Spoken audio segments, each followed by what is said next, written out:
can't hear anyone, but it's, I mean, there's not a lot of noise, but I can hear pretty well through the line. Yeah, yeah. Well, you should be hearing us on it right now. Because, Yes, I do.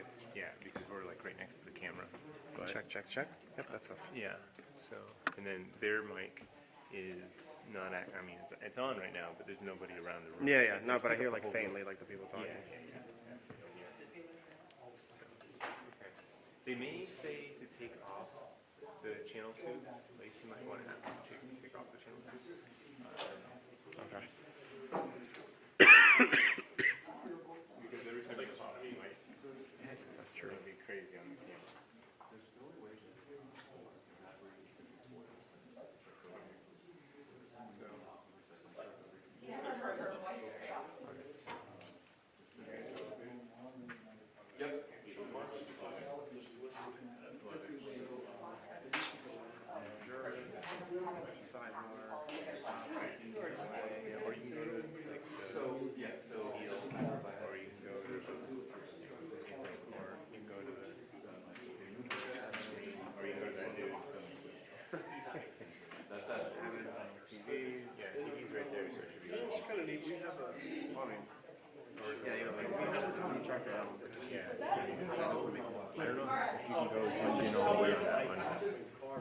See.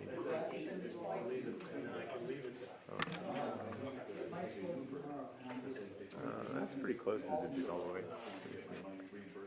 Yeah, you're all the way zoomed in, so it won't be full screen, but it's pretty close. Oh, what if we do this one? This one here? Oh, what happened here? It jumped on me. Oh, yeah. Oh, this one tight? Yeah. Oh, I'm sorry. I thought it was It's kind of like a fail safe. Oh, I thought it was loose. Okay, and then zoom out on this one. Yeah, this one, no problem. Get the Yeah, whole thing. depends how you wear it with the jury. Yeah, and then just go over like that, and then zoom in. So, oh, that's the judge. But, move over to the jury. Sidebar evidence, and aside from that, whoever's talking, just be on them. Yeah, here, let me help you with this one. Sure. It looks like we're like when it's nothing, we're pulling back here a little bit. See? It's like pulling back.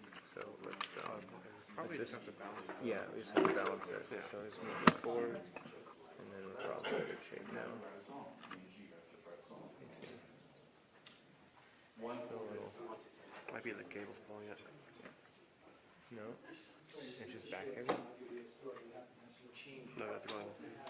Oh yeah, you're right. Take this off. Just take this battery off. It's like really back heavy, huh? Okay, let me see. This is there. It's trying. It's like. That's what I'm saying. The counterbalance on it is like really high. So yeah, it won't like stay in one position. Yeah, unfortunately, I don't have Stay anything. there. That's okay. I mean, I'll be here. Yeah. Yeah, when you let it go, it's gonna go on you. There's no like counterbalance changer.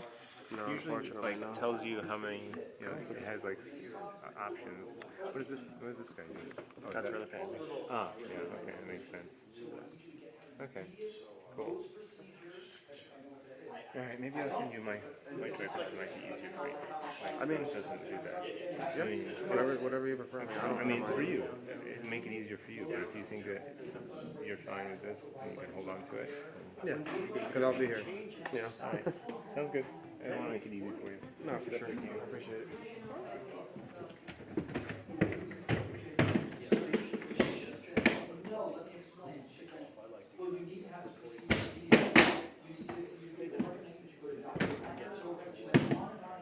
All right, you good? Yes, sir. Cool. Yep.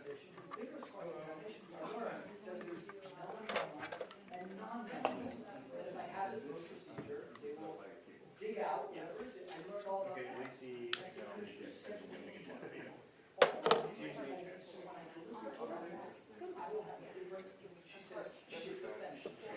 What I told you was factually accurate. That channel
What? Gotcha.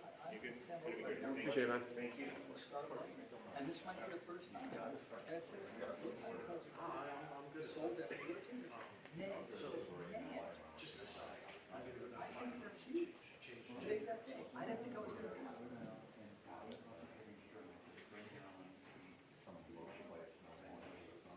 Who else through a training course, sir? Should I bring that? And I'm just reading it. As a matter of fact, it also states that if there's a fact,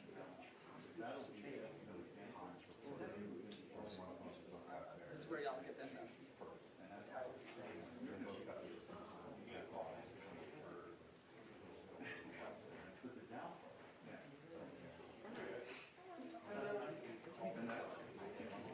I was confused.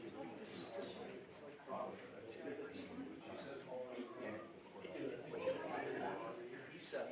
Oh, it's E7. D. E7. D. And then E. And there's a little like and then you go back. Yes.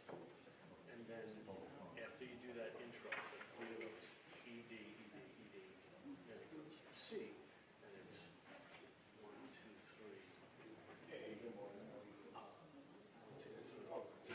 You get G. C. D, G, C, D, G, C. Go back to no, I just said you want. And then it's and then it changes again, but it's still a list. No, E, G, C. Maybe the first time. Yeah, that's to do the theory for application. Everybody was application was the application. You're so far ahead of your theory. Which is awesome. Yes. Thank you. When the original section was that's why I'm upstairs with the room. Initials for common blocks.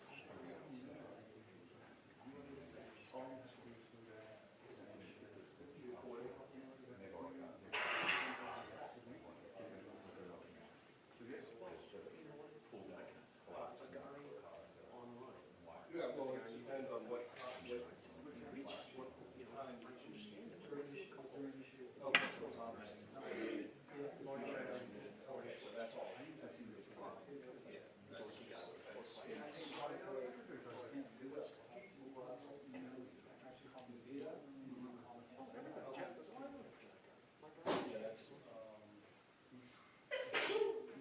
Bless you.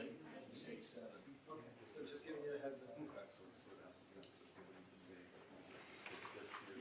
But he's got beginner and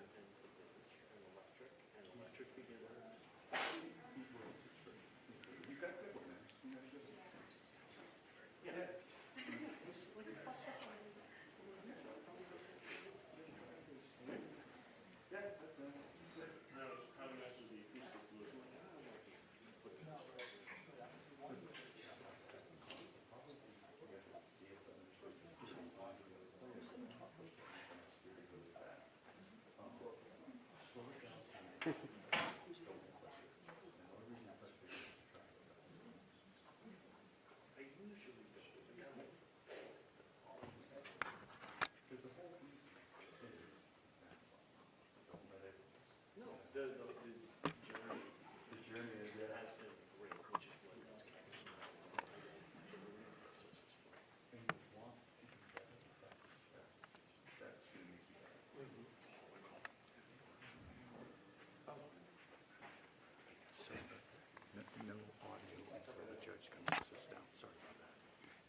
know.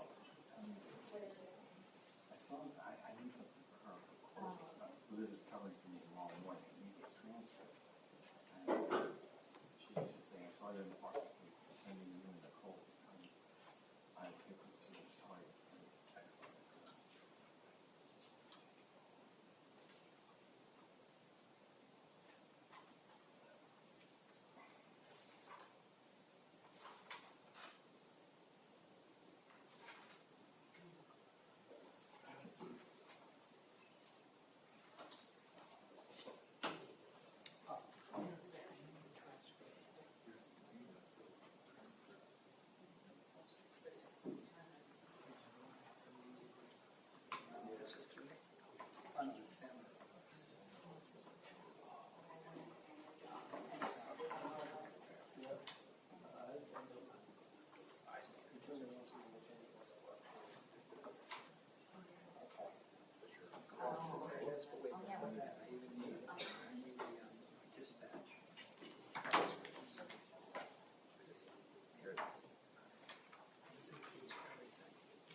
Excellent. Yeah.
Okay, I'm gonna go back on the record. This is State versus Scot Peterson, 197166 CF10A.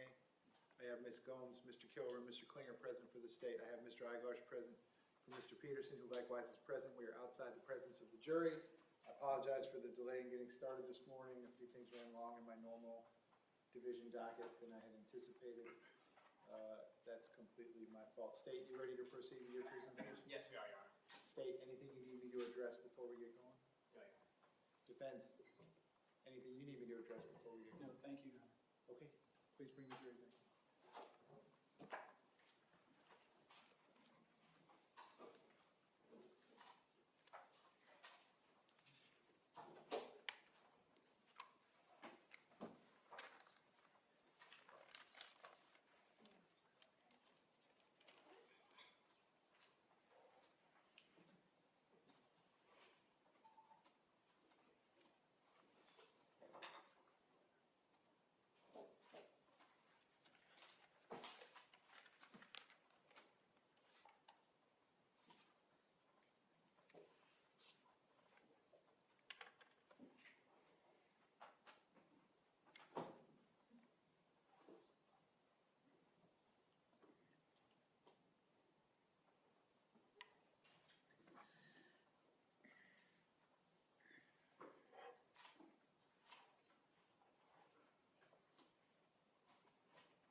Jurors entering.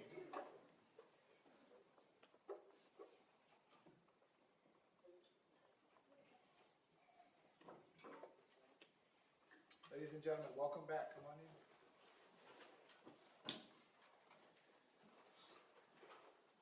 Welcome back. Come on in. Once you're back at those same seats, you may be seated. All the parties may be seated. Ladies and gentlemen, those of you using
Sir, if I could have you come all the way up here to the witness stand once you reach it, but before you have a seat, if you can just stop and look at me, please.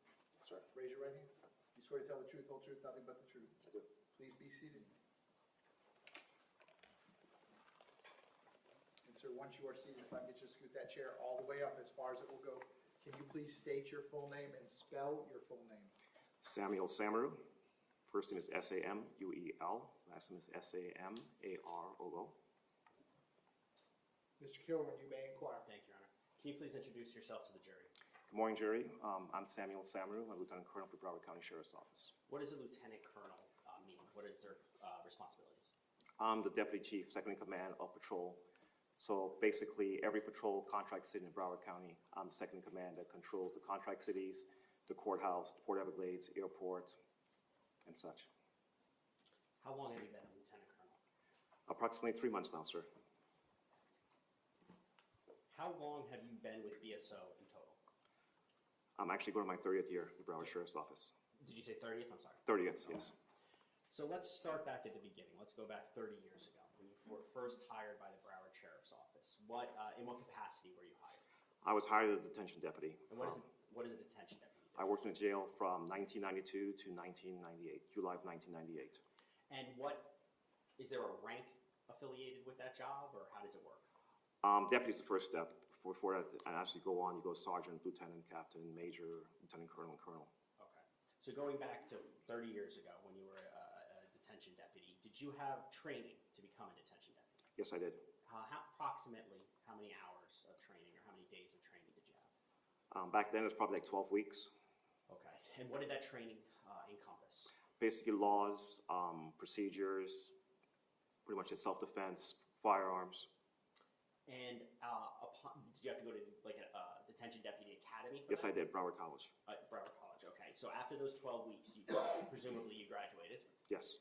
And you started working in the jails? Yes, yet on the job, like OJT. We had no training officers per se back in those days, back in the early 90s. It's more structured now. So you did not in the 90s have a direct supervisor who told you what to do the first, let's say, 6 weeks or 8 weeks you were in the jail? It was, but not formal, not formalized, should I say. It was informal? Correct. Okay. You worked at the jail for how long? Approximately 5 years. During those 5 years, how often would you need to take refresher courses or training courses? Annually, you go to annual in-service every year to stay current with current times with best practices. Can you describe what in-service means? In-service is a mandate. The Broward Sheriff's is very proactive. It's like continuing education. Every year there's something new, technology or case laws or operational or tactics. And in order to make your personnel be competent and equivalent to perform at their best, every single year you get more training. How long was the in-service training? It depends. Sometimes it's 3 consecutive days or 24 hours within an annual period. Okay. Back then when you were a detention deputy, was there any additional training besides the in-service training? There were specialty classes standalone, which means that it was, you put in for it based upon seniority. You may be offered a standalone class. And standalone means basically it's an 8-hour, 16-hour block of instruction for a specific skill set, maybe firearms or defensive tactics or case law, something of that nature. Did you partake in those back when you were a detention deputy? I took part in several of them. You did? Yes. Okay. At any point during your tenure as a detention deputy, did you ever teach any of the training classes? Yes. The latter part of my tenure in the jail from 1997 to 1998, I was assigned to the Correction Academy at the Police Academy. So I was a class advisor. So my job was basically to, almost like a drill instructor, but a little bit more than that, should I say. Basically on the academic side, talk about like interpersonal skills, jail operations, procedures. So for 97 to 98, were you stationed at the academy or were you stationed still in the jail setting? I was stationed in the academy. And where is the academy? It's in Davie, Florida. Is it at Broward College? It's at Broward College. Okay. After that, after 97-ish, where did you go next in your career at BSO? July of 1998, I was assigned to the city of Tamarack as a patrol deputy. Now, did you have to go back to the actual police academy for that, or how does it work when you become a detention deputy to a law enforcement, Department of Law Enforcement deputy? There's 2 options. Option 1 is to reapply and you go to a full police academy. Option 2, which I took, was a cross certification. You applied to go to the academy, but as you applied, you basically go to school at night. So while I was a class advisor at Broward College, I attended night school to fulfill the requirements of becoming a law enforcement officer, which is additional legal classes, driving, shooting, and a few other like patrol procedures. How long was those designation option 2? How long did that take you to fulfill? 4 hours per night for probably approximately 4 months. Okay. Every night, 5 nights a week? Yes, sir. Okay, so 20 hours a week for how many weeks? Like 4 months. Okay. Upon graduating from that, where were you assigned? The city of Tamarack. And in what capacity? Road patrol. And how, well, can you just explain what road patrol? Basically call for service. We all live in cities or in Broward County. So my main function was to report for service to you, any call for service, from traffic accidents to a shooting to a robbery or burglary or petty theft. That's what my main responsibilities were. And how long were you road patrol deputy in Tamarack? I was a road patrol deputy for approximately 3 years. And then after those 3 years, during those 3 years, did you take training? Yes, I did. Was that in-service training, the mandatory training? Yes, mandatory in service. Did you take standalone classes as well? Yes. Okay. At that point, did you teach any classes? No, sir. Okay. After the road patrol in Tamarack, where did you go next?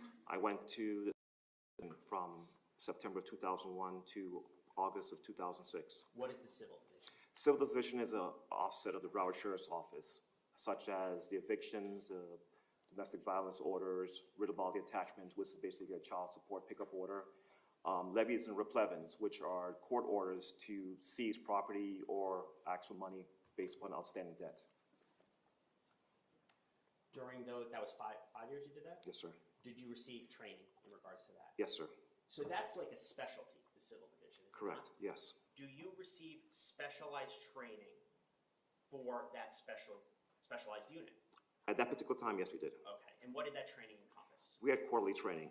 So one quarter may basically be firearms.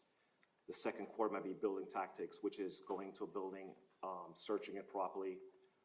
Another quarter may be the self-defense, like defensive tactics we call it, but it's basically self-defense. And the fourth quarter might be something, a scenario base.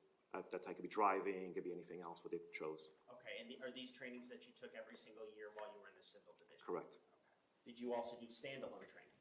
Yes. Okay. Approximately how many did you do standalone? You can ballpark it for me. Maybe 2 or 3 a year based upon availability, and my assignment was very taxing, so I didn't have the opportunity to take many other And by classes. taxing, did it take a lot of your time? Yes. Okay. Now, you just said the standalone are based upon availability. Can you just explain to the jury what you mean by that? There are approximately 1,600 sworn deputies for Broward County Sheriff's Office, and the average class is billed for 30 participants. And we all work various shifts and assignments. You put in for it, and based upon the shift and availability, you get selected. Okay. So it's not, okay. After the civil department, civil process, whatever, where did you go next? I left the agency for like 9 months. I was undercover in Albany, Georgia, working with the feds. I came back to Was this a task force that you were on? Or? Yes. Okay, so were you kind of loaned out by BSO to the feds? No, I actually left BSO. Okay. I didn't want to be a cop anymore for some reason. It was kind of crazy. And I went to Albany, Georgia, and I got hired as a police officer. And immediately I was undercover. I was undercover in the academy. I was a college student undercover, working gangs, narcotics. And then the feds adopted a few cases, and I worked with them. So you actually went to an academy again up in Albany, Georgia? Yes, Tifton, Georgia. Tifton, Georgia. How many hours was that? It was 10 weeks. 10 weeks. After that, after Albany, Georgia. I came back to Broward Sheriff's Office in October of 2007. And in what I'm a deputy sheriff. I worked in unincorporated Broward, which is central Broward. Basically, the PSB is Broward and 27th Avenue, and I was patrol deputy here. So road patrol, what you started out with before? Correct. Okay. How long did you do that for? I was road patrol for probably 2 years because I was also a field training officer. Let's slow down there. During those 2 years, did you receive additional training? Yes. Okay. Was this the standard in-service mandated training? Yes. In-service mandate for everyone. It's ongoing. It's consistent. So in-service training, every single law enforcement deputy, Yes. no matter if they're a lieutenant colonel or if they're a rookie road patrol, they must take the same classes? Correct. Okay. Now, during that time frame, those 2 years, did you take any standalone classes? Yes, I did. Ballpark it for me. How many classes would you say? 3 to 4 classes per year, based on the manpower. I worked in Central Broward, which is very fast-paced, one of the most violent areas to work, and scheduling. Now, you also said you were an FTO. Can you Field explain training to the jury? I was a field training officer. Based upon my experience in the academy and years of service, I was chosen or selected to train other new incoming deputies on procedures and how to handle calls to service. What's the difference between the training at the academy and the training offered by field training officers? The academy, to layman's terms, is basically building the house frame, the foundation and the exterior of the house. A field trained officer is the fine finishes, the furniture, the intricate parts of law enforcement, from investigative and putting things which you've learned in theory into practical use. Can you explain to the juries, a deputy graduates from the academy, they are hired by Broward Sheriff's Office, they start working on the road. Is that when they're assigned a field training officer? Yes, So it's the freshest of the fresh, the rookies. So to correct. speak. And how long, for an individual deputy, that you were their field training officer, how long did that last, that you were a particular deputy's field training officer? At that particular time, it was 12 weeks. We were assigned a deputy, a trained deputy, 4 weeks. They stay with for phases. It's 3 phases. Each phase is 4 weeks.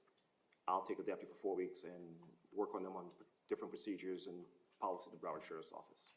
Now, are the phases broken up that you're supposed to highlight certain things that are necessary to be a law enforcement officer, or is it just to get different perspectives from 3 different field training officers over the course of 12 weeks? It's mapped out, like phase 1 is basically observation, phase 2, they get more interactive, and phase 3, the deputy is supposed to be on their own. But working in Central Broward, it comes at you pretty fast. So your first day, you can be involved in a shooting, a foot chase, a robbery, a rape. It's not that structured in that particular area. And if a rookie is on their first day, they're faced with a burglary, is it the field training officer that will help them, guide them through what to do? Kind of like learn with their feet to the fire, so to speak? Right, they're attached to the hip. You follow me, whatever I do, you do. Field training officer, were you field training officer the full 2 years that you were there? Yes, Okay. So 12 weeks program, I'm not going to do the math, but you had quite a few new rookies that you were training. correct. Okay. Did you take training classes to become a training officer? Yes. Okay. How long, how does that work? I believe it was, I don't know if it's 40 or 80 hours. I know the curriculum has changed based upon Criminal Justice Standards and Training Commission, but it could have been 40, it could have been 80, I don't know. Okay. So either 1 week or 2 weeks of training that you received to become a field training officer? Correct. Okay. After your 2 years in Tamarack, where did you go next? No, those 2 years, I was in Central Broward. I'm sorry, Central Broward, I apologize. I went to, we call it the SET team, Selective Enforcement Team. So basically, I dealt with street-level crimes, narcotics, prostitution, robbery suspect, burglary suspects, and I did that for approximately almost 3 more years. Were you a detective in the SET team? Yes, sir. What's the difference between a detective and a road patrol deputy? A detective has more specialized training, and also their job function or purview responsibilities is different. They are there to solve crime or address certain issues, whether the district chief or the district captain. So is it accurate to say road patrol kind of responds to 911, driving around the street if they see something, whereas the detectives have more of an investigative role? Correct. To become a detective in the SET team, the Selective Enforcement Team, did you have to have additional training for that? You do. You take basically class like narcotics identification, some investigative classes, criminal investigation. And in my case, it was very unique because I came from Albany, Georgia. I was basically on-the-job training. I worked with the feds. I was undercover, which is kind of an odd person to put in that unit. I already had the experience of dealing with different levels of crimes. Well, with that said, you still had to take the training? Yes. Okay. And at that point in time, while you were on the SET team, were you teaching any classes? No, sir. Okay. After the SET team, where did you go to next? I got promoted August of 2012. To what rank? Sergeant. Sergeant in what unit? Patrol for Central Broward. And how long were you a sergeant for patrol in Central Broward? I was a patrol sergeant from August 2012 to February of 2013. Now, during that time frame, and it wasn't that long a time, did you have additional training as well? They give you new sergeant orientation, basically how to be a supervisor, line supervision, understanding how the dynamics of setting up your day, scheduling your people, understanding the dynamics of leadership, and addressing issues that come on as calls for service, responding to calls for service, what's acceptable, what's not acceptable. After that spot, where did you go next? I was transferred to the training division. And this was when? Were you transferred to? February of 2013. What rank were you February 2013 when you went to training? Sergeant. So you started off in training as a sergeant. Correct. How does a deputy become a sergeant? What's the process? First of all, it's years of service. There's a cutoff. It might be 3 years or 5 years, but you study, you take some books, you study different books, and you basically take a leadership perspective. As a field trained officer, they made me the officer in charge. So I was responsible basically for handling calls. The sergeant, like, hey, you know what? If you plan to be a sergeant, let's see how you perform as a sergeant. And you study, you may take a class called line supervision, and pretty much that's it. Is there an exam associated with that as well? Yes, it is, 6 exam. And you have to take the exam, you have to pass the exam to become a sergeant? You take a written exam based upon policy, state statute, books on leadership. Once you've taken that class, that test, you're ranked the top 50 per se. After the top 50 is selected, you go to an assessment board, which in turns gives you sit with an assessor or a camera, and they give you scenarios, critical incidents, employee problems, and just different issues. How would you proceed in your thought process of handling that particular problem? If you pass that portion of it, you become a sergeant. You're placed on a list for eligibility, and then you're selected as supervisor based upon the need of the agency. Okay. Ultimately, you were placed on that list and you became a That's sergeant. correct. Okay. Sergeant in training, what was your responsibilities as a sergeant in training? My responsibilities was basically to coordinate training for 1,600 people at the Broward County Sheriff's Office and the Department of Law Enforcement. Being agents aside, we had phases, like phase 1 was from January to April, phase 2 is right from March to August, and phase 3 is from probably September, December. And we pick a topic. It may be firearms for the first 4 months. Second topic may be driving. The third topic might be active killer or building tactics or self-defense, such as defensive tactics. As a sergeant, you're coordinating this. Are you also coming up with the, let's call them lesson plans for training as well? As a sergeant, your responsibility is to look over the lesson plans, add content, review of it, and most importantly, make sure it's best practices or vetted. You just can't, for instance, as a sergeant, I look at reference materials. If we're going to build a lesson plan, it has to have content to it. If one of my deputy trainers was to develop a lesson plan and put as a reference source Wikipedia, that's automatic. I'll strike through it. Wikipedia is not a vetted site. You can't use that. I want something that's been accredited or met by standards, such as the Criminal Justice Standard Training Commission for the state of Florida, or from another agency, something that's accredited that we could hold or hang our hat on to best practices. So from February to 2013 until what date were you the sergeant in training? February of 2018. From February 2013 to February of 2018. Okay, so in those 5 years, how many lesson plans would you say you reviewed? Conservatively, let's do 6 to 8 per year times 5 years. Okay. So somewhere between 35 to 40? Correct. Okay. Now, of those lesson plans, reviewing, you have to vet whether or not it's a meaningful and purposeful training, correct? Yes. Were there situations during those 5 years where you had the people that gave input into the lesson plans change it? Yes. How often did that occur?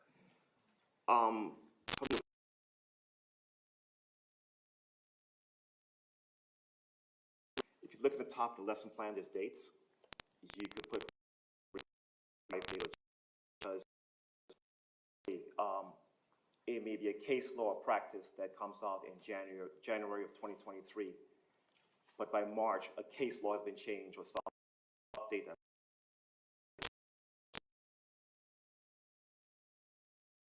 There, it's your what's being taught is the most up-to-date information.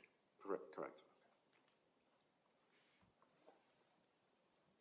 And the lesson plans that you review, that you approve, you actually have to sign off on, correct? Yes, I have to review it and place my initials on it with a date And why is that?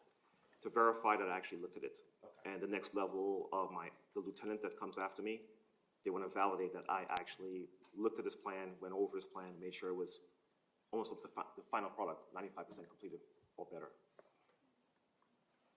Now, you basically just explained it, but can you, part of it, can you explain the approval process of a particular, does it start and until upon completion where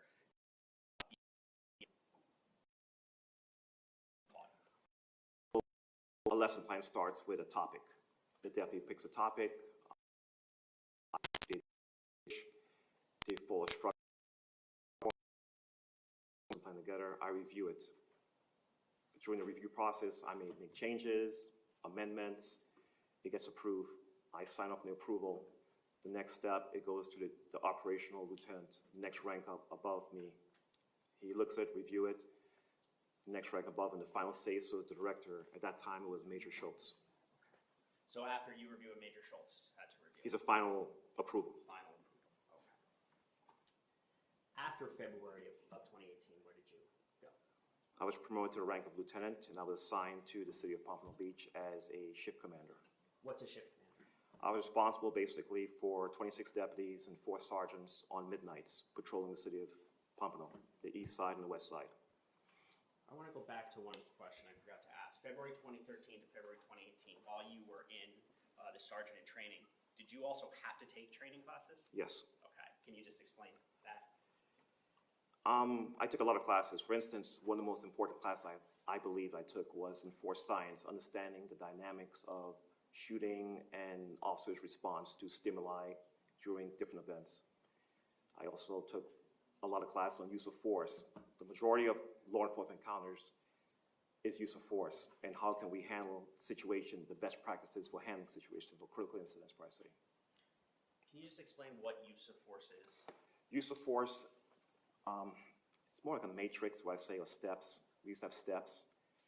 Different response, a subject or a suspect, they provide some type of resistance. A law enforcement officer has to respond to that resistance at a certain level, and it has to be reasonable, necessary and reasonable. For instance, if a person was shoplifting and a deputy went in there and the person stole something, ran outside, they're fleeing, you tackle them. You might have to tackle them. If the person gives resistance, like throwing a punch at the officer could respond with a punch or a taser or baton or pepper spray. If the person is sat right there, they had no level of resistance, we just walk up there, put up handcuffs on. There's different levels, different response levels. And it's mandated by case law, Graham versus Connor. It's in Florida State statute. It's in the Broward County Sheriff's policy. Use of force, is this something you also taught during your tenure? Yes, I did. For how long? For all 5 years in the training division. Okay, so you not only approved other lessons plans, but you actually trained officers yourself? Yes. Okay, what classes did you train in? Did you teach?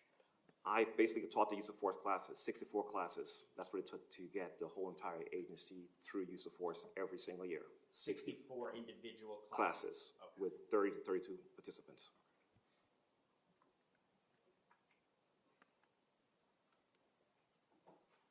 Did you take classes outside of Broward Sheriff's Office for your role as the sergeant in training? Yes. Like I mentioned before, the force science class. There's other supervisory classes I took. You take, for instance, also managing critical incidents. And these are external from the academy over in Davie. These could be throughout the state or throughout the It could be vendors, yes. You have subject matter experts from different agencies or maybe from the college. You just take the classes and you get, the content, and you formulate it into a lesson plan to be taught at the Broward County Sheriff's Office. Now, we're going back to Pompano in 2018, shift commander. How long were you there? I was in Parkland for 1 year. 1 year. During that 1 year, did you continue to take classes? Yes, I did. Did you continue to teach classes? No. Okay. As a shift commander, how does that differ from field training officer in terms of hands-on teaching the rookies or the new people what to do? It's not formalized training, it's more structured oversight. You're a mentor, a leader to the sergeants. There's deputy level, then there's sergeants. And your job is to facilitate resources and guidance in handling different situations from a supervisory perspective. Okay. After that 1 year in Pompano, where'd you go? I was promoted to the rank of captain in 2019, March of 2019, to the training division. So you were the captain in training in 2019. Correct. How long did you stay as the captain in training? March 2019 to March 2021. Okay, so for 2 years you were the captain. Could you explain to the jury what's the difference between well, your new responsibilities as a captain, what did those entail in the training unit? My responsibility was oversight of the training division. In layman's terms, I was the assistant director of the training division. And again, if we dial back to when I said in the approval process, I was basically the second signature for final approval of lesson plans, topics being picked, training for the agency as a whole. My purview expanded. I was no longer responsible for the Department of Law Enforcement. I was also responsible for the Department of Detention and civilian training. And any piece of paper, we have a form called TG7. It's a training request form. Every piece of paper that any person that wanted training for the agency, I was responsible for approval, denial on it for all 5,600 employees if they came through that particular office. You just explained law enforcement, detention deputies, and civilians. Correct. What would the civilians entail? They will take career advancement or proficiency courses, Say it again. career advancement or proficiency courses. What would their job titles typically be? Administrative assistant, community service aide, civil processor. So even the civilians receive training Correct. through Broward Sheriff's Office? Yes. Okay. You were captain there for 2 years. During those 2 years, how many lesson plans did you have to approve or review? Now it's like 50 to 60 a year because it expanded. It's no longer law enforcement, but I also see the correction curriculum or lesson plans. And in addition to that, I see the curriculum for the civilians. And in addition to that, now I'm thinking about it, the Guardian program. I was responsible for the Guardian program, oversight of the Guardian program, how that's ran for the Broward Sheriff's Office, and the cadets, the police cadets, and correctional cadets at Broward College also. So at this point in time, when you were training, let's just say as a sergeant, you had to train 1,600 officers, deputies. Now as your role as the captain, can you estimate how many people you were basically in charge of training? On the sworn side, 1,600 law enforcement, 1,000 Department of Detention, and probably civilians are different because we're structured as an agency. It may be 100, maybe 800, depending what request for training that particular year. Understood. Okay. During the time as your captain of the training unit from 2019 to 2021, were there situations where you, let's just use the word kicked back training, that it needed to be more structured, or it needed something else added to a particular lesson plan? Yes. How often would you say that happened? Honestly, monthly. Okay. Because I believe, and excuse my words, the devil's in the details. If you can't explain it to me, if it's not quantifiable, and the reason I say quantifiable, training has to be quantifiable and measurable. And what do I mean by that exactly in layman terms? If we teach you a skill, we have to measure it. If I tell you to do a traffic stop, I want it measurable. Like we actually taught this particular curriculum, we observe you do it correctly. So I dug down to the details. And the reason behind that is for liability. After your tenure as the captain in training until 2021, where was your next unit?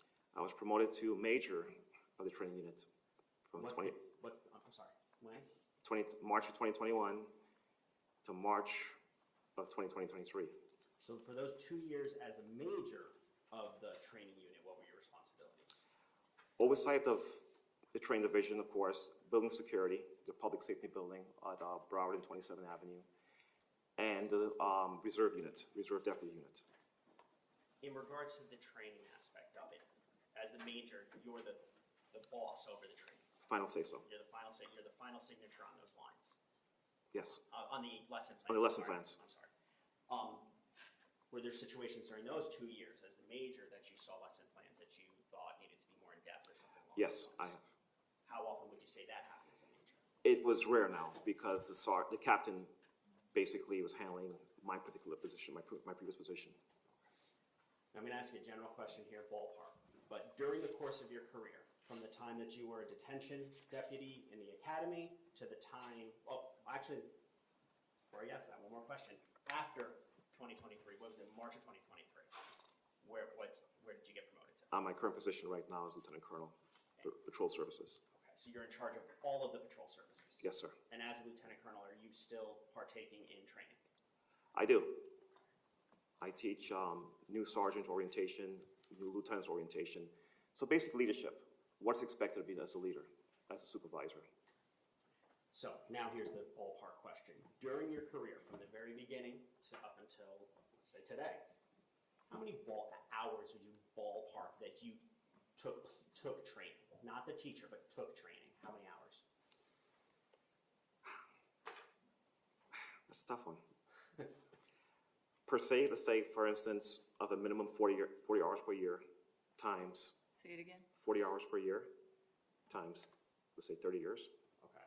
Plus the standalone classes. Correct. Okay. Plus the time in Albany, Georgia. Correct. Plus the academy to become a detention deputy. And cross-serve, yes. And cross certification. Okay. In terms of classes that you taught, instead of hours, let's put it this way. During the course of your entire career, how many classes have you taught? Let's start with by topic. How many classes would you estimate you've taught? Use of force, probably 350 to 400 classes. Active killer, probably, I was there all the time, 60 times, 5 years. So 300 times yes. active killer. Yeah, so 300 is the going number from sergeant. That's the bulk of my teaching. Okay. As a lieutenant, captain, or major, it probably dwindled down to 3 or 4 classes per year. Okay. In terms of reviewing or approving lesson plans, ballpark it, the entire time that you were in a supervisor role in the training unit, how many lesson plans did you review and or approve? Conservatively, probably 200, 250, depending on the topic. Because another component of a lesson plan, after 2 years, you need to review it. It might become stale. After 4 years, it's archived. Your Honor, may we just broach sidebar very briefly? Sure.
Show you what's already been entered into evidence as states 13.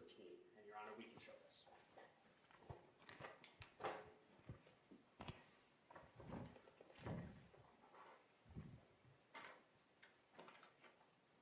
Is it on? Is yours on? No. Well, no. Oh, this? The other one's on. There we go. Thank you, Judge.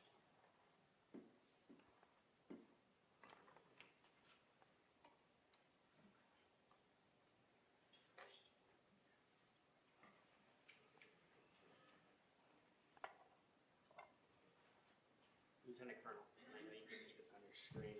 Yes. A bit better. Do you recognize this? That's called a TCR. I'm sorry, it's a historical training of a deputy. Okay, does I didn't hear that. Historical training of a deputy. And Your Honor, if it's working, can I please put on the annotator as well? Yes.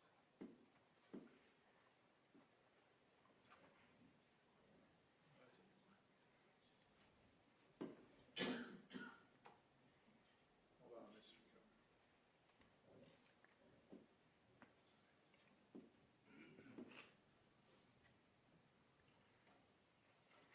I can just do it by. Sure. Okay. But I'm doing the same thing, now we're getting that. It's fine, Your Honor. Let me take that off.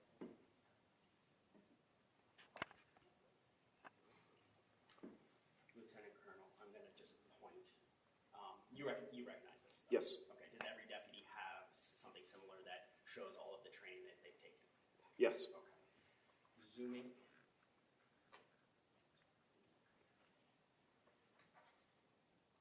Just looking at the first line. Do you see who this training is for? Yes. Who is it for? Scot Peterson. Okay. Now, looking at the second page, all the way at the bottom, do you see the date that it starts? Yes, Can you read that out, please? 3/29/1999. Okay. Is there a reason why these documents only show training starting in 99 and not predating that? It's based upon a system called PeopleSoft, Broward Sheriff's Office from the PeopleSoft in 1999, prior to whatever record-keeping device they had or So- platform they had. So in 99, they started implementing a computerized system to document. PeopleSoft, training. correct. Got it. Okay. Now, I'm going to start on the earlier date. And if I could draw your attention to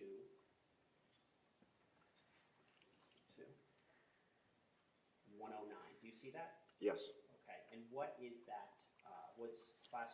Let's just numbered 109. What was that in? Tactical pistol. What does tactical pistol mean?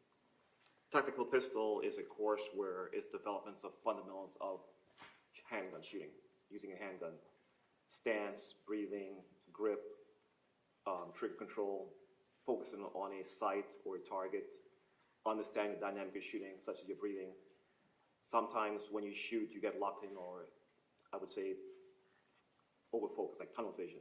So you control your breathing. It's called tactical breathing. You breathe and you scan to tune out tunnel vision or just getting too fixated on the target.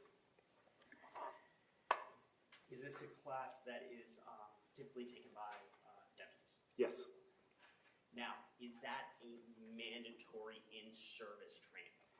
that particular course is a standalone course, Okay. voluntary. Volunteer. Okay. Now looking at 97. Do you see 97? Yes, And what class is that in? tactical pistol. Is that the same what you were just testified to?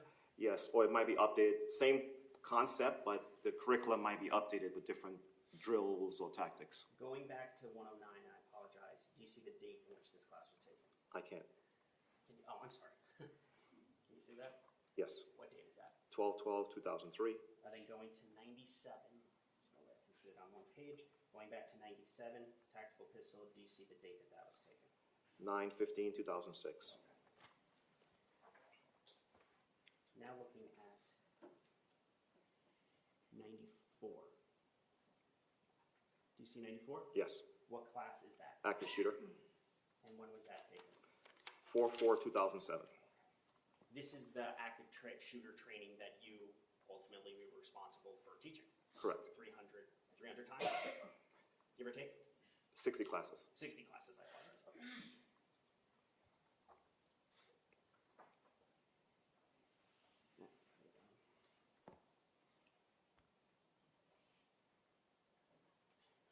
Now looking at 85, do you see that?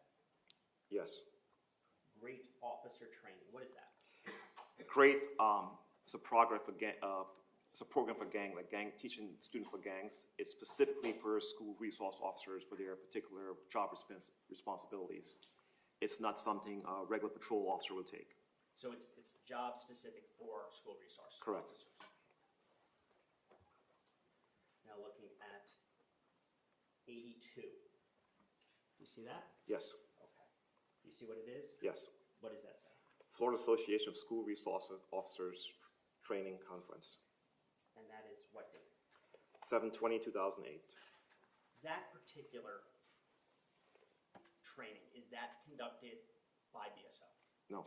Okay, so that's a standalone, External. external, another part of the state or another part of the country? Yes.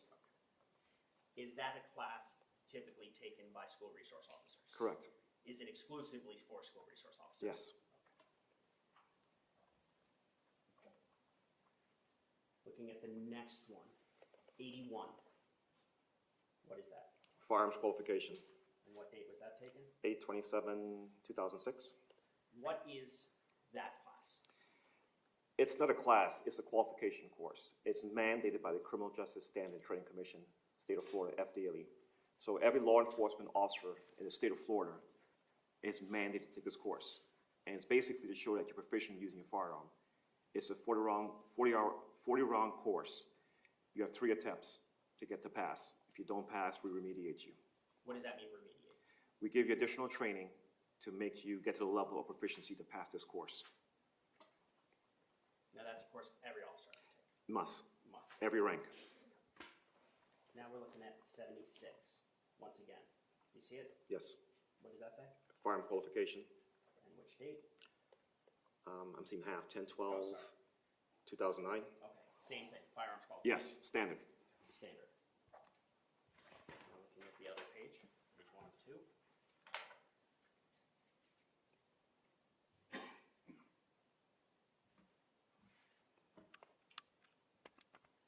Do you see 67?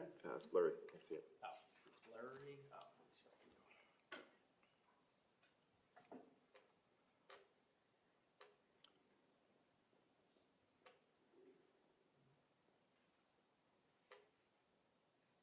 As good as we're gonna get, I think. Do you see 67? Yes. Okay. Can you read that? Florida Association of School Resource Officers Training Conference, 7/25/2010 to 7/30/2010. That's the same class that you were just described. That's not at It's job specific. job specific to the school resource officers. Correct. 65.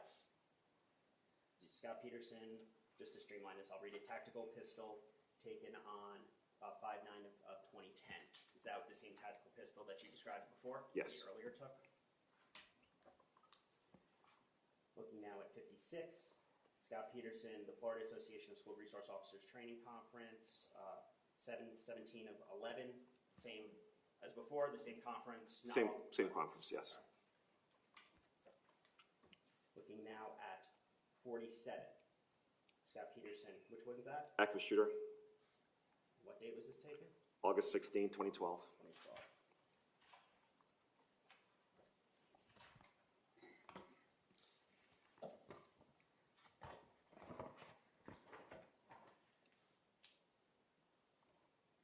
Now looking at the next one. 45. Do you see it? Yes, Okay. Scot Peterson, DLE in-service phase 1. right. Is that a class that every deputy must take? It's mandatory in service, phase 1, Okay. And do you see what date it was taken? 4/9/2013. Okay. Now, I'm showing you what's also part of composite 13 for the state. Do you have to zoom out on this?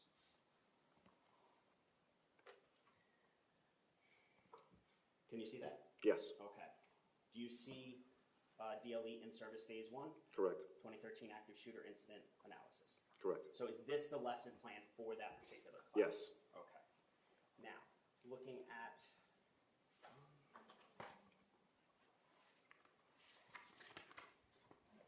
the third page.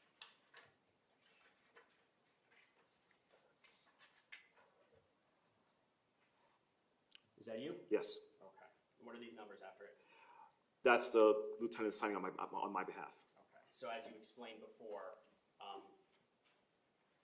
this process of submitted by, reviewed by an ICJS director, those are the people that have to actually sign off Right. on this lesson plan. Correct.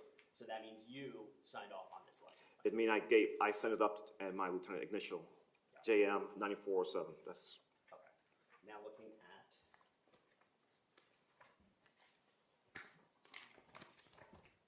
this particular lesson plan. Part 2. Well, let me ask you a question. Is this typically what a lesson plan would look like on paper? yes, Okay, how is this given to the actual trainers themselves to conduct their training based upon this? yes. This stick to it's like it's a script. Script, got it. So every officer receives the same training that took this DLE 1 2013 active shooter training. Yes, the trainer facilitates the training, and then we follow up with a training completion form report. Okay. Now, it says directives on this right side. Do you see that? Yes, Slide 1, slide 2, slide 3. Is this like a kind of like a PowerPoint Correct. presentation? yes, Slow down, please. Certainly. In terms of the actual lessons, does it work that there's a classroom portion of it and then a real world a practical. practical? Did that occur in this case? In this particular course, it's an overview. It's an analysis. It was probably at the range because Zach Scott used to work for me. So it was an analysis, an overview of what occurs when an active killer. So it's more of a classroom type sense. Informational. Got it. Looking at slide 4, do you see what it says there? Participants. Well, just the whole line right there. Yes. What does it say? Inform participants that all 3 cases suspects either kill themselves or surrender when they perceive law enforcement contact was imminent. Is that something taught, that during an active shooter, you want law enforcement to be present as immediate as possible? Yes. Why is that?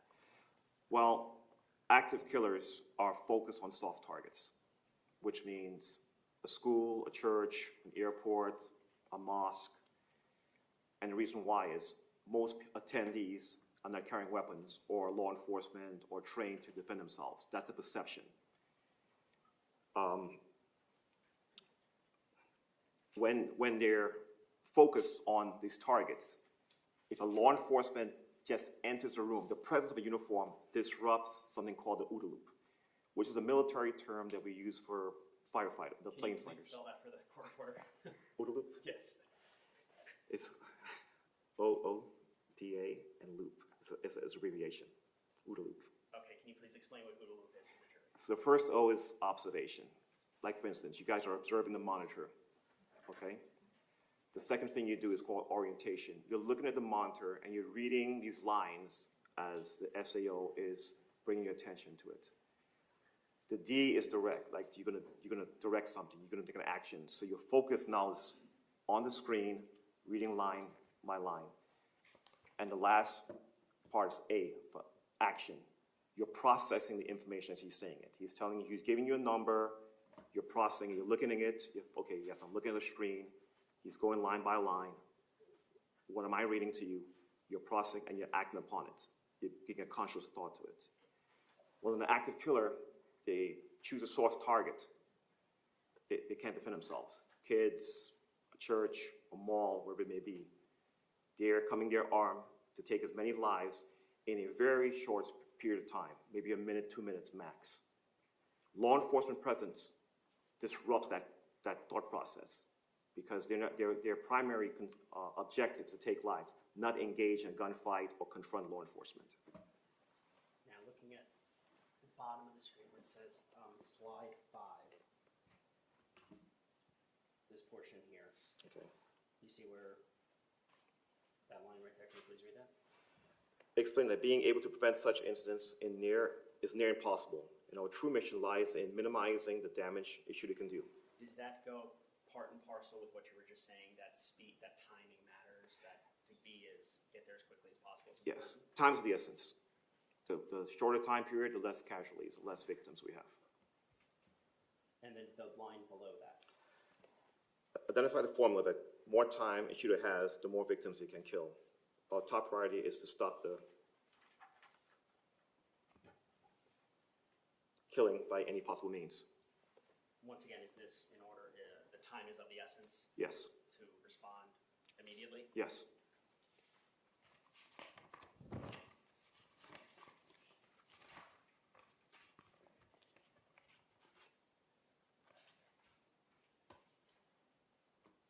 This next one, what's categorized as slide 6, can you please read that? Although neutralizing the suspects will end the threat, if there are faster alternatives that will get the suspect to stop killing victims, such as forcing him to barricade himself or flee the area, these need to be considered as primary responses. What does that mean? To engage an active shooter doesn't necessarily mean to take them out or neutralize the targets. It's to disrupt them, make him force an outcome, flee, barricade, surrender. By you doing that as an officer, basically you're mitigating the loss of life. Now going down to where I guess it says slide 8 and then video, Carolyn Judger 2013. What does the top line say there? Explain the potential delay in someone failing to take charge during a critical incident. And then the next line there. Explain the importance of the SRD position in schools. And is that for layout purposes because the school resource officers are familiar with the setting? Yes. And down here, location information, is that what that means? Yes. Okay.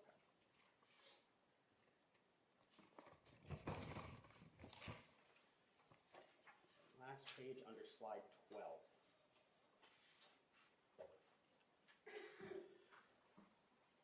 Can you play that, please? Yeah. Discuss the crucial time delay of waiting for the perfect four-man team and the possibility of considering a team of 3, 2, or single officer response. So So single officer was a was a possibility even back when this lesson plan was created back in 2013. That's correct.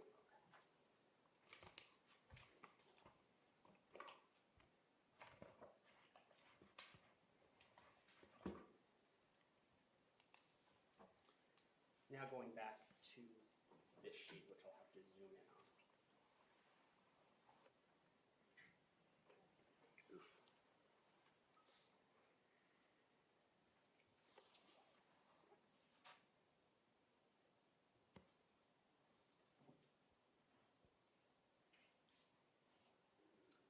Looking at 37. Scot Peterson, Florida Association of School Resource Officers Training Conference, 7/2014. That's the same conference that we discussed earlier? Yes, sir. Okay. Looking at 36, Scot Peterson, what is that? Patrol rifle refresher. And when was that completed? I can't see. Oh, sorry. 7/30 of 2014. What is a patrol rifle refresher? Patrol rifle refresher is actually what it says, a refresher course. Deputies are issued a basic patrol rifle, the fundamentals of firing a long gun. And annually, as part of our in-service or refresher training, they have to show proficiency in operating this platform, this weapon platform, which is a long gun, a rifle. Now, in order to take this class, is it that you've been issued a long rifle? Yes. So it's safe to say that by, I'm sorry, I lost. That by 7/30 of 2014, Mr. Peterson was issued a long rifle. Yes. Now I'm going to go back to a lesson plan. Zoom out.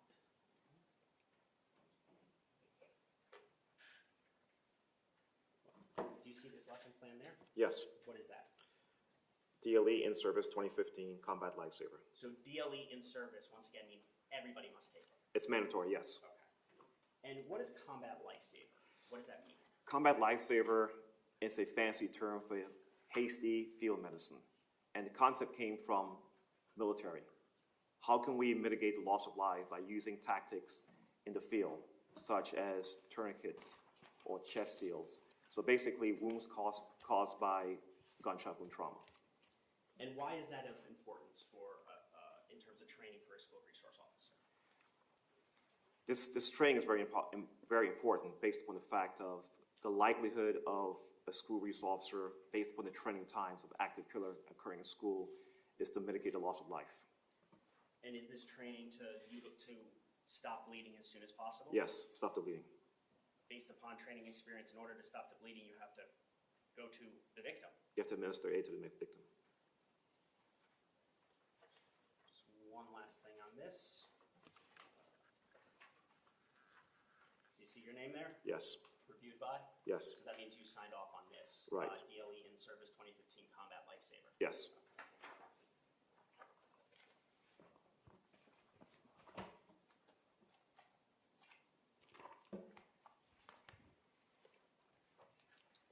Now going back to the sheet, which I'll have to zoom in on.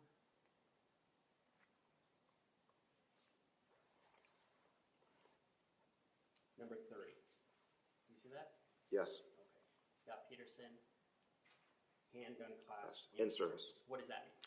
It was a 4-hour block on the fundamentals of operating your handgun, your pistol, on shooting dynamics. Do you recall how long that class is? If I saw the lesson plan, if you keep going, which line is it? I can't see. I'm sorry. It was 30. 4 hours. And that was on what date? 7/14 of 2015.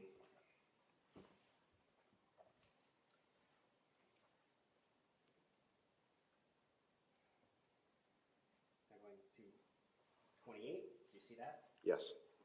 Scot Peterson, patrol rifle refresher, 10/5 of 15. Is that the same patrol rifle refresher course that you just described to the jury? Yes.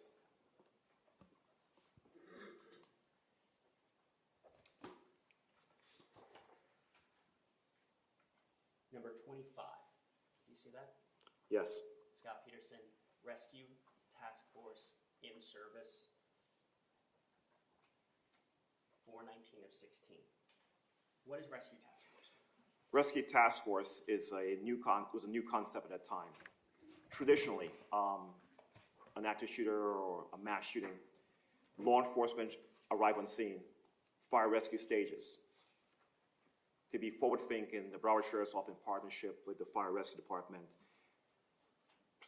implement the practice of Rescue Task Force. Basically, fire rescue is going to wear soft body armor or full body armor and be escorted with law enforcement into the warm zone of an active shooter, which a warm zone meaning that the threat has left, but there's casualties there, there's victims there that needs to be treated and extricated from the building or the venue.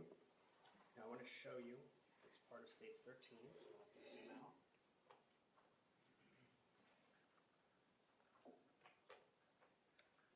Is this the lesson plan for the Rescue Task Force? Yes, Who's the course coordinator? I am. Now, and then looking at page 3. You also reviewed it? Yes, What date is that? 8/10/16. Okay. Now looking at page 4.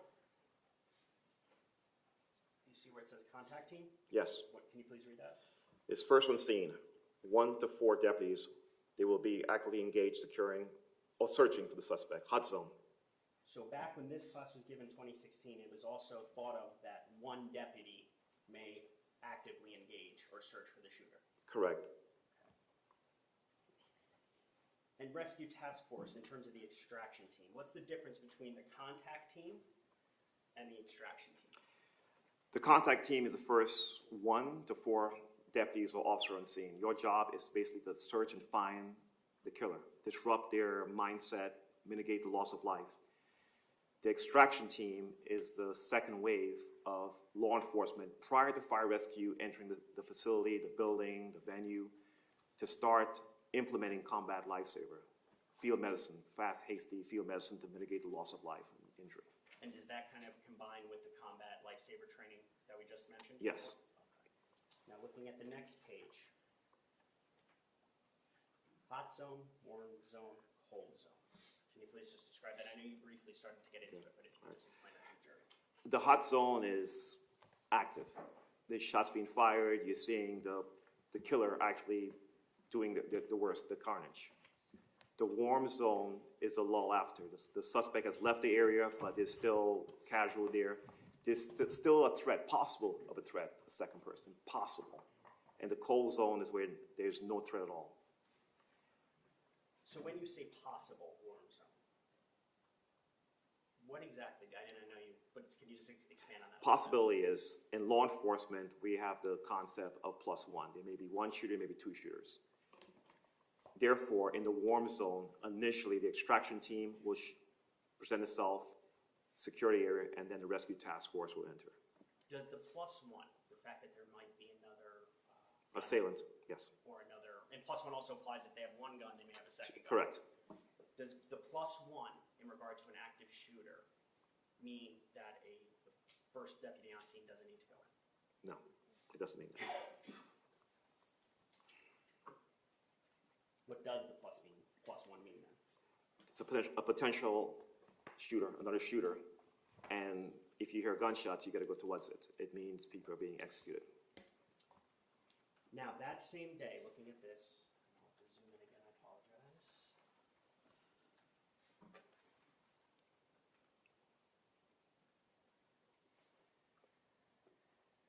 So the Rescue Task Force that you just explained was conducted on 419 to and it took 4 hours. You see directly above that, active shooter, which is number 24, yes. active shooter completed 4 hours on, is that the same day as the RTF? Yes. Okay. Zoom out here.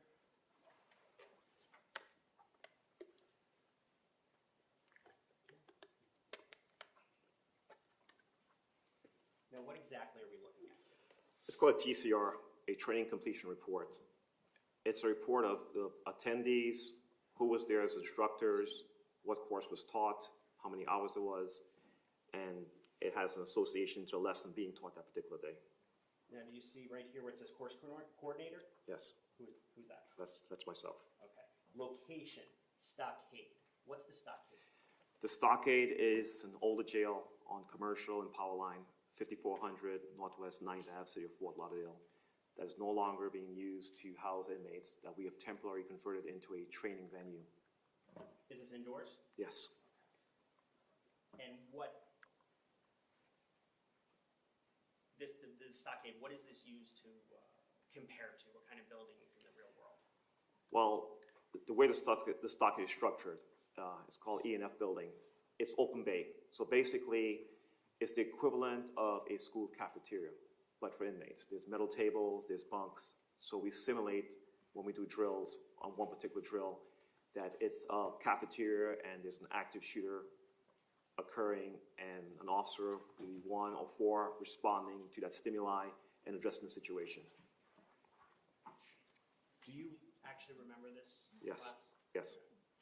You just were explaining cafeteria situation. And we'll get into this scenario that was Okay. going in a minute, but you can visualize, you remember this one. Yes. And that's your name down there? Yes. Now, looking at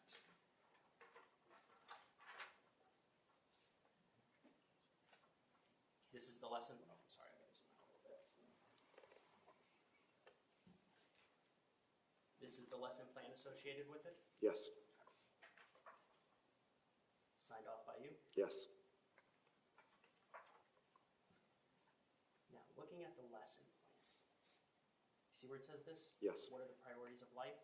Correct. What are the priorities of life? The first priority is hostages or victims. The second is innocent bystanders. The third is police or / deputies. And the last is suspects. What does that mean, though, priority? Priority of life. Our first objective is to mitigate the loss of lives for the hostages or innocents. That's our first priority. Second is bystanders, and then third would be us, and last is the suspect. So in the terms of rendering aid, if the suspect is bleeding out and I had a victim there, the victim gets first medical aid. That's the priority. And that's the priority of life. Yes. Looking down a little bit further on this, where it says, where do active shooters take place? What is the first one? Schools, And why was that added to this lesson? traditionally, one of the most known active killer shooting was in Columbine. And that changed the whole way law enforcement approached active shooter training. It was kids. Unfortunately, law enforcement waited for other deputies or officers to show up, and a lot of lives were lost. So it changed the whole concept of how we respond in law enforcement to any active shooter. And Columbine happened on April 20th of 1999? Get a date? I'm not sure how to send the date, sir. Okay. Did it happen in 99? Do you recall? Yes. Okay. And you're saying that what happened at Columbine changed the way law enforcement will respond to active shooters? Correct. In what way specifically? You no longer wait for a team. You cannot. Every gunshot is a victim. And as you're hearing it, that's live intelligence. You have to do something. Make a decision. And your decision, just mere presence, is going to disrupt, like I said, that person, that shooter is so fixated on the soft targets. Your job as law enforcement, is the mere presence, is to disrupt their mindset and change their game plan. Does that mean to go towards the sound of gunshots? Yes. Does that mean you must know precisely where the gunshot is coming from? No, it does not. You search, you go into hunting mode. Every shot you hear is intel. And as gunshots are being fired, there's certain things that happen. The smell, you'll see casings. You may see trails of blood. You may see people fleeing the area from a particular direction.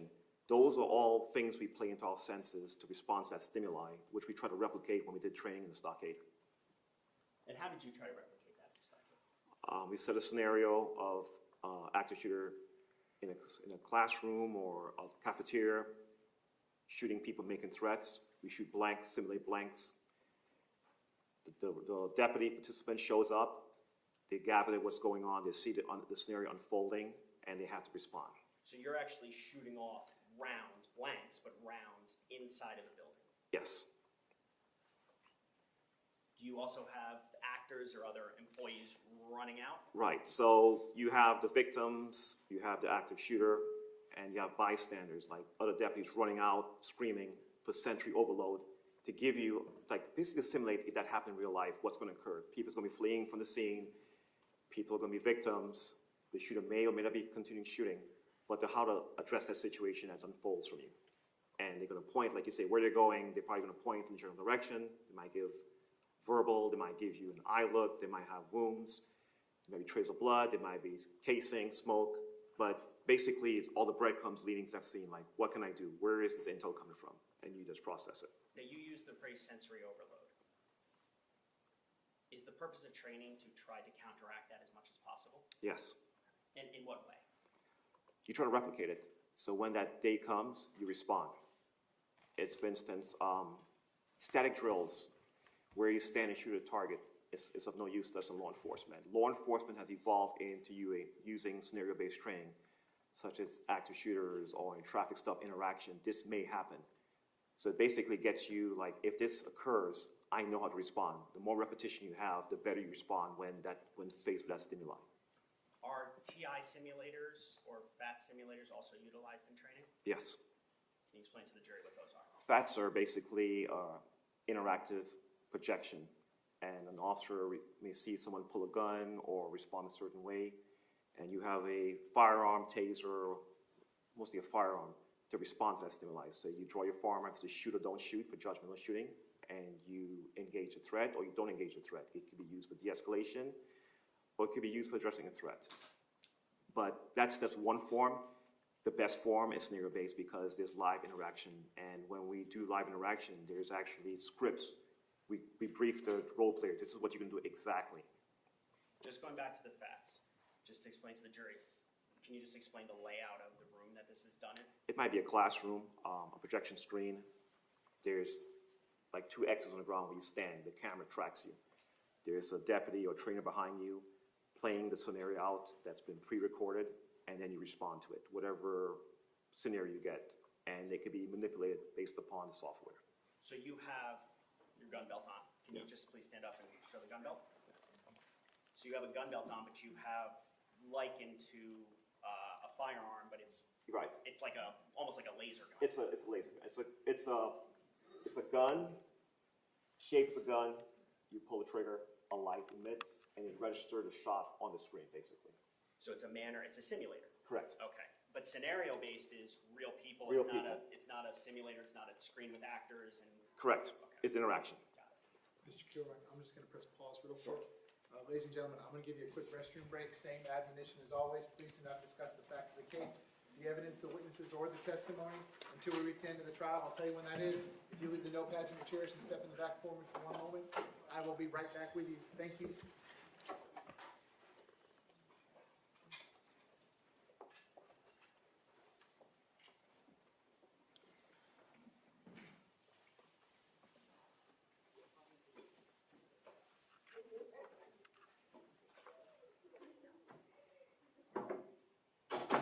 Okay, we're outside the presence of the jury. Everyone can be seated. Real quick 5-minute restroom break. Sir, if you'd like to step down, you may do so. If you want to stay here, you can stay here. But I can't have you talk to anyone about your I'm just stretching, testimony. Your Honor. It's like Let's stretch right here for 5 seconds.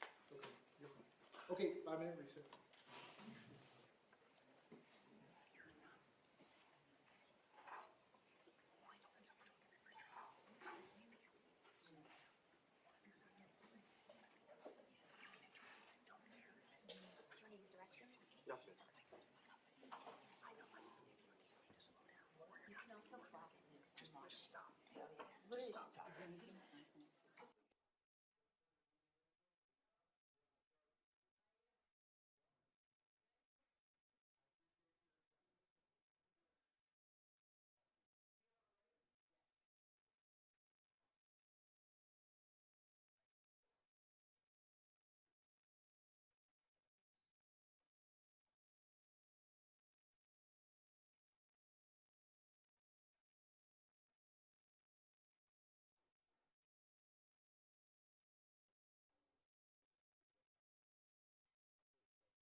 present for the state.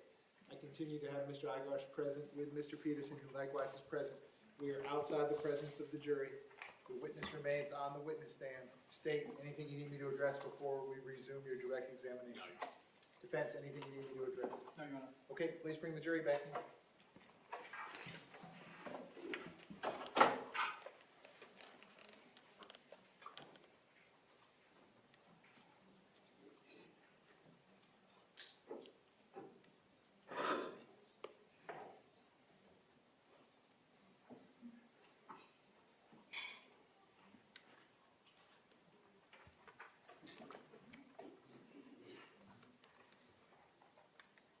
Mr. Killen, do you want me to try to reset the annotator? If you could. Ian showed me one trick, so let me see.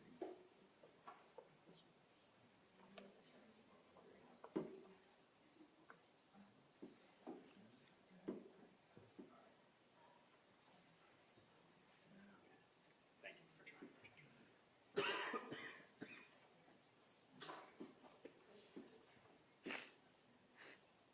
So he's not able to circle anything, just so I know? It's just when I hit that same annotator button, that's when we're getting the flash on half the Okay, screen. all right, so we're finger pointing, I'll finger point.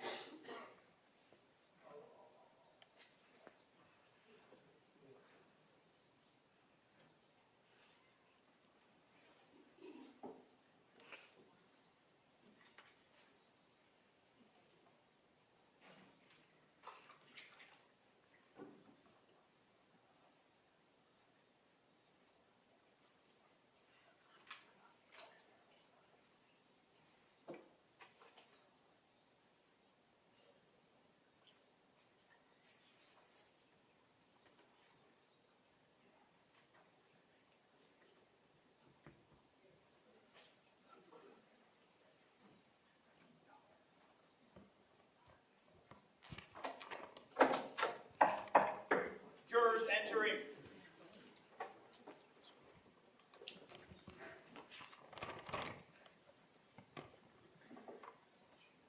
Ladies and gentlemen, welcome back. Come on in.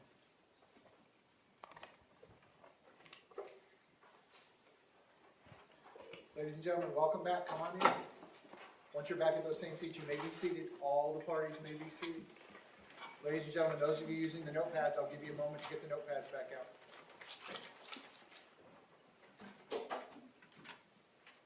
All right, ladies and gentlemen, when we took our quick restroom break, we were in the middle of the direct examination of the witness. The witness remains on the witness stand under oath. We're going to resume at that point.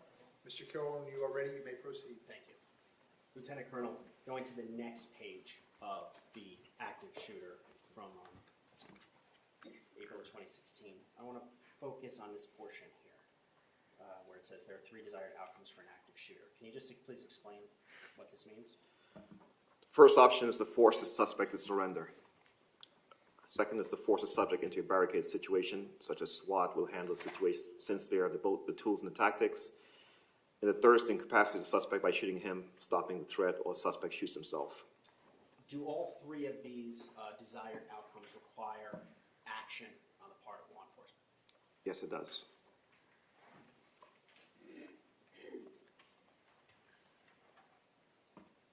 Looking at the next page, focusing down here, can you please read this? The majority of incidents were over in minutes. There is a need to get there fast. Why? Time is the essence. The longer you allow the shooter to stay active, the more lives will be lost.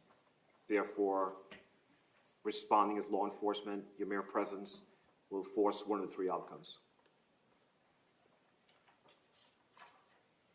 Going forward a few pages. This portion up here. What is a single deputy response? Why is that a consideration, a single deputy response? Most active shooters, when it occurred, sometimes the first deputy on scene or officer on scene, you are the initial person to engage the threat. Your backup may be miles away or preoccupied with something else. So again, time's the essence. If you were to wait, as our predecessors did in Columbine, there's going to be a lot more lives being lost. So in this portion here, if you could just please read that. If you're in a scene or in the area and you hear gunshots, you should immediately assess what you have and prepare to respond. Remember, every time you hear a gunshot in an active shooter incident, you have to believe that it's another victim being killed. Now, do you see any language in this lesson plan, in that portion, or frankly, any portion that says you must precisely know where the active shooter is? There's no such thing, sir. What do you mean there's no such thing? You can never actually pinpoint. You go into intel and you're using all your sensors. If you sat there to get the perfect picture, the perfect time, it may 2 or 3 minutes may elapse. Now you get a lot more problems. You got a lot more victims sitting there dying, bleeding out or dying in front of you. And does that kind of go in with what it says down here? You can please read that for the jury. Use your senses to gain a better perspective of the event. Move with speed and be decisive. Is that what you were just telling the jury about? Yes. Now, going forward a few pages.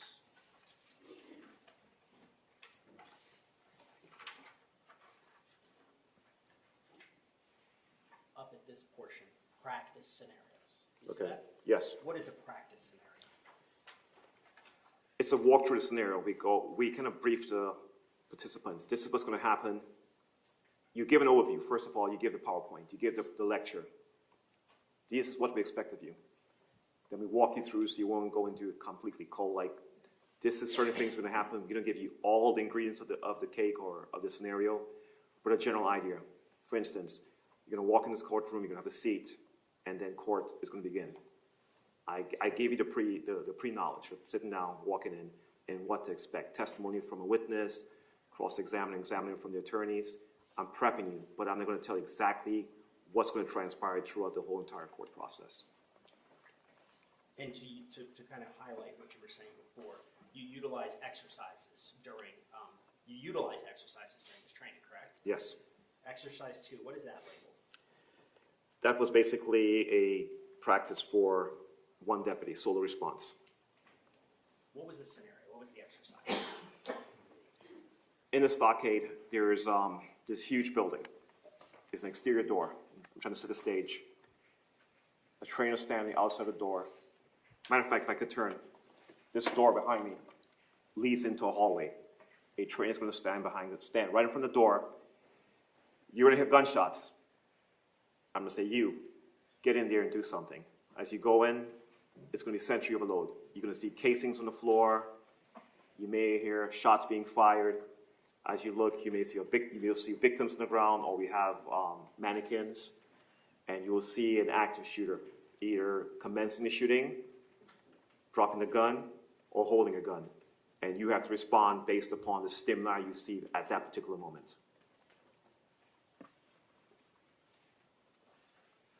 This scenario, this exercise, was either created by or approved by you. Yes.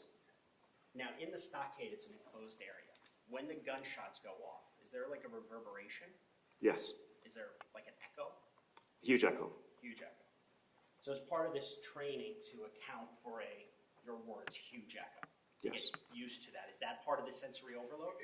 That's it's a stimuli. Basically, to mimic as best as we can a open area, an airport, a courthouse, a school, a hospital, that you're going to hear gunshots, it's going to be echoing, but you can't just use one of your senses. You just can't use hearing, sight, smell.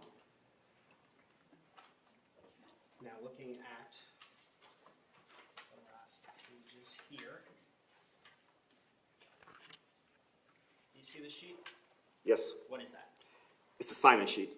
Is that used in training? Yes, for every course you sign in.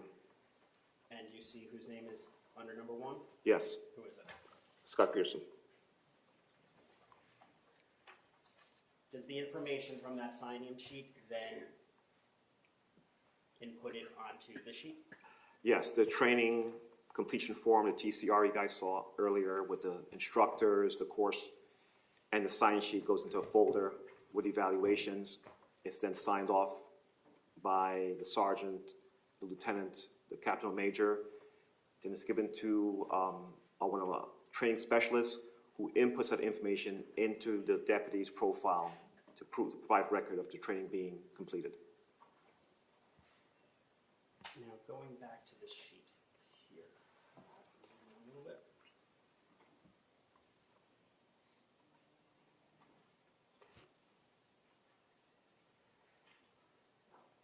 looking at 22. Scot Peterson, handgun class in service, completed 5/13 of 15. Is that the same class that you testified to earlier? Handgun class, yes. Now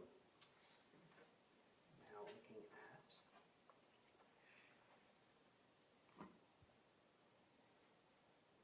number 11, Scot Peterson, school resource deputy, range refresher, completed 8/16 of 17.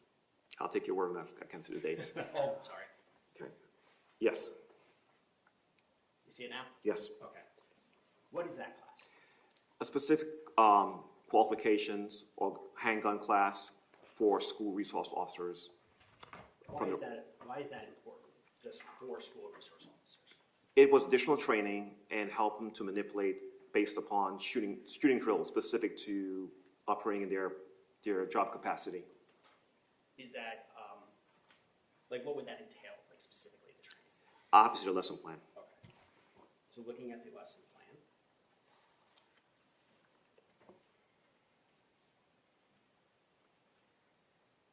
And the course objectives.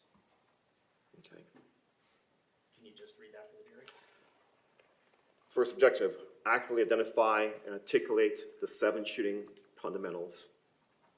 Utilizing a live fire drill, deputies will demonstrate proficiency drawing their pistol from their holster without error. Utilizing a live fire drill, deputies will accurately shoot their pistol at a distance between 3 to 50 yards. Utilizing a live fire drill, deputies will correctly perform emergency reloads during live fire exercise with the rifle. Utilizing a live fire drill, deputies will accurately shoot the rifle at 50 yards. Why is this important specifically for a school resource officer? This is important to transition. For example, a school resource officer shows up in a building, a school, and the active shooter be engaged in a gun battle. They may first have went to their handgun shooting or transferred to a rifle or vice versa. If you don't have a rifle, at least you understand the fundamentals of shooting with a handgun for precise shooting from 3 to 50 yards. What do you mean by precise shooting? Target acquisition, understanding the dynamics of gun. If you hold your firearm with a firm grip, and in the movies you see people close their eyes, in reality you're not going to close your eyes. Both eyes are going to be open when you shoot. You present your firearm, you look at the front sight, the rear sight of a firearm. A firearm has a rear sight with just two metal pieces and a front sight with just one metal piece. During stress, shooting, the drills we're facilitating here, you focus on the front sight by a firm grip. Where your front sight is, that's where the round is going. If your shots are going off target, that means you better pay attention. Don't look at the suspect. Look at your sights. That's where the round is going to go. Lastly, on this sheet, do you see number 7? Yes. And what is that? Patrol rifle refresher. Completed on which date? 10/31/2017. And that's the same rifle refresher that we discussed earlier. Correct. Now, I want to show you what's also in evidence as states 13. During the course of your employment as a Broward Sheriff's Office, do you get certificates in things, the classes you've taken, or different certifications in regards to your employment? Yes. Let me show you what's already in this 13. Do you see this? Yes. What is that? A certificate of completion, basically, from Broward College. It's a CJIS course, Criminal Justice Standard Training, FDLE course, a structured, mandated curriculum to be a school resource officer. And do you see whose name is on it? Scot Peterson. Do you see how many hours were taken Yes, 40 hours. for a school resource officer? Yes. And what dates was that? June 24th to June 28th, 1991.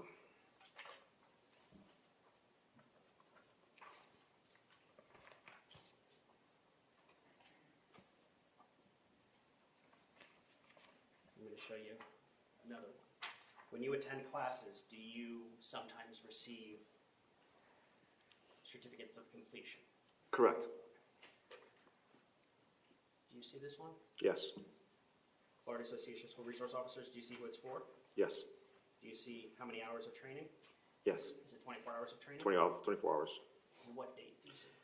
22nd day of July, 2016. I may have asked this, I apologize, but it's for Scot Peterson? Yes. Now, as in your current role, Lieutenant Colonel, that's pretty high up. Yes. How many levels are above? 1. What is that? Colonel. Then above that is the? Well, the sheriff is running for election, yes. In your capacity of that, do you have to deal with contracts, things of that nature, paperwork associated with that? You do. You see what's going on between the cities, the Broward County School Board, outside vendors. As a lieutenant colonel, I review what's going on in my districts or my regional majors present to me to review. So you're familiar, for instance, with contracts that the sheriff's office signed with, you said it yourself, with the school board? Correct. Okay. Now, I'm not showing you what's already been entered into evidence as parts of States 13. I'll scroll out a little bit.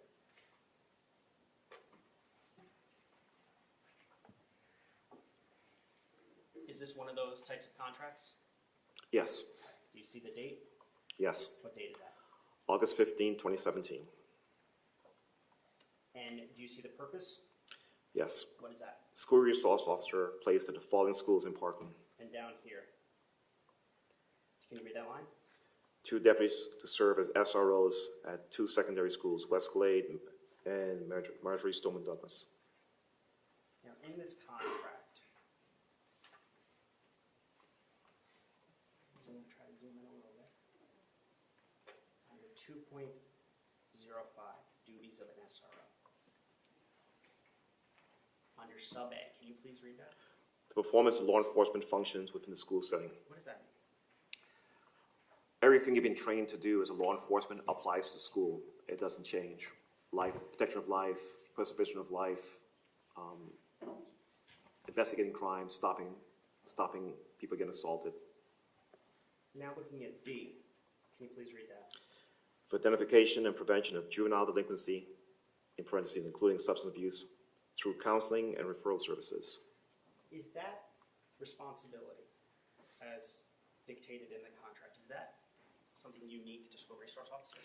That is job specific to school resource officers. Meaning job specific, a regular road patrol deputy?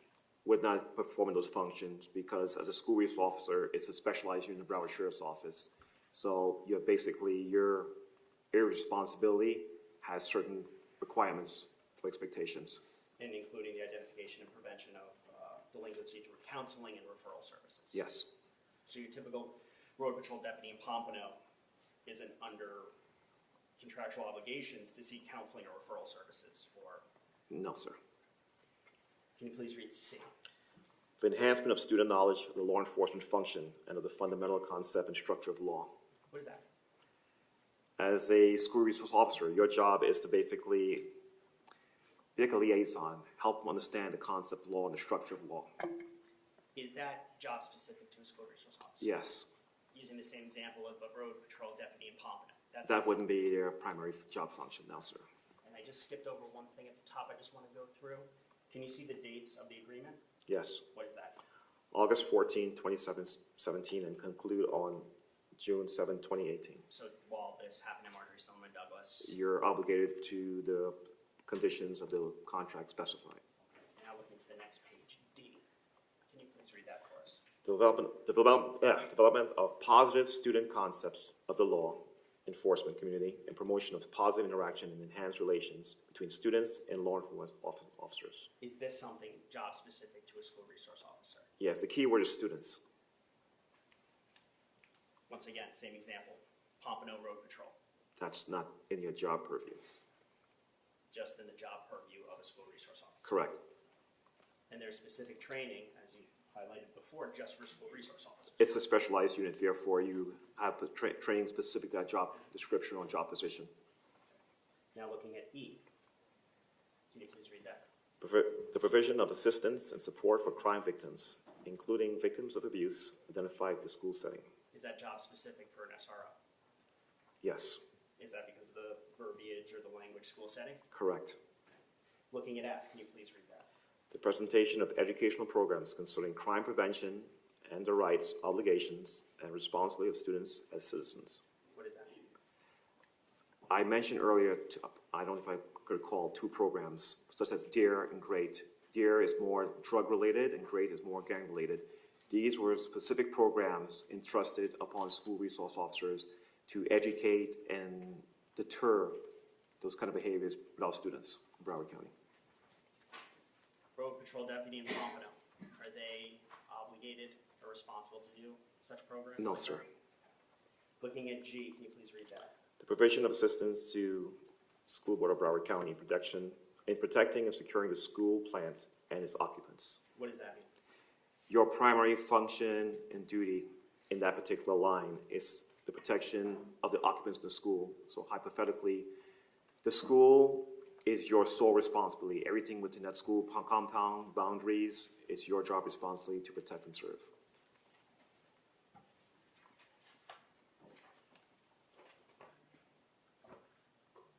I want to talk about police vests. Are you wearing a vest today? Yes, sir. What kind of vest are you wearing? Level 3 soft armor. What does that mean, level 3? It will stop a 9mm round, a 40, and a 45 caliber round. Can you just explain to the jurors who don't know what's a 9, So, what's a 40? a handgun. I'm wearing a handgun. So basically, it will stop a handgun round, not a rifle round. And when I mean stop, it's gonna, if it struck me, it will do some damage. It will disperse the force, break some ribs, but hopefully it won't penetrate. This I'll be having some injuries, but it'll give me blunt trauma. That's for handguns. Correct. How about for ammo?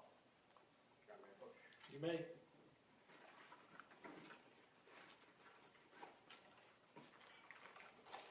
Show the witness what's already in the evidence as states. 27. You see the shell casing there? Yes. Are you familiar with shell casings? Yes. Is something of that size shot from a handgun? No, sir. What's it shot from? A rifle. Would a shell casing for a bullet, the projectile that was originally in the shell casing, would that bulletproof vest stop that? No, it will not.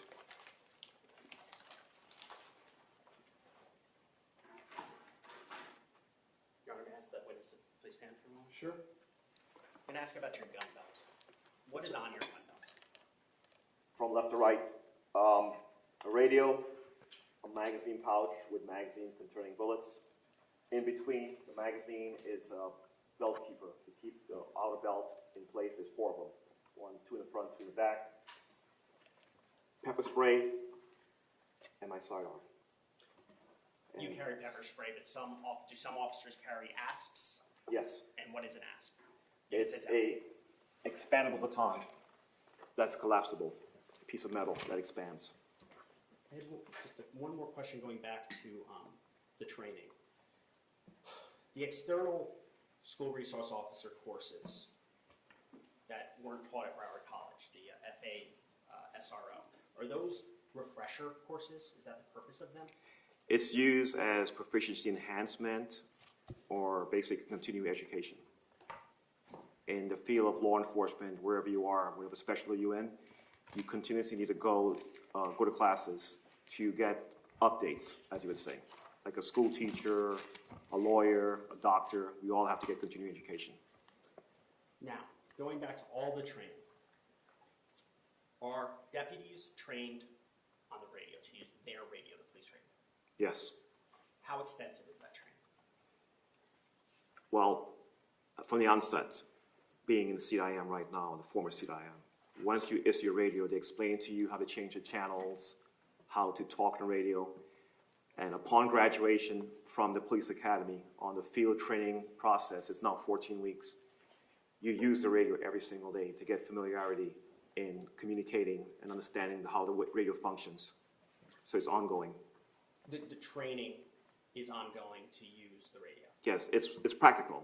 I can explain to you how to use a radio, but the best form is, as a rookie when you first start, is to have you start using the radio from day one.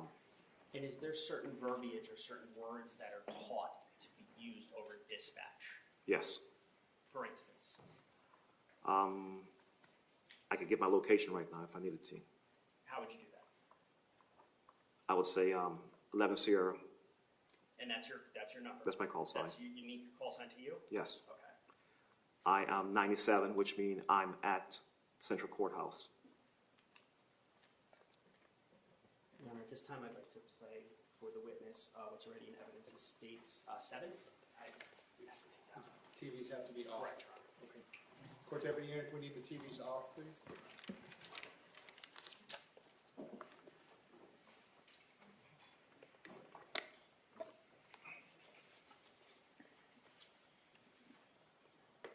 Now, when teaching the radio, do you use specific examples? Do you use cases that have already been, or incidents that have already been recorded over dispatch to teach the newer rookies or trainees the proper and improper way to utilize the radio? Well, we actually evolved from that. We actually have you use your radio during scenarios to facilitate what you would say on the radio. And if you cannot use a code, because we speak in 10 codes, speak in plain language. I'm here, I'm at this location, this was going on. Let's speak, because sometimes during anxiety, you may use a code. If you don't, let's use plain language. All right, if you could please go to 223:26.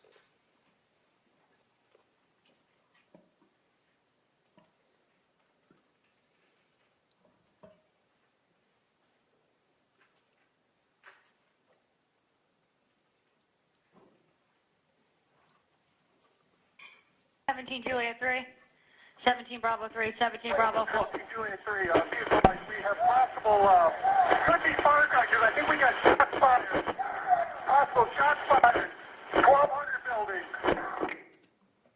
In terms of the training, shots fired, possible shots fired, when are deputies trained to utilize those types of words? When shots of active intel, shots are being fired at that particular location. Now, is there a difference between shots fired and if the verbiage used or the words used and if you're being shot at? Yes, What are you trained to say if you're being shot at? I'm taking live fire. I'm being shot at. And why is that important, the differentiation between the two? Shots being fired, it's someone shooting at something or someone. I'm taking fire like I'm actually engaged in a gunfight with an assailant.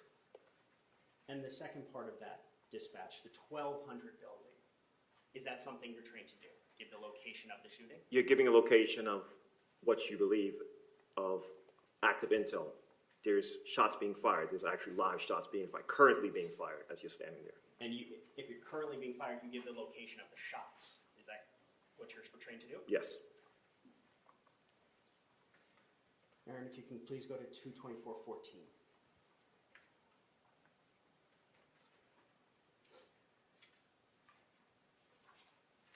Thank you for what's the address? 5901 Pine. 33, we're talking about the 1200 building. It's going to be the building off of Holmberg Road. 1200 building. Are you trained over dispatch or when you're using your radio to confirm where shots are coming from? Yes. Why?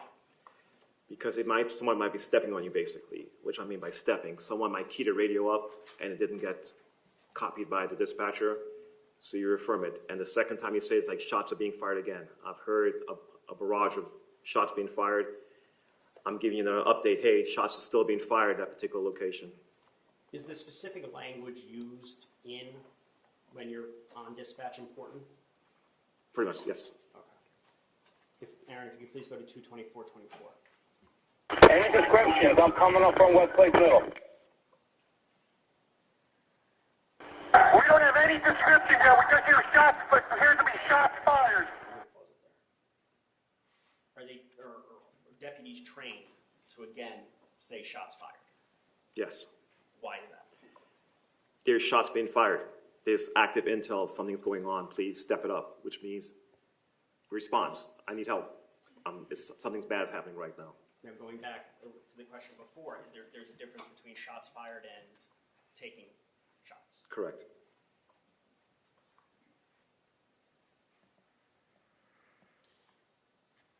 Aaron, if you could please, you can just play it from your action. I'm over on the south side, over by the 700 building. Tango 2, I'm shutting down east.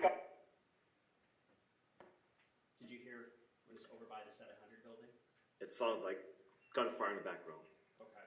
And also over by the 700 building? Right. Okay. What, in terms of training, are you taught to say where your location is? Or are you taught in this situation to say where the shots are coming from? What is the primary thing you're supposed to be saying over You're giving information on where the shots are actually being given, occurring at that time. The last thing you give is your location, unless you're taking fire. If you're taking fire, you explain, I'm being shot at, I'm taking live fire. If you're taking fire, let's say sniper fire, is that something to be said over the radio? Yes, I would. Why? Why is that important? It gives your responding officers and deputies intel, like the shooters from the elevator shooting at you, actually shooting at you from an elevator position. So utilizing the word, for instance, sniper would be, you'd be trained to do that. Correct.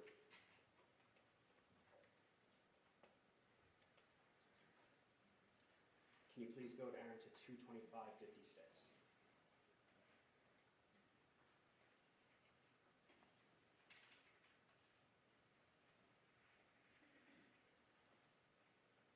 All right, 26. Now, we also heard it over by inside the 1200 building. We're locking down the school right now. Make sure there's no pedestrian traffic anywhere on Holmberg Road. Did you hear where he said inside the 1200? Can you play back again, please? Sure. Can you play that again, please? We go to Bravo channel for regular traffic. Some sort of say they thought it was firecrackers, and we're not sure. By the football field. All right, 26. Now, we also heard it over by inside the 1200 building. Did you hear that? By or inside? By inside Of the 1200 building. What do you do? What are you trained to do in that situation in terms of saying 1200 building? As in what Is that aspect? another confirmation? Yes, there's shots being fired in the 1200 building. Now, in terms of training over dispatch, when you're repeating shots fired, are you trained that means there are continuous shots being fired? Every update means there's live fire occurring. There's not a lull. There's a lull in between, but there's still shots being fired. Every time I come on the radio, every time I key up, I'm saying shots being fired. I'm telling the dispatcher there's somebody still shooting at this particular location. Aaron, if you could please play 22640.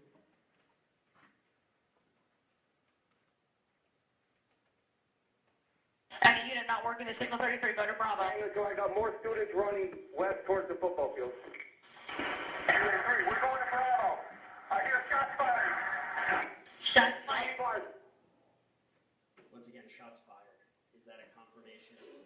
Are they trained that means there's continuous shots being fired? Yes.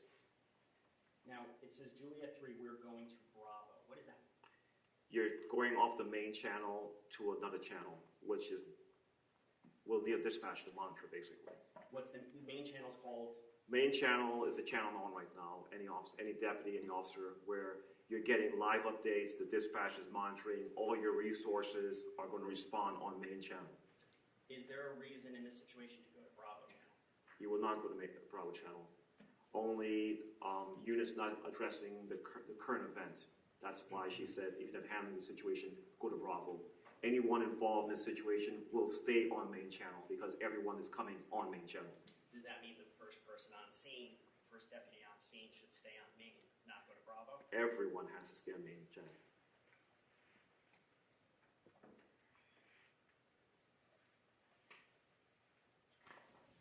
Aaron, 228.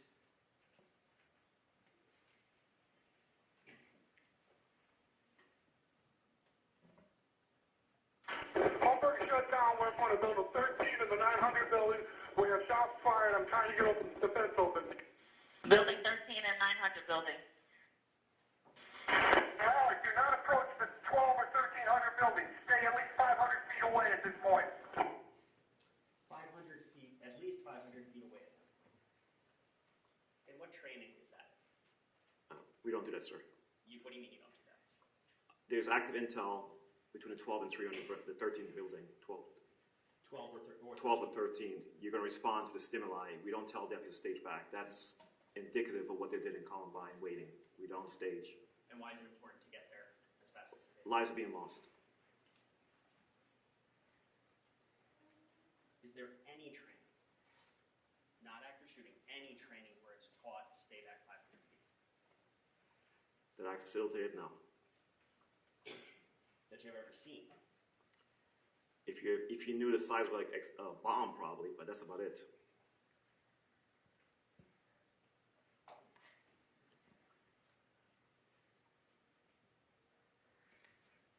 You mentioned earlier auditory exclusion and tunnel vision. Can you just explain what auditory exclusion is? Auditory exclusion. Your focus of your hearing is tuned out. You're so ingrained. For instance, let's say you're watching, in layman's terms, let's say you're watching a game, a football game, or the Heat basketball game. You're so in tune, and someone's saying something, you're not paying attention to it because you're so focused on that particular object, time, and object in front of you. And when, in the case of a critical incident, your senses, your hearing diminishes, but your sight on the particular target in front of you is your key focus. You actually start losing peripheral vision, your hearings diminish, and you see what's unfolding in front of you. Now, as part of your training, learn ways to, let's say, shake that off? In the firearm classes, and the active killer, or even in the self-defense classes, we tell them that basically, it's called tactical breathing. Take a deep breath, refocus. When we shoot the handgun classes or rifle classes, and we address the target, we're shooting the target, you get fixated on the target. So we'll say, hey, on the command of gun, you will shoot 5 or 6 rounds. You shoot into the target. You take a breath, pause, scan. While you're scanning, I'm breaking my tunnel vision. I'm no longer fixated on that particular target. I'm looking around my surroundings to gather other intel. Maybe somebody else is moving peripherally, maybe I'm hearing something, another command. That's why we do it. We do it in the firearms training, we do it in active killer training, we do it in defensive tactics when we do hand-to-hand combat. So different ways, just to recap, I'm going to have you recap what you just said. What are the different ways to shake it off? Take a deep breath. You take a deep breath and scan the area. Don't just look in one direction. Start looking. Some people say 360 awareness. It's actually more than that because you're looking around you, but you should also look up or look down because you might be walking into a manhole. You might get someone drop a brick on your head. Look around. Shake it off. Don't just fixate on one specific point.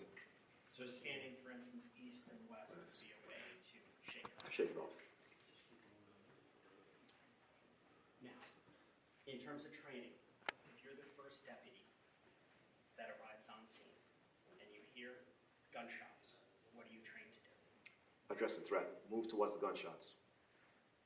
In a situation where you don't move towards the gunshots and a second officer arrives, one with a more high-powered rifle, what are you trained to do in that situation? We call it linking up. It's 2 of us now. Let's go. Let's do it.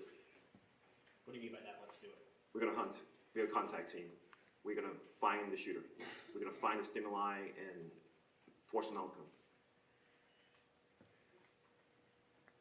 Now, in terms of training shots, how does it work in terms of whether a deputy hears shots or they hear, for instance, an SRO hears a fire alarm? What are they trained to do in either of those situations? Address what's going on at a particular time. What's causing it? What's the causation of whatever's going on? Investigate it. Now, once shots stop, what is trained? What are the deputies trained to do? Gather some more intel. Move in. Try to get a better vantage point to see what's going on. And is that, going back to the training, using your senses? Correct. Why is that important? Because if you move and try to get a better vantage point, your senses will kick in and you get more intel that you can relay over the radio to gather more resources or give more intel as to how we're going to handle the situation. Would you do things such as check windows? Yes. Or, I'm going to publish. Not publish, I'm sorry, I'm going to show the witness exhibit on it.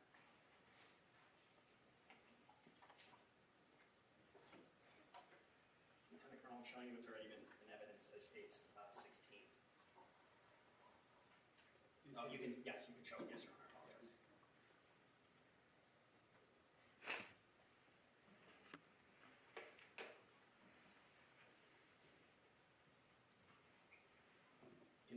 Yes. Are these the type of windows that you would want to look into to gather intel? Yes.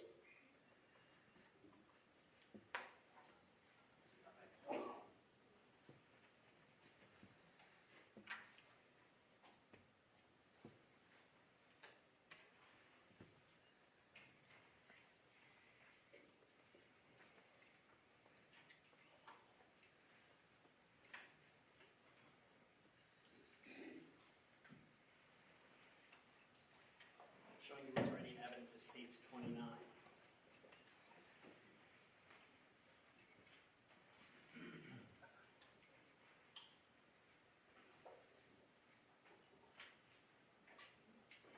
you see the door here?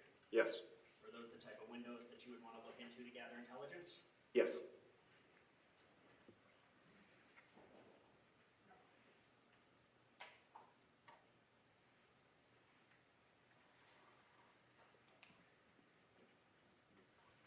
What is round confirmation? If someone is shooting, it's going to hit an object, a person. You could tell a general direction where the rounds are coming from. If someone's shooting at me, I would look to see if they're shooting, if there's gunshots around me, hitting a pole, a car, a person. If there's no wrong confirmation, more than likely no one is shooting at me. It's a sound. And with that information, if there's no round confirmation and you're still hearing shots fired, what do you choose to do? See where the shots are coming from. See where they're coming Seek it. Find it. from. Now, going back to that rifle refresher class.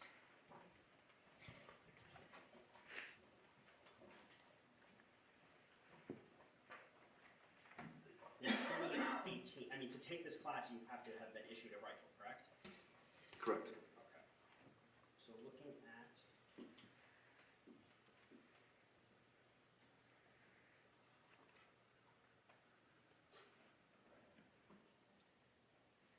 number 7, patrol rifle refresher, Halloween of 2017.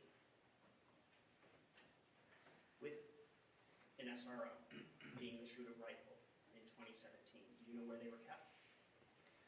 No.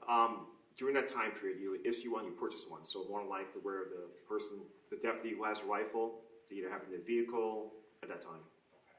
So being in their vehicle, a rifle in a vehicle, how are deputies trained to keep rifles in their vehicles? At that particular time, there were rifle racks.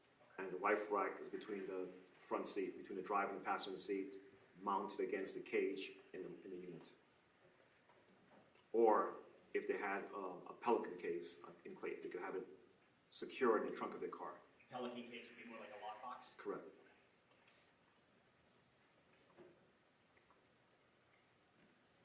Now, in a situation where a deputy determines that they want their rifle in a situation like this, what are they trained to do?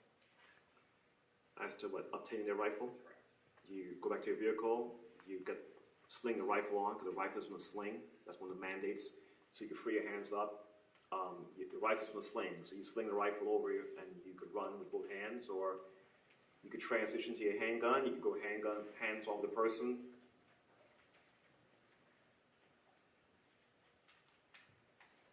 Well, with that said, given the training on the tactical handgun, SROs are armed with a handgun. Correct.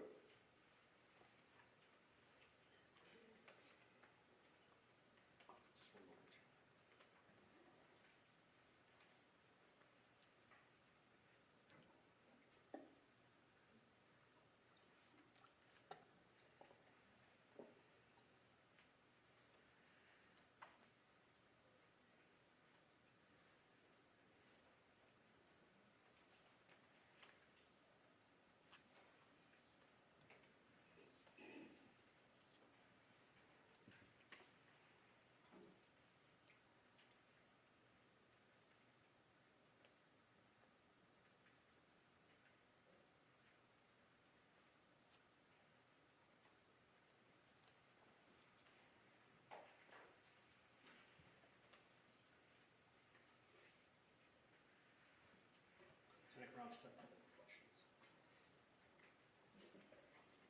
terms of school resource officers' responsibilities, are they the quote gatekeeper of the school? Their primary job function is to protect the kids at school. And actually, let me just answer the second question.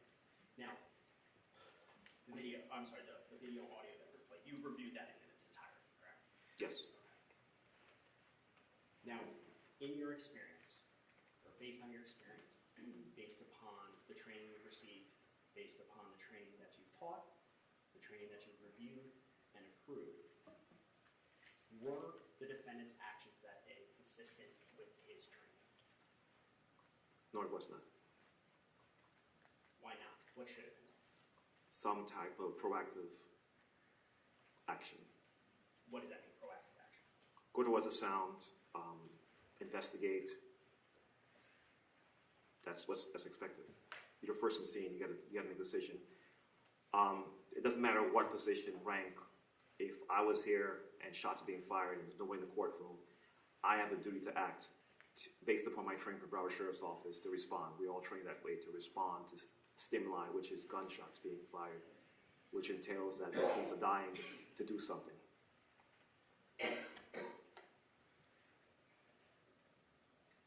The things that could have been done, does that include going into the building? Yes, sir. Does that include yelling out sheriff's office? Anything to disrupt the OODA loop of the shooter. So anything to distract the shooter? Correct.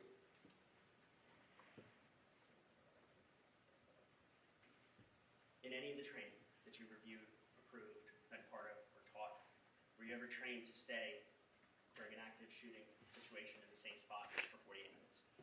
No, sir.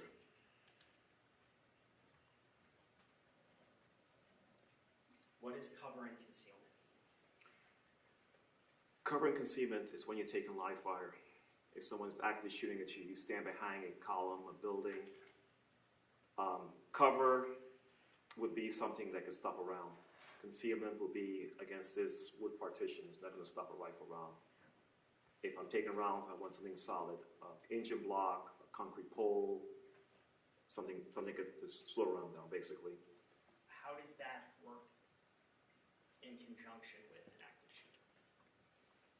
You seek cover if you're getting live fire. If not, you make movements towards the target or the threat. And if you're taking live fire, you're trained to I'm receive what over dispatch? I'm taking live fire, I'm being shot at.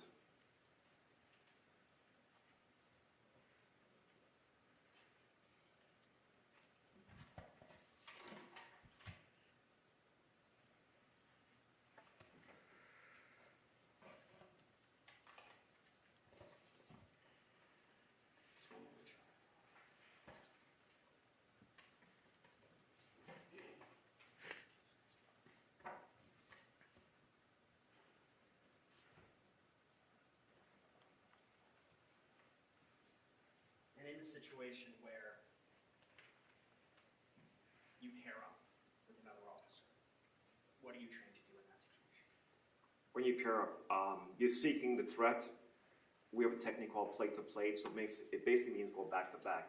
As I'm going down the hallway, if there's a door, I'm crossing a door, I am facing forward. My sole responsibility is looking forward. The secondary person, they will be on my arm with their firearm pointed at this door. So as I focus forward, they're crossing the door, addressing the threat. That's what it is basically. We're clearing areas, open spaces.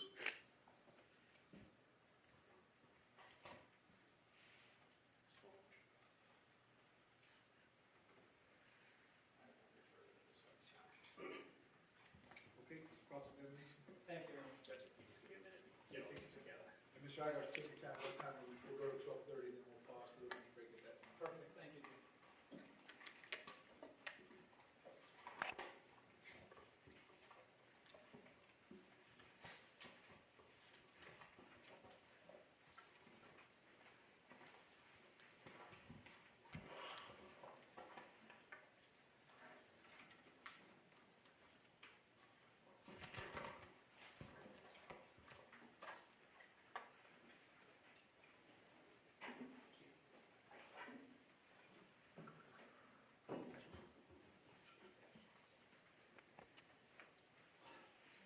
Good afternoon, sir. Good afternoon. Your Honor, the first thing I'd like to do is I'd like this witness declared an expert in training, police training, based on his experience. Yeah.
That you consider yourself to be an expert on BSO training, policies, and procedures, correct? Yes, sir.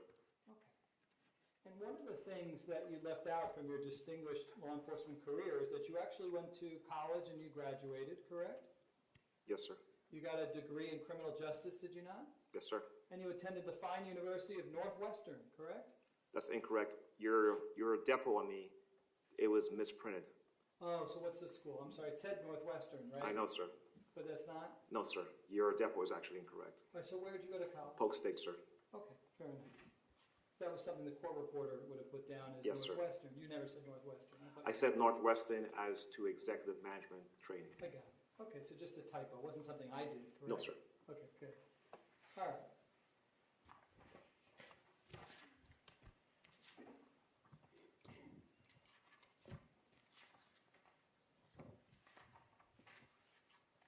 Did you ever have the chance to speak with my client after the shooting? No, sir.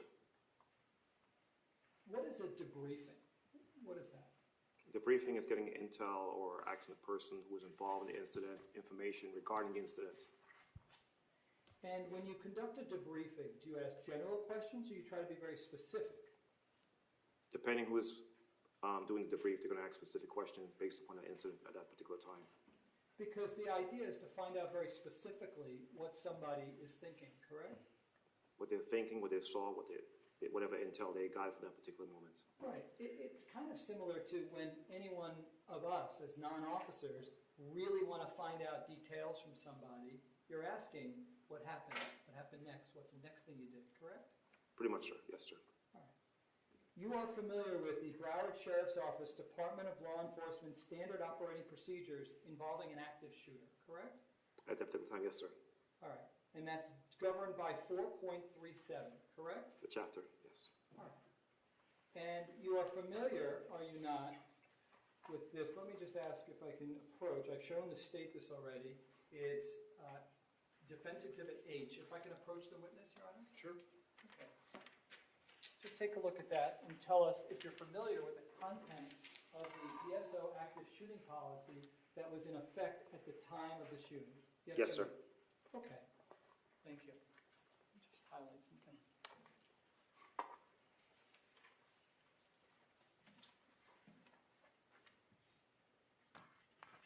There is a, Your Honor, if I can have this. That item is not in evidence. Does this fairly and accurately depict the active shooting policy that was in place during the shooting? Yes, sir, based upon the date at the bottom right-hand corner. Yes, sir. We would now, Judge, we'd now like to publish this to the jury. You want to move it into evidence? Yes, sir. To state any objection? All right, so without objection, defense H for identification will now be in evidence. That's defense exhibit 2.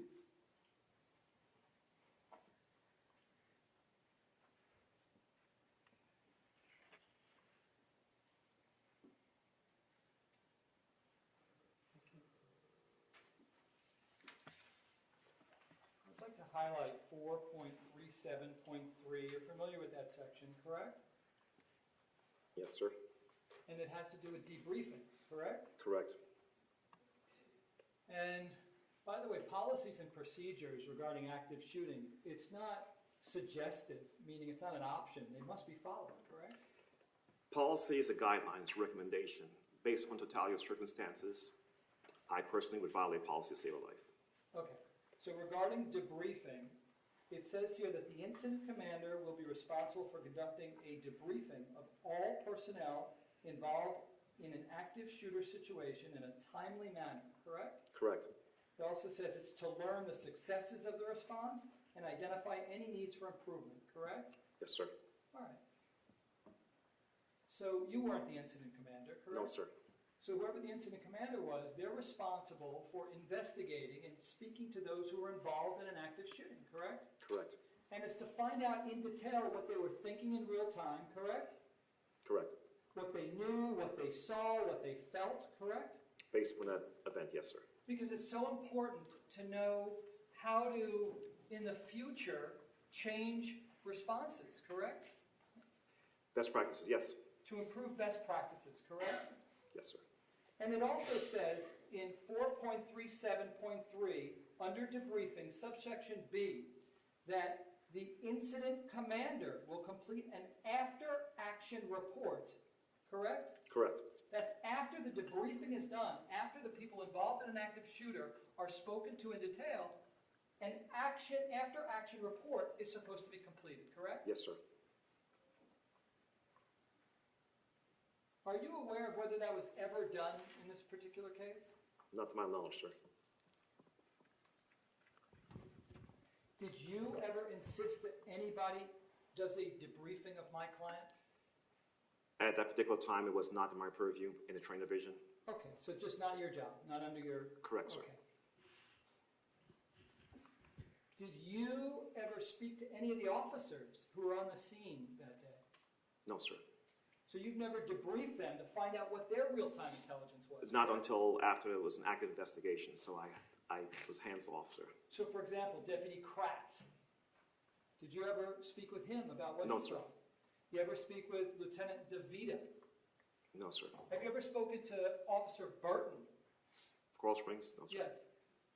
What about Officer Best? You ever speak with these guys? No, sir. To understand what they were thinking, what they were feeling in real time? No, sir. Did you ever speak to any of the kids, for example, who exited the 700 building and who heard shots in real time to understand what they thought? That would have been in the investigative division, sir. It would not be in training, sir. Okay, so the answer is no, correct? Correct. Did you speak with any other kids who were outside of other buildings during the fire drill to understand what they thought about the shots and where they thought those shots were coming from, sir? No, sir.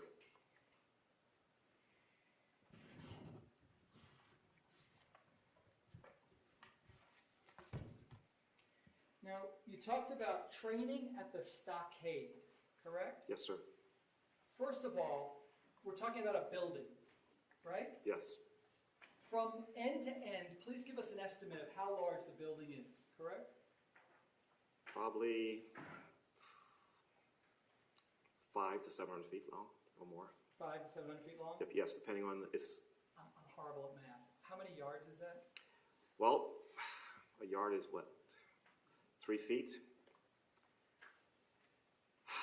say, I'm guesstimating. I haven't been in a while. Maybe almost a length of a football field, a little shorter. Okay.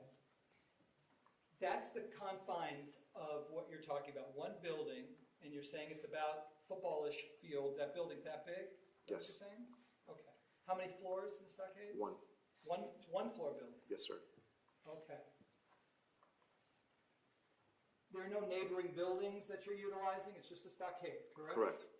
And everybody knows that the shooter is going to be somewhere inside the stockade, correct? Yes, sir.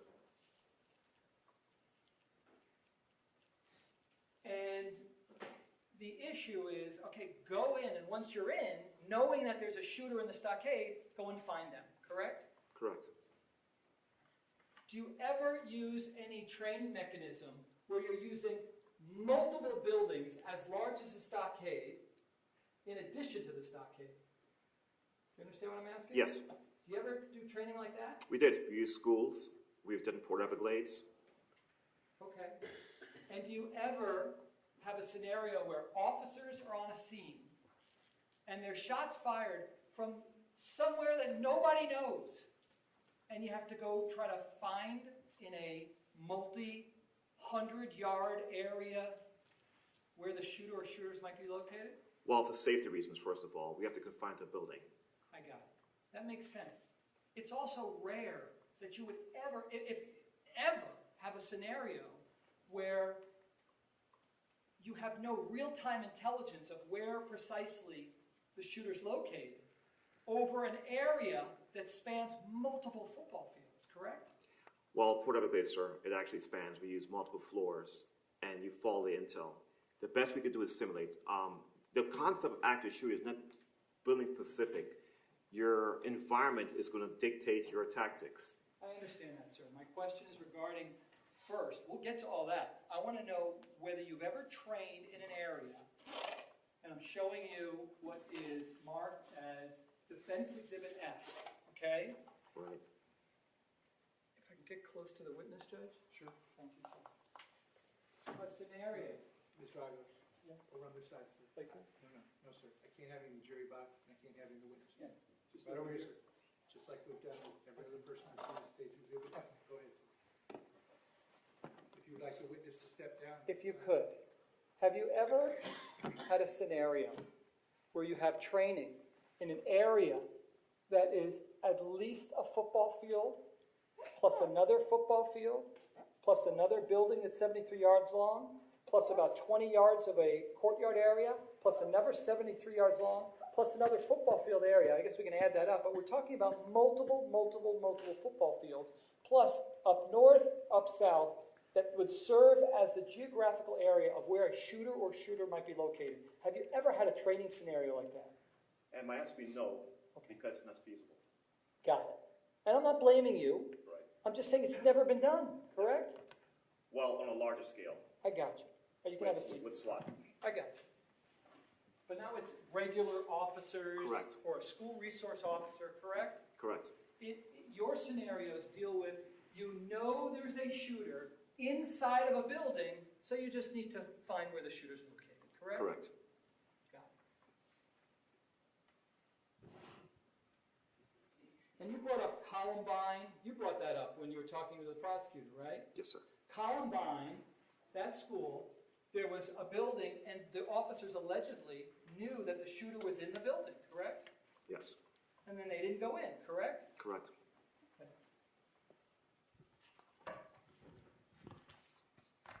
So intel is everything, right? What you know in real time is critical, correct? Yes, and you're supposed to seek it out. That's why I it's got going. it. We're going to get there, sir. But clearly, it's important to discern what somebody knows in real time, correct? Correct. And it's unfair to hold any of your deputies to what was found out after the fact, correct? Objection, Your Honor. Send up question. Yeah, that's sustained. So one of the reasons why you have a debriefing is to know what somebody knows in real time as opposed to what they learn after the fact, correct? The briefings it will be after the fact. In this case, after what occurred, what could we do better? It actually said in the policy that you showed to me. Correct. So in a debriefing, you find out what the person knew in real time, correct? At that particular time, yes. And what information was ever given to them in real time, correct? Correct. So for example, if officers are not getting real-time intel as to precisely which building a shooter or shooters may be located, you want to do better and fix that problem, correct? Correct, but can you define real time? What's your definition of real-time, so we're on the same page? You're saying that the person on scene is getting intel. The person on scene is the intel because they're using the sensors to obtain information at that particular time. Okay, they're also seeking out information from dispatch and other officers, correct?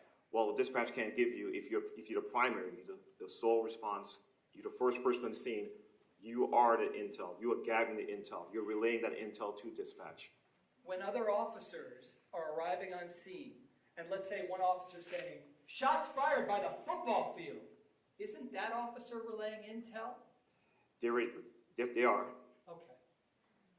So numerous people can relay intel to the dispatcher over the radio, correct? Correct. And then the dispatcher can then hear that information and then announce over the radio what they're hearing so other officers can hear it, correct? Correct. Having a radio that is functioning properly is critical when you're reacting and responding to an active shooting situation, correct? Yes, sir. You have firsthand knowledge that that radio system was a colossal failure to the BSO officers during the shooting, isn't that correct?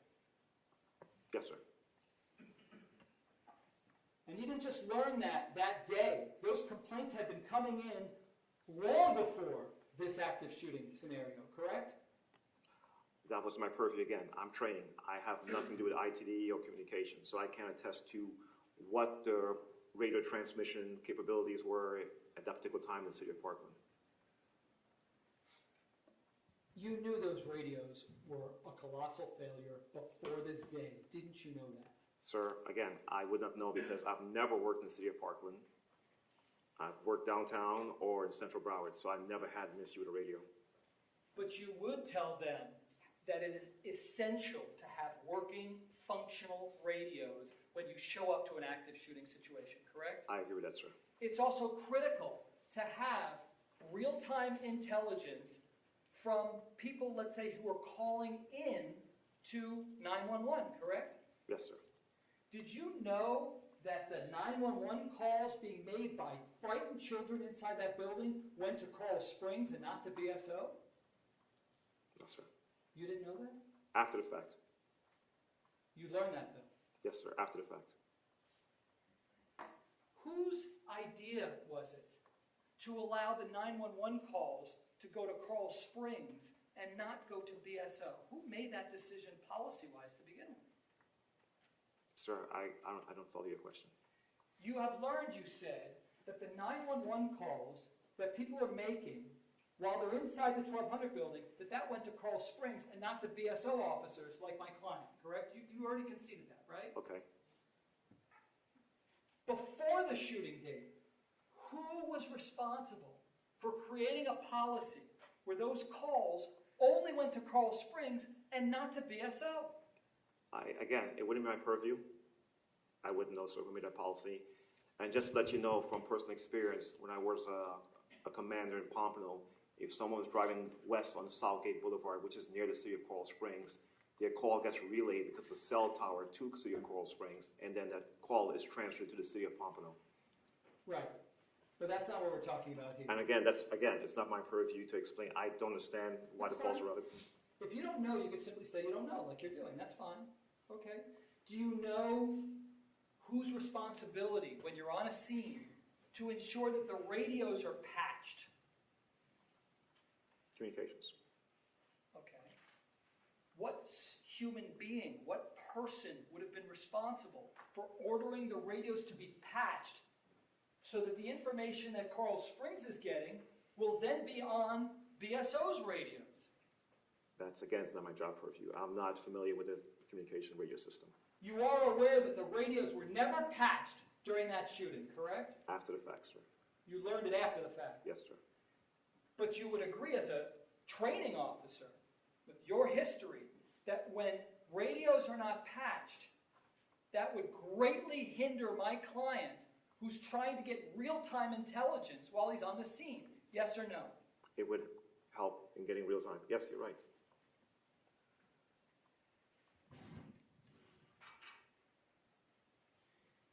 Now, you've stated correctly that if you know where sounds of gunfire are coming from, you move towards them, correct? Yes, sir. We can all agree that that's what you're trained to do. Correct. Okay, so let's assume that you get as close as you possibly can, but then you don't know where to go. Okay?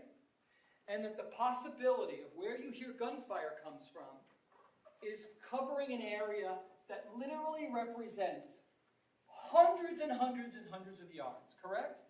Okay. You understand that scenario? Yes, sir. You've listened to gunfire for 4 minutes and 15 seconds, and you still think it's anywhere in this area, correct, sir? Yes, sir. What are you trained to do, sir? Start seeking out where the gunfire is coming from. Okay. So, in a scenario like this, where any one of these scenarios could be equally plausible, where do you start? Well, you start where you're standing. Process of elimination. Keep moving. Every time you hear a barrage of shots, that's more intel, and it's process of elimination of buildings. Okay. So do you start, again, you say buildings. There's a parking lot to the right, which is equally in play, correct? Correct. And assume that it's the size of a football field. Do you just go to the right and start at the closest place, I guess, which would have been, the right would have been the parking lot? You're supposed to start there? Well, you're depending on one sense, sir. There's a sense of sight and smell and observation.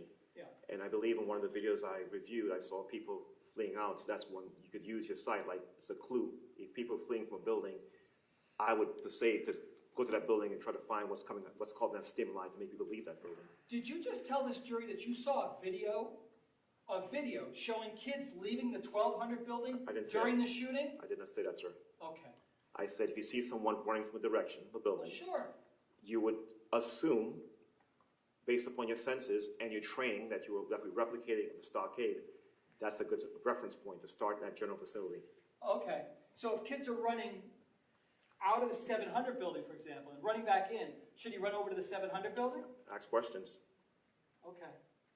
And assuming, by the way, that you believe that the area on campus is unsafe, and by that I mean that there could either be shooters, multiple shooters, wandering the campus shooting their guns, or potentially sniper fire from any of the neighboring areas. Isn't it prudent to make sure there's fewer kids and parents coming onto campus, especially when the school day is about to get out? Well, sir, based upon intel, are you seeing, you said sniper fire, are we seeing round confirmation? Are we seeing victims? Are we hearing gunshots? Are we seeing debris? It was said on the radio that the tape is displayed, I think several times, that it was in or beside the 1200 building. So that would be a great place to start. Okay. So back to my question, okay? Assuming that my client believes that there's gunfire anywhere in this area so that there could be harm to parents and children who come onto the campus, isn't it prudent to do everything you can to keep the parents and kids off of the campus? Yes or no, sir? No. Based upon the priority of life. We just said it, contact team. If live intel is being shot, my first priority is to go towards the stimuli of shots being fired.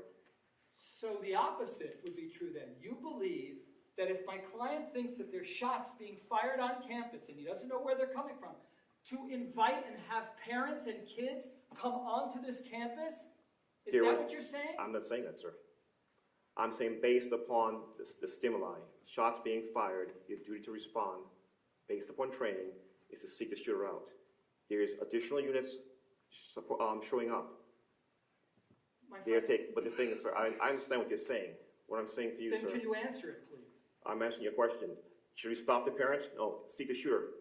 The parents are not being shot right now. We know people are being executed. We have to stop it. Okay, back to my question, and just laser focused on whether parents and kids should be allowed to enter the campus when my client believes that there's a shooter or shooters that could place them in jeopardy. Don't you agree with me that it's best to keep them off of campus so they can be safe? Yes or no, sir? Sir, again, no. Priority is the people who are being executed at that particular time. That's my object. That's my main focus. I understand that. It takes a couple of announcements on your radio to say, let's get the school locked down. Let's get it locked down so parents and kids don't come onto the campus. It takes seconds to do that. You don't think that that's consistent with your training? To keep people away so the scene doesn't become complicated and so the kids and parents aren't harmed? You could transmit and move. That's been taught. We'll talk about the movement. Again, we're focused on my client getting on there 5 times and saying, let's lock the campus down. Isn't that a prudent thing to do and consistent with training so that parents and kids don't get harmed as they come onto this campus, sir? I don't object to ask and answer. Yeah, that's sustained. In any event, Mr. Igosh, we're going to press pause. Minutes over, Thank you. so. Ladies and gentlemen, we're going to pause the cross-examination at this point. I'm going to send you to lunch. Same admonition as always. Please don't discuss the facts of the case, the evidence, the witnesses, or the testimony amongst yourselves or anyone else. Until we reach the end of the case, I'll tell you when that is. I hope you have a nice lunch. You leave your notepads in your chairs. They'll be waiting for you when you come back. I'll see you back at the jury room at 1:50 p.m. 1:50, 1:50 p.m. Have a nice lunch.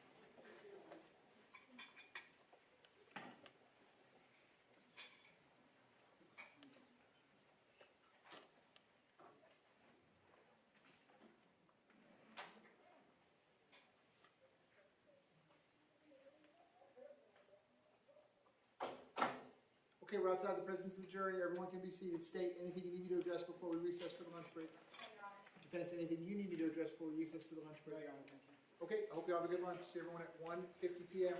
Sir, I'm going to see you back here at 1:50 p.m. You can talk to anyone you want about anything you want except your testimony in this case. Just like you're on the witness. Yes, sir. See you at 1:50 p.m. And you do assign timesheets.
Peterson, who likewise is present. We are outside the presence of the jury. The witness is back on the witness stand. State anything you need me to address before we resume. Defense, you're ready to resume your cross-examination. Yes, sir. Okay, please bring the jury back in.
Jurors entering.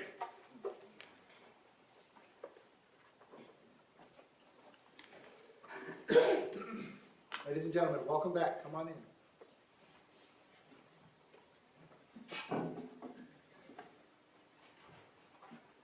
Ladies and gentlemen, welcome back. Come on in. Once you're back at those seats, you may be seated. All the parties may be seated. Ladies and gentlemen, those of you using the notepads, I'll give you a moment to get the notepads back out.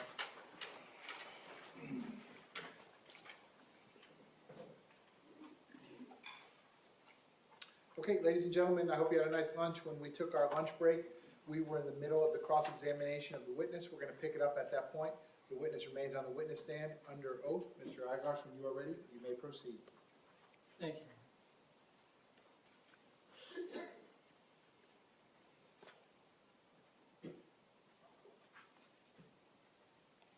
Sir, you've had about an hour and a half or so at least to think about the answers that you gave before we took a break, correct? Yes. Okay. Specifically regarding the questions that I asked of you about whether it was prudent to lock down the school if my client felt that there were shots that could have harmed parents or kids. Is your answer still the same? Yes, sir. Objection asked and answered, Your Honor. Yeah, that's sustained. Well, let me ask you this. Didn't this entire area become a crime scene? Yes or no? I don't know the extent of the crime scene, sir. The minute there's gunshots being fired on campus, this becomes a crime scene, does it not? Yes. And officers put up yellow tape on crime scenes, correct? Yes. And the purpose of yellow tape is to ensure that nobody enters into the crime scene, correct? Correct. And there's many reasons for that, including but not limited to, let's say there's gunfire casings, like bullet casings. You don't want people trampling over the crime scene and moving those pieces of evidence, correct? Correct. So wasn't it prudent, at a minimum from that perspective, to make sure that parents and kids don't come onto an active crime scene? Yes or no? No. Now you said that it's important for someone in my client's position to use his senses, correct? Yes. So for example, if he's looking around and he doesn't see anybody with a gun, he doesn't do nothing, you do the next thing, correct? Yes, sir. You look all around, east and west, to see if there's anything that indicates where a shooter or shooters relocated, correct? Yes. And maybe you even look to all the different buildings to see if you can see inside. That would be consistent with training, right? Yes. And if you can't see inside because the windows are very tinted, you would then even look maybe in the parking lot area if you think there might be shooters over there and look to see if you can see anything, correct? Yes. That's consistent with training, right? Is that a yes? Yes, sir. Okay, so let's say you've done everything you could regarding that sense, the sense of sight. And there's nothing that tells you, okay, here's the building or the area that the shooter or shooters are located. Let's move to sense of smell, because you mentioned that, correct? Yes, sir. You use your sense of smell. And you're trying to smell for like gunfire, right? Something, right? Yes. And let's say you smell and there's nothing that indicates where the shooter or shooters are located, right? Yes. You move on to your next sense, correct? I don't understand what you're saying. Okay. Well, let's go to taste. There's no way to taste where the shooter or shooters might be located, correct? Correct.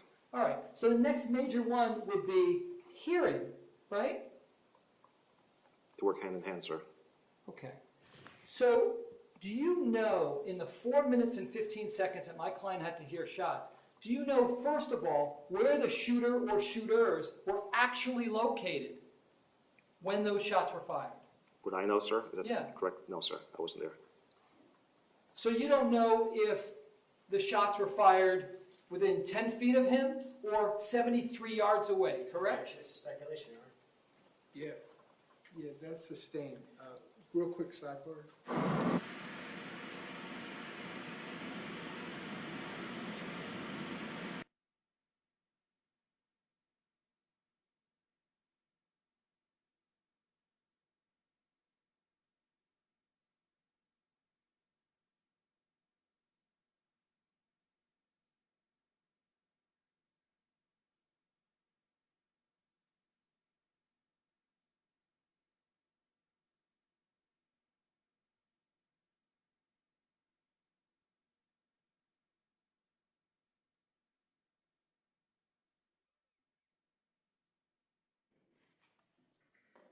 If hypothetically the first shots that ring out are from 73 yards away, it would be more difficult to discern where those shots are coming from than if they were right in front of you, correct?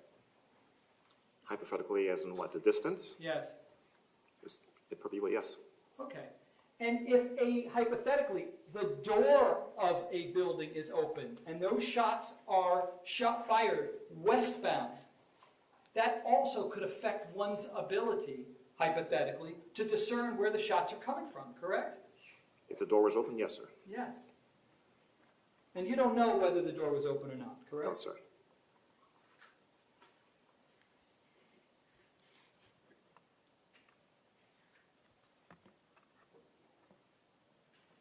You talked a lot about training, right? And one of the first things that you do is when you believe that something's happening, first thing you do is you don't stand in place. You go to the area where it occurs, correct?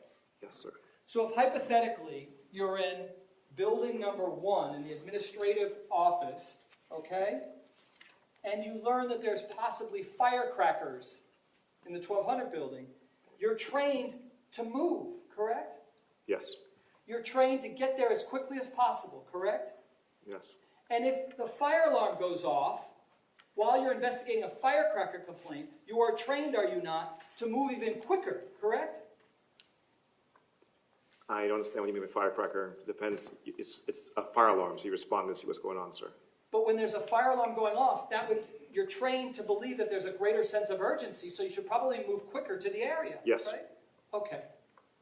Do you know whether my client did that or not? Mr. Eigler, this gentleman wasn't there. Okay. That was part of our sidebar discussion. Okay. He's an expert. You may ask him any hypothetical question you want. You may not ask him anything about February 14th, 2018, because, again, this gentleman was not present. Go ahead, sir. Okay. And so when you get to an area that you believe your life may be in danger, either because you think there might be sniper fire or there might be people running around with guns, isn't it your training to take a tactical position of cover and not leave yourself out in the open exposed? Define belief.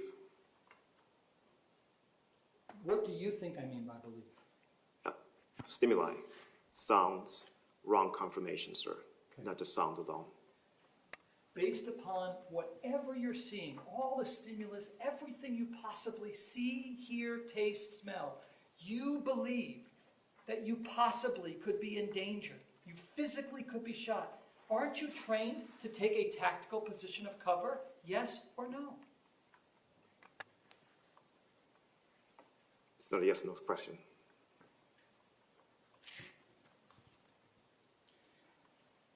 Aren't you trained that when you believe that there could be an active shooter on campus, to immediately order a code red? Yes or no? Sir, no. I don't know what the code red is. I never worked in the schools until now, until after the fact. Okay. Aren't officers trained when they hear gunfire to immediately get on their police radios and announce to other officers, shots fired? Correct. Okay. If we can play the first one, 220. This requires everything to be off, right? Court deputy unit, we need all the TVs off, please. We're going to do 22326. Now, while we're setting that up, tell the jurors why it's important to train officers to immediately announce shot fired instead of waiting and delaying reporting that. You're giving active intel. At the same time, you just want to say shot fired, you are required to give a location. And in doing so, you're also alerting all other officers, and they'll then come to the scene to help out kids, parents, teachers, anybody else who needs help, correct? Correct. If you can play that one. We good? Okay, go ahead.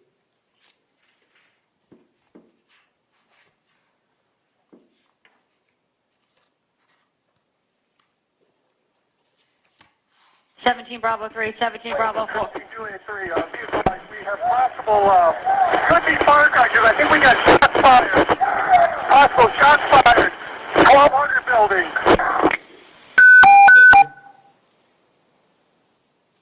If an officer thinks it may be possible firecrackers, but could be shots fired, it's probably better, pursuant to the training, to err on the side of caution and announce possible shots fired, correct? At that time, yes. And that's exactly what you just heard him do, correct? With the location, yes. And with that announcement, doing that, that's what he's trained to do, isn't it? Yes. In other words, it would be inconsistent with his training if he thought possible firecrackers, possible shots fired. He goes, I'm out of here. I'm leaving. I'm running away from the scene. That would have been inconsistent with training, correct? Yes, sir.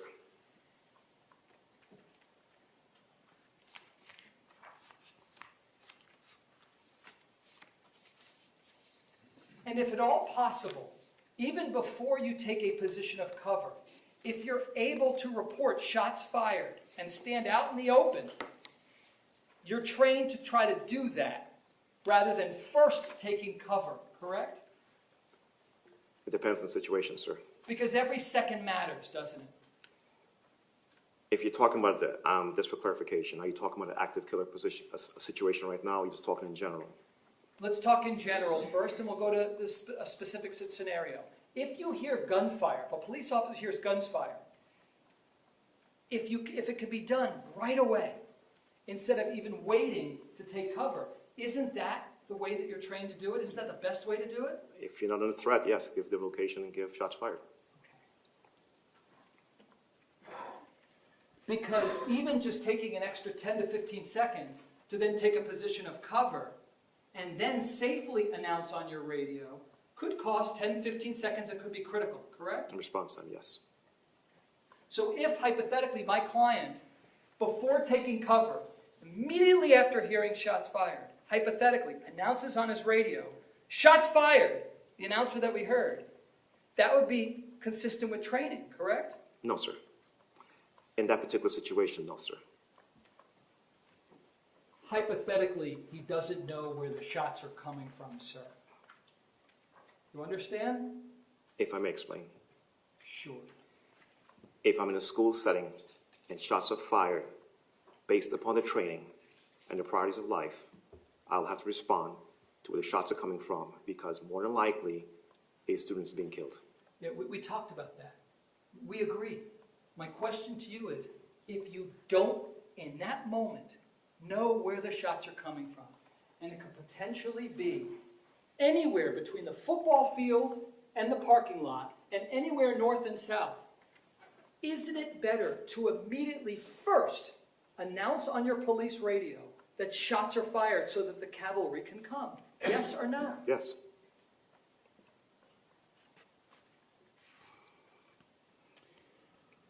The other things you brought up on direct to look for would be if there's any blood anywhere, correct?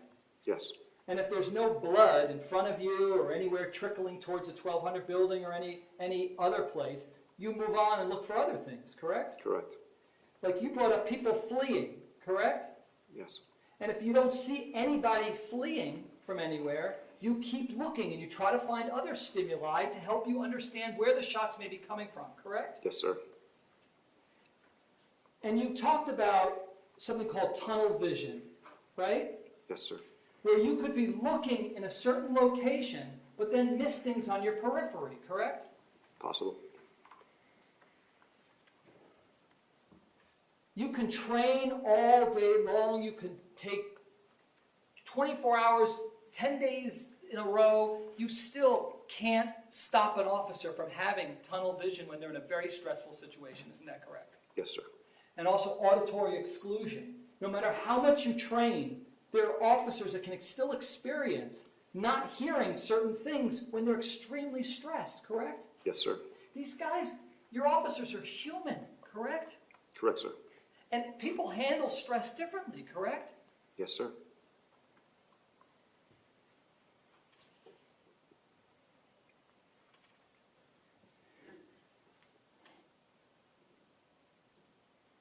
Let's go to the next transmission, please. Do you have the next one? The one that I told you? Okay, I'll tell you what time. That would be at 2:23:55. Agent Boyer out. Julian 3, make sure we get some units over here. I need to shut down Stoneman Douglas, the intersection. If it's appropriate to shut down a school, isn't the way that he said it consistent with his training to make sure that dispatch knows to repeat that and to actively then encourage officers to shut down the school? Yes, sir.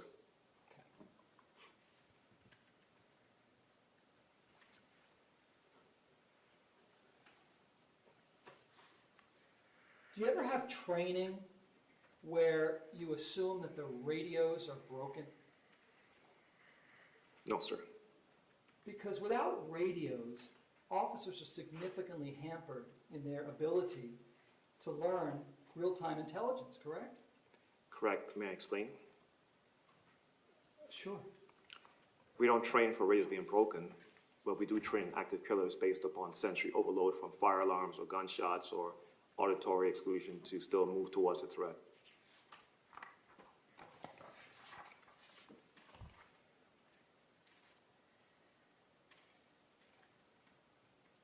You had mentioned on direct that if you think you're under sniper fire and you're certain of it, and that's what you're experiencing, you should say it over the radio, correct? Yes, sir. If that's one of 5 to 10 different scenarios, are you trained to get on the radio and say, here are the 10 things that I'm thinking I could possibly be faced with in real time? Number 1, I think that there might be shooters in the parking lot. I think that there could be, you know what I'm getting at? Yes, sir. Are you trained to go through it in order, every single thing that you're possibly feeling or thinking in real time? No, sir. And if anything, you got officers, many officers at one time, talking a lot. And you want to try to keep the airways as free as possible, correct? Correct. And so you want to be very selective in what you're saying over the radio, correct? Correct. So it's possible for an officer to feel like sniper fire could be a scenario, but not necessarily articulated on the radio, correct? I'm not a dispatcher. Dispatcher could hear as it coming, and she'll tell the air to stop Say it transmitting. I'm not a dispatcher.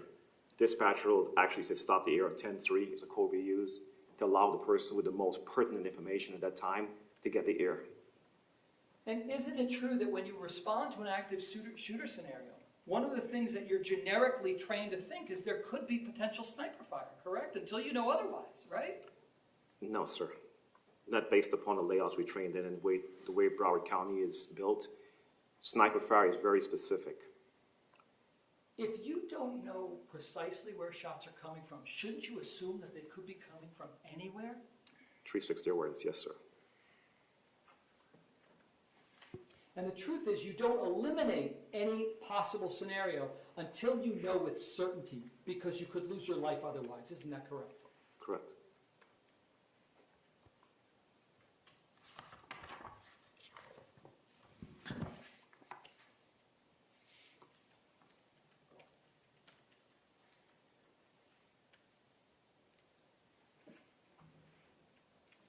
You train your officers that you do not leave their position of cover unless they have a plan and or know where the shots are coming from. Isn't that correct? Based upon what situation, sir?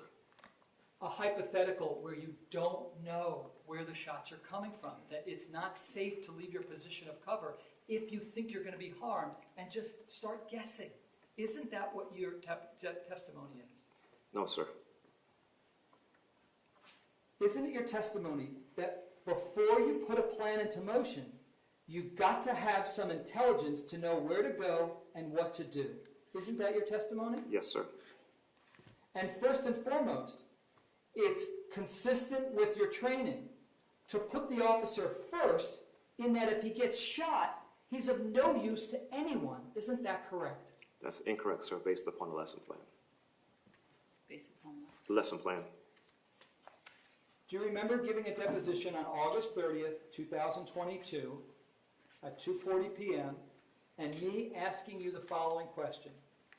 Line 9, page 16. And first, Objection, proper engagement. Yeah, that's sustained. do you remember giving a statement on August 30th, 2022 where a court reporter was present and you rose your right hand and you swore to tell the truth? You remember that, correct? Yes, sir. Judge, I'm going to interrupt the proper engagement. Not yet. Go ahead, keep going. Do you remember me asking you the following question? And first and foremost, That part's sustained. Just ask the statement, sir. What's the statement? question. No. You're not the witness, sir. What is the inconsistent statement that you are alleging the witness said? Ask him, did he say that statement? Go ahead, sir. Did you or did you not say correct when I asked you the following statement? But his inconsistent statement is the word correct? Sidebar.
that you train officers to take a tactical position of cover if they think that they're taking on sniper fire, correct?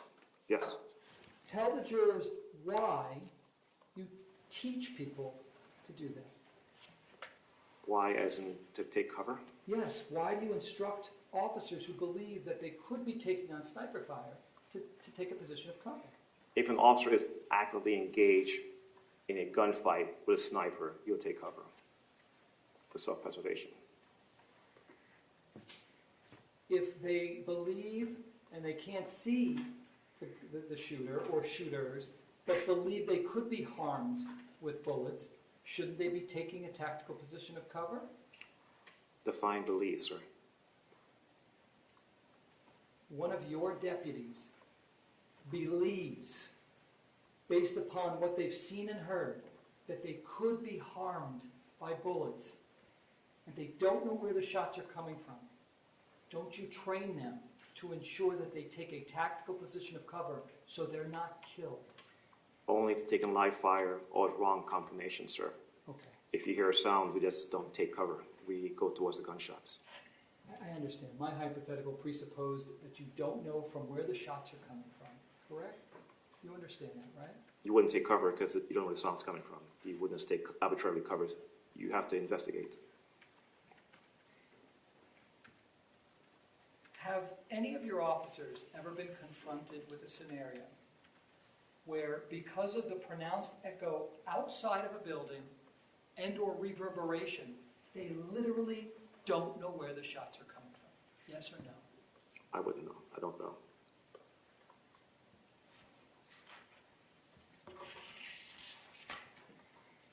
I want to refer you again to the active shooter policy, and I'm referring to 4.37, subsection C, and this is of Defense Exhibit number 2. Thank you, Your Honor.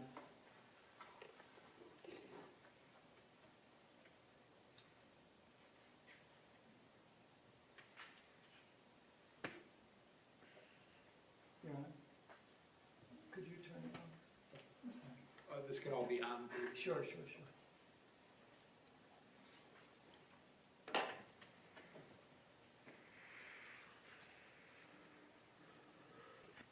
So even in the active shooter policy, the first line of subsection C is if real-time intelligence exists, right? Because there's scenarios where real-time intelligence is either difficult to discern or it doesn't exist, right?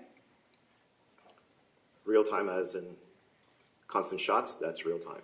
Okay.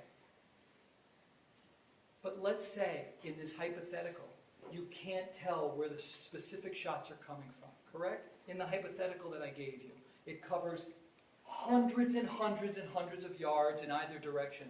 This incorporates that scenario, correct?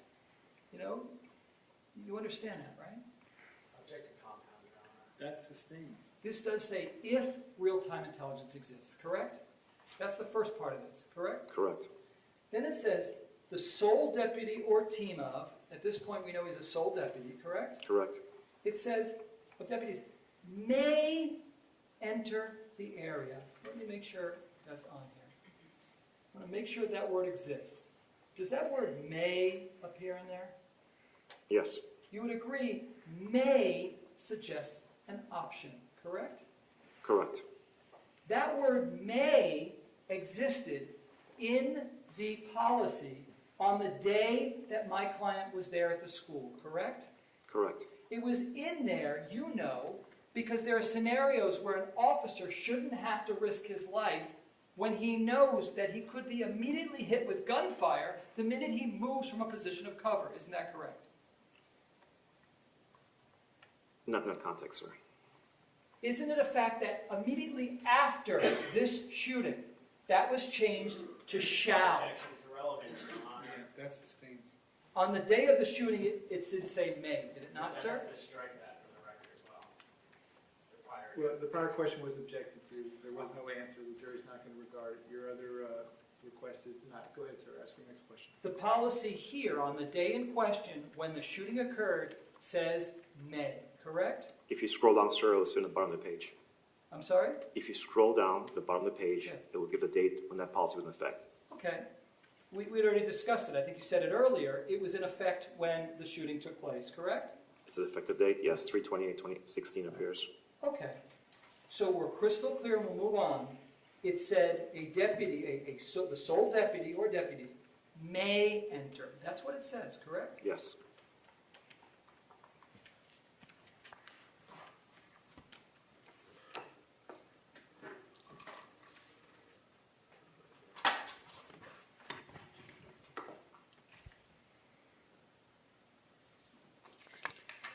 You would agree that before you move towards a threat, you must first locate and identify the threat, correct? You're trying to determine, yes, move towards the threat, yes. You use your senses to find the Say it intel. again. You move towards the threat based upon your senses, the intel. And your training teaches officers to keep an open mind of all possibilities when they don't have information to the contrary. Yes or no? Define contrary. To the alternative. To Unless what, they sir? know otherwise. To what, sir? What specific event or incident you're referring to as using your senses? For example, if you think that there's one shooter, you have to assume that there's more, correct? Yes, sir. That's the +1 rule, correct? Correct. Until and unless you are told and you know with certainty that there's only one shooter, correct? Correct. If you think there may be 4 or 5 roaming around on campus, you have to assume that until you know with certainty that there's fewer. Isn't that correct? Certainty as to what responding or certainty as to the number of shooters? Sir, we're referring to hypothetically, a person's on the scene, and he thinks that there may be 4 or 5 shooters. He has to keep believing that until and unless he's told with certainty and knows with certainty that there's fewer. Isn't that correct? That's what the training tells you. The training says respond to shots being fired. It doesn't depend how many shooters you have. You still have to respond. Specifically, sir, as it relates to how many shooters you think may be in your head, your training tells you to continue believing that there's multiple shooters, if that's what you believe, until and unless you know otherwise with certainty. Yes or no? Yes.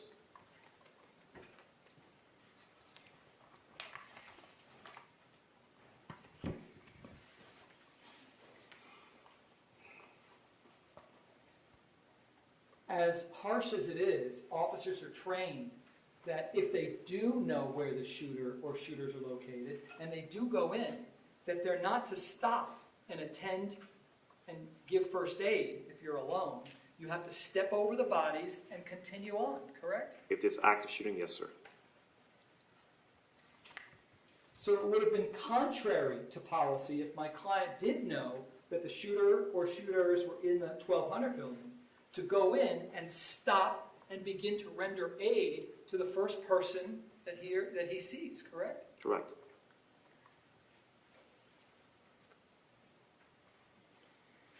You've instructed your deputies under situations like this.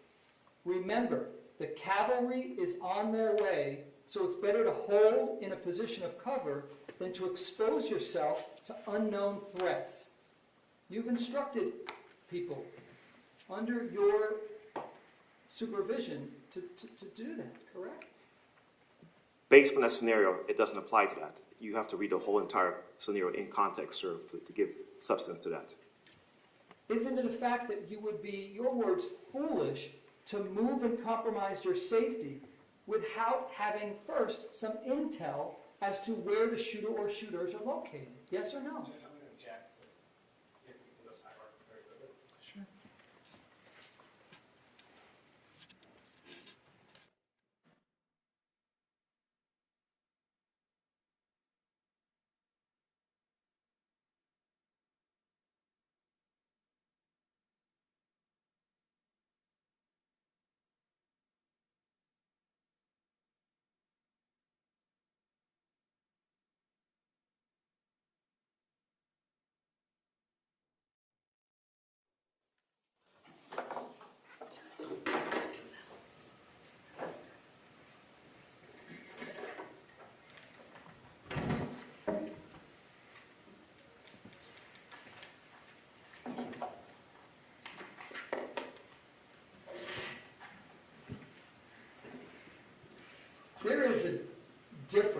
just so we're clear, between someone possibly violating a policy versus someone violating the law. Those are two different things, correct? Correct. You were just commenting on what you believe to be my client violating your policy, correct? Which policy? I don't know, whichever one, your training, I think Mr. Killoran asked you if you thought that he didn't do what he was trained. That's what you testified to, right? In the context of not responding appropriately, yes. Okay, but that's different than saying my client, you're not saying my client committed any criminal offense. That wasn't your testimony, correct? Judge, I'm going to check Tassin for legal conclusion. Yeah, that's sustained. Okay.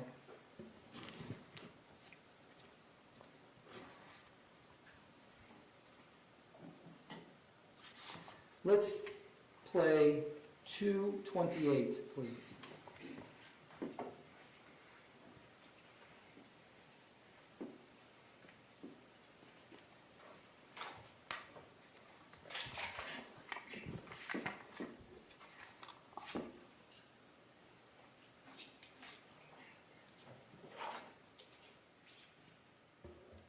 Just need to go to the monitor's office, Judge.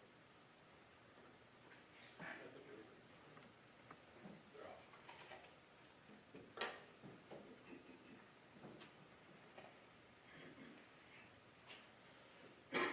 228, sir.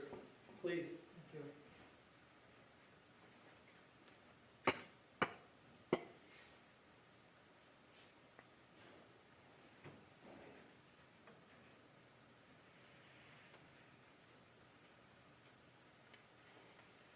Building 13 and 900 building. Broward, do not approach the 12 or 1300 buildings. Stay at least 500 feet away at this point. Thank you. If hypothetically a person believes that there's shots fired between the 12 and 1300 building, by announcing it the way he did in real time, isn't that consistent with his training? He's announcing and he needs to go in, yes. Okay, that wasn't my question, sir. Sir, if And when you say he needs to go in, where, to the 1300 building? shots are being fired between the 12 and 13 building, you have to ascertain where the shots are coming from. I understand, but if he doesn't know, and he's saying it's between the 12 and 1300 building, you're not suggesting he runs to the 1300 building and starts to go into there, are you? I'm suggesting that he's, based upon the shots fired, the last direction he got is to try to seek that particular direction. Okay, so what does your training tell you? If he's, let's say he's considering 12, 1300 building, right? This is 228, so, you know, we're already well into the shooting, okay? Tell me, between the 12 and 1300 building, what does training tell you as far as where to start? And just so you know, if the 1200 building is 73 yards long, and the 1300 building is 73 yards long, and there's about 20 yards in between, and we're also including the areas around the 12 and 1300 building, what does training tell you? Where's he supposed to go? Judge, I'm not objecting compound. Yeah, that's sustained. What does training, what is, That's right. yeah. I'll ask him about training. I'll withdraw the question. This is hypothetical. Okay, I don't know how many hypothetically, times I have to tell you this, sir. This Okay. gentleman wasn't there that day. I understand. So, go ahead, sir. hypothetically, if someone believes that the shots are between the 12 and 1300 building and the immediate area around it, we're talking about approximately 200 yards, just in here. What does training tell you as to where someone's supposed to go? Pick a building, and have your backup respond to the other building, but pick one, do something. Okay. So what does training tell you if you start to run to the 12, to the 1300 building, right? And what happens if you think, what happens hypothetically if someone's shooting in the parking lot? Aren't you taking yourself out of position because now you're in the 1300 building? Sir, you just said you're transmitting 12 and 1300, 12 and 13. And There's the more. areas around it. The areas around it. You pick one.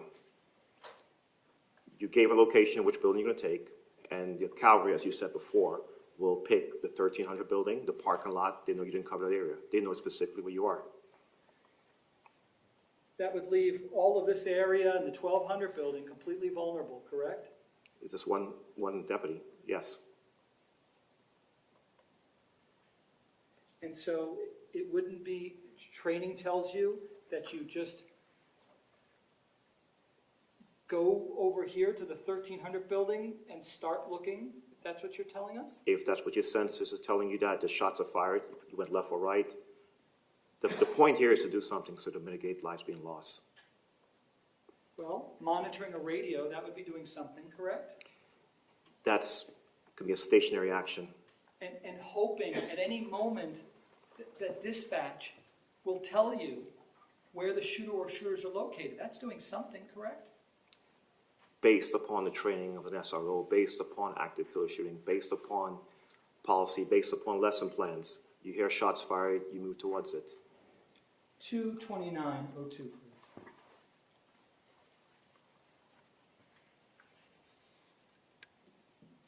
Asking other officers, before we play that, getting on the radio and asking another officer if he or she knows where the shooter is located, that would be doing something pursuant to training, correct? You're trying to get a location, yes, intel. Okay, so let's listen to that. 10-4, fire rescue is being notified. Jerry, does he know where the shooter is?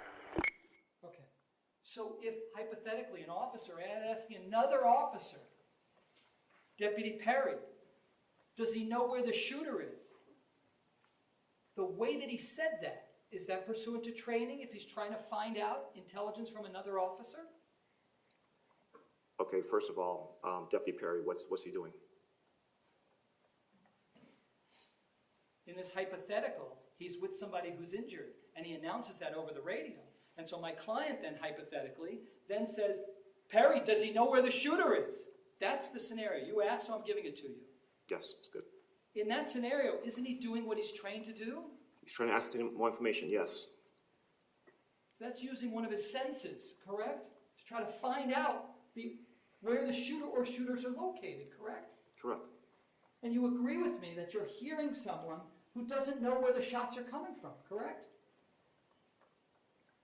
How deep are we into the calls? Do you know at 229? Mr. Eilers, you're invading the province of the jury. I'll move along. Again, sir. Again, the jury's going to decide what the exhibits and evidence show and what they don't show. That is their decision to make. This gentleman was not present that day. His opinion on what the evidence shows or doesn't show is not relevant to the jury's determination. Go ahead, sir. Ask another question. At 2:45, 4:25, final. Do you have it? Yes, sir. Just welcome.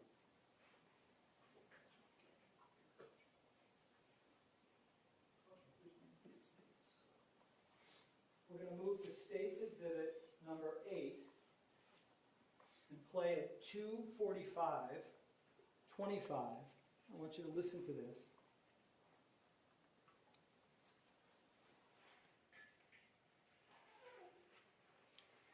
The last one we just played, your call, was from 2:29, so we're talking about 16 minutes later.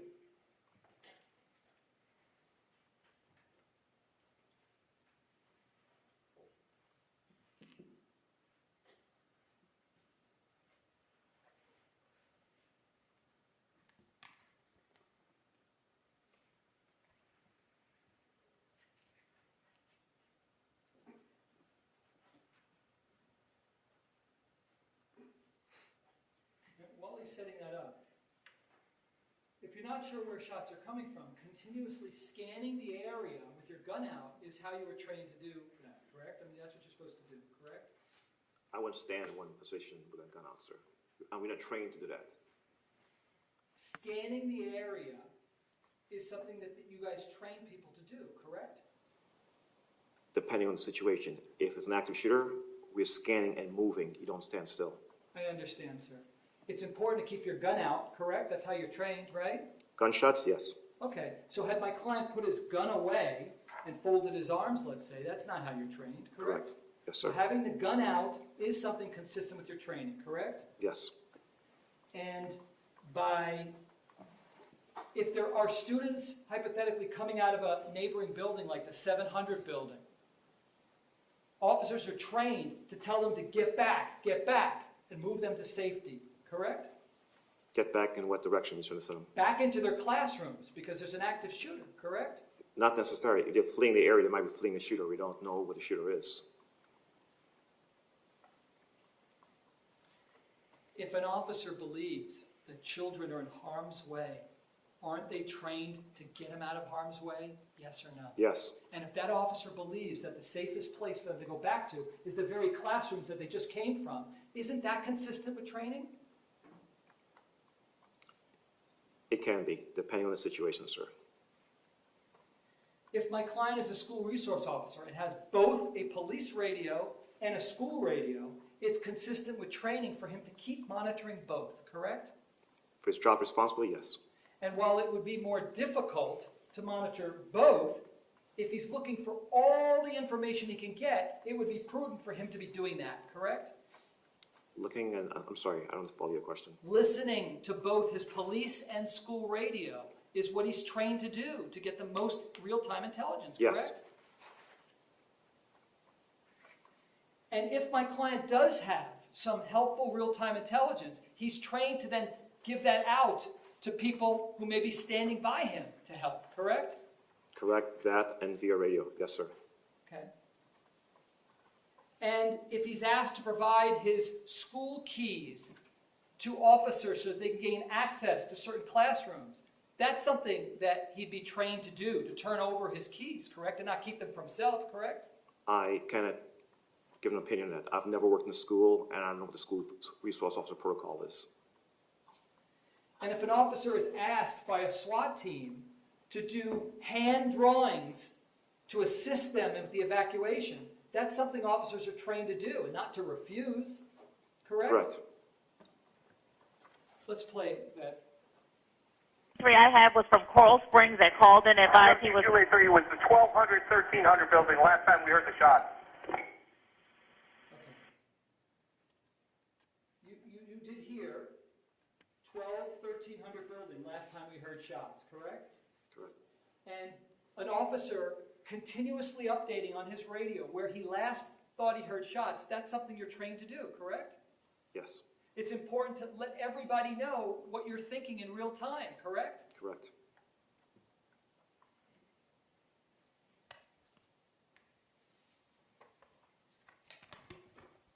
There is no question that every time my client, strike that, every time an officer gives out information on the radio, they're doing it to try to be of service to other officers, correct? Correct. Okay. Thank you, sir. Based on that, any redirect? Yes, Your Honor. Go ahead.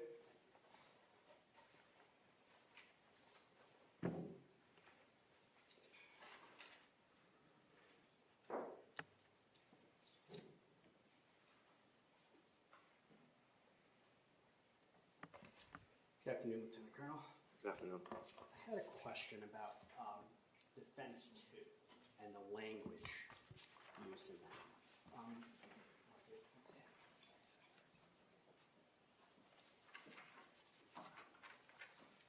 Just to be sure. Thank you.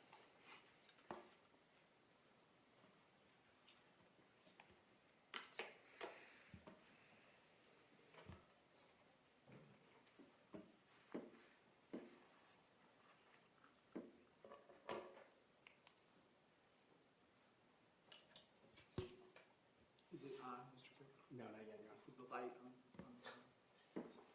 Sorry.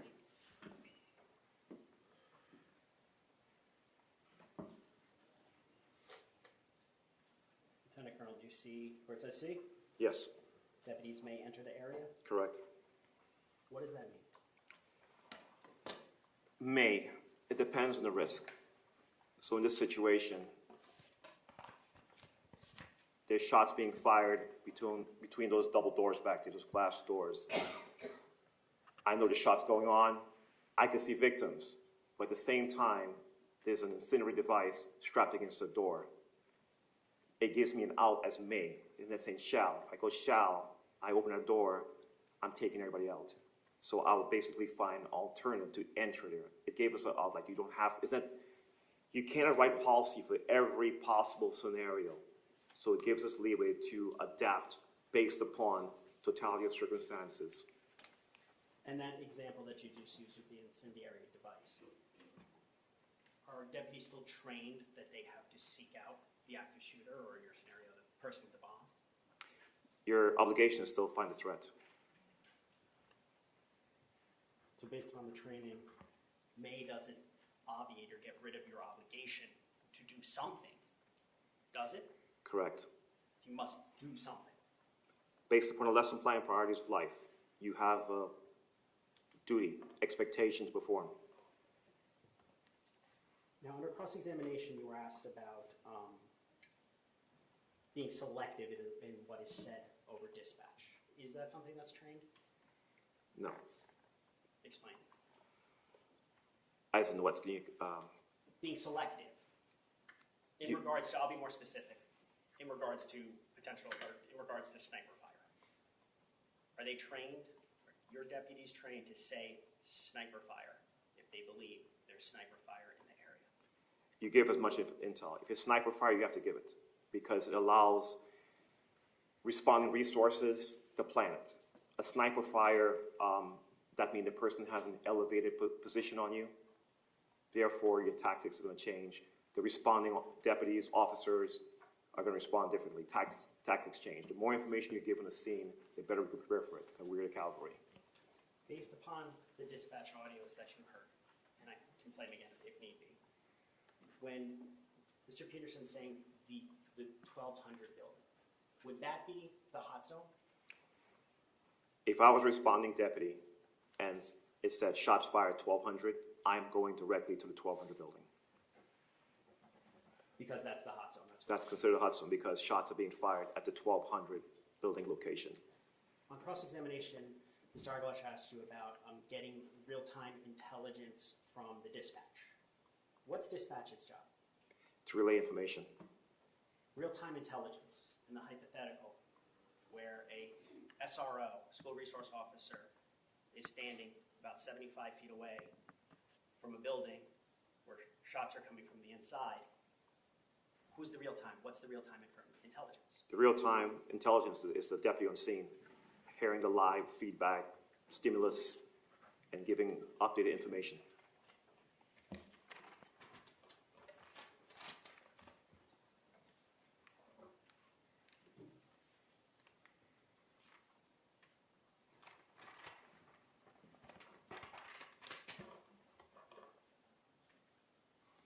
Now, in the hypothetical that Mr. Eiblush presented to you, testimony was elicited that if you go to the, looking at defense identification F, that if you go over to the 1300 building, that some areas are vulnerable. Correct. In training for a lone solo deputy, are there choices? Are they trained that choices have to be made? Yes. And what are those choices based upon? Live intel, stimulus. And based upon that live intel, there might be an area of vulnerability. 100%, yes, sir. Because but the training is use your senses to detect what's going on and to decide what to do next. Is that what they're trained? Intel and do something. Don't stand still. Do something. On cross-examination, you were asked about, Mr. Peterson, or in a hypothetical, students get back. And you stated something to the effect of, well, no. And why did you say no? If students are fleeing from an area, are we stopping the students and trying to gather intel? They might be saying, hey, there's a shooter here. If not, we just basically send them back into the shooter. So the training is based upon the stimuli, sound of gunshots, whatever it may be. Then you help to protect the students by telling them to get away from a specific building. Right, correct.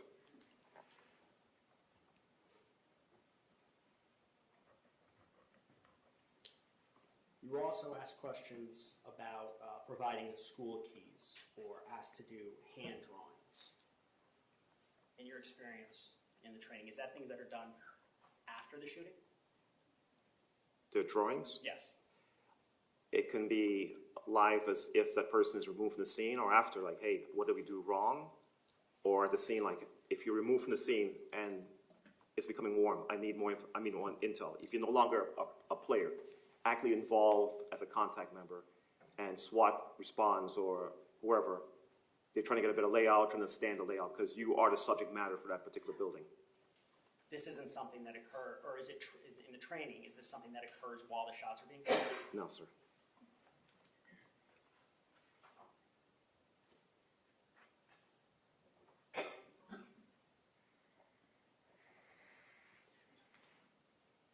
were asked earlier about the verbiage, about the words used in the dispatch, whether you're trained in to use certain words.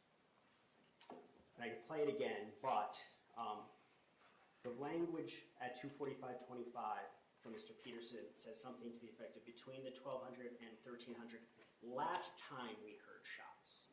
Is the last time, is that something that's trained to use that kind of words, last time, as opposed to the dispatch you heard earlier this morning?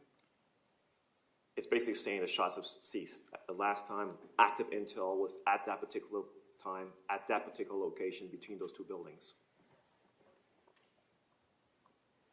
So in terms of whether it's something present tense or something past tense, is that something trained, either at the academy or during training, something of importance to notify fellow officers what's going on? You're giving them a point of reference. The last shots we heard was this particular location. It's going to be the vicinity, we have a starting point at least. Just one moment, Charlie. I have nothing further. Based on that, you recross? Yes, just one question. Go ahead.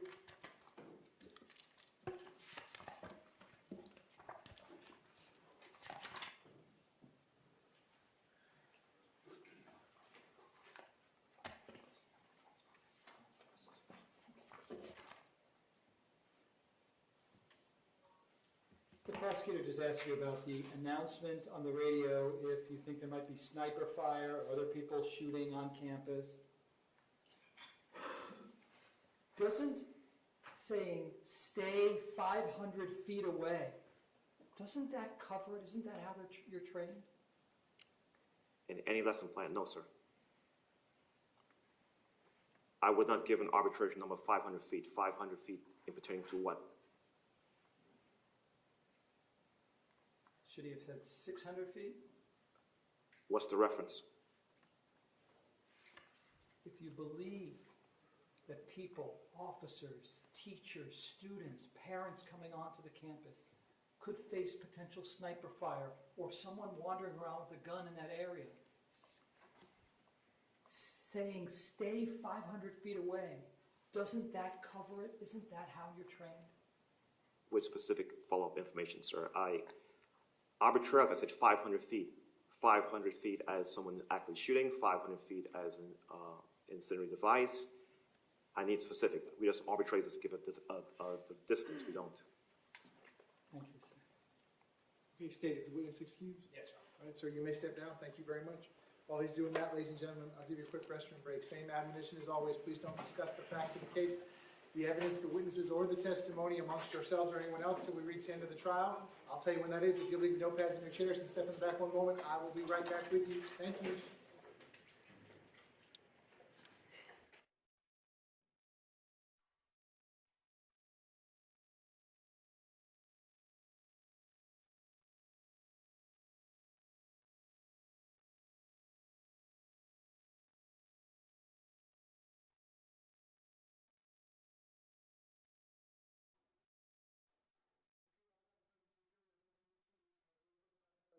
We'll be in recess for 5 minutes.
Okay, I'm gonna go back on the record. This is State versus Scot Peterson, 19-7166 CF10A.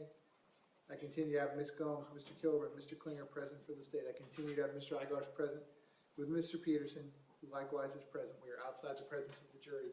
State, anything you need me to address before we resume your presentation? Well, Your Honor, this was the point, we were only calling one witness today, that Mr. Igosh, I believe, has 2 witnesses lined up for this They're afternoon. waiting, they're ready to go. We're gonna try to get them in before, so we Okay. don't have to come back tomorrow. So I'll just explain that we're doing a switcheroo again. We're gonna pause the state's presentation. We're gonna go to the defense presentation, and then I'll ask the defense to call their next witness. Judge, if I may, just for purposes of Tuesday, what time do you think we're going to be clear on Tuesday? Let me just take a quick look at my Thank you. docket on Tuesday.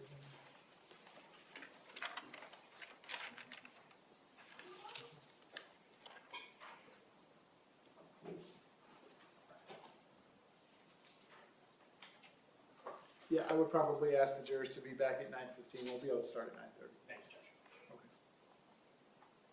Judge. Okay. Please bring the jury back.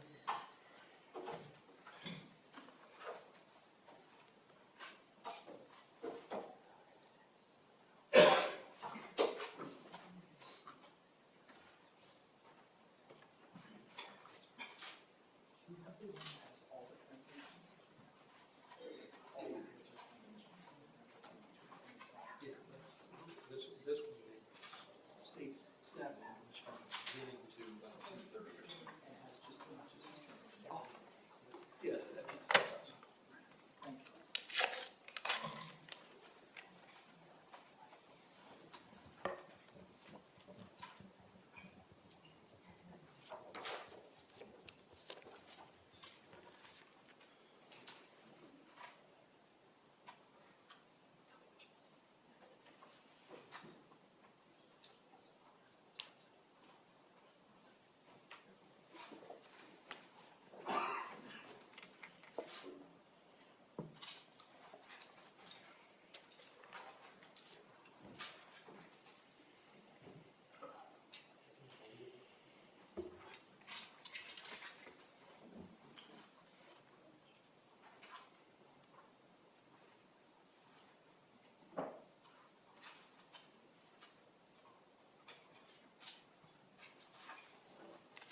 said that. Yes, someone says, do we have? Jurors entering.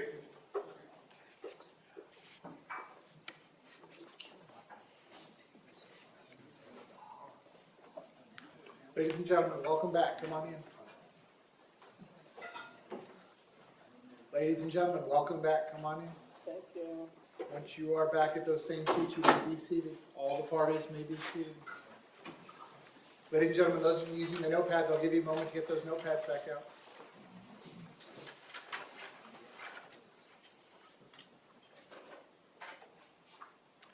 All right, ladies and gentlemen, welcome back. When we took our afternoon break, we were still in the middle of the state's presentation. Again, as we have done a couple occasions previously during the trial, based on the agreement of the parties, we're just going to press pause on the state's presentation at this point because of scheduling issues. We're going to jump forward to the defense presentation. They have a couple of witnesses prepared to testify this afternoon. Mr. Aguilar, when you are ready, you may call your next witness. Thank you, Your Honor. The defense calls Deputy Michael Kratz.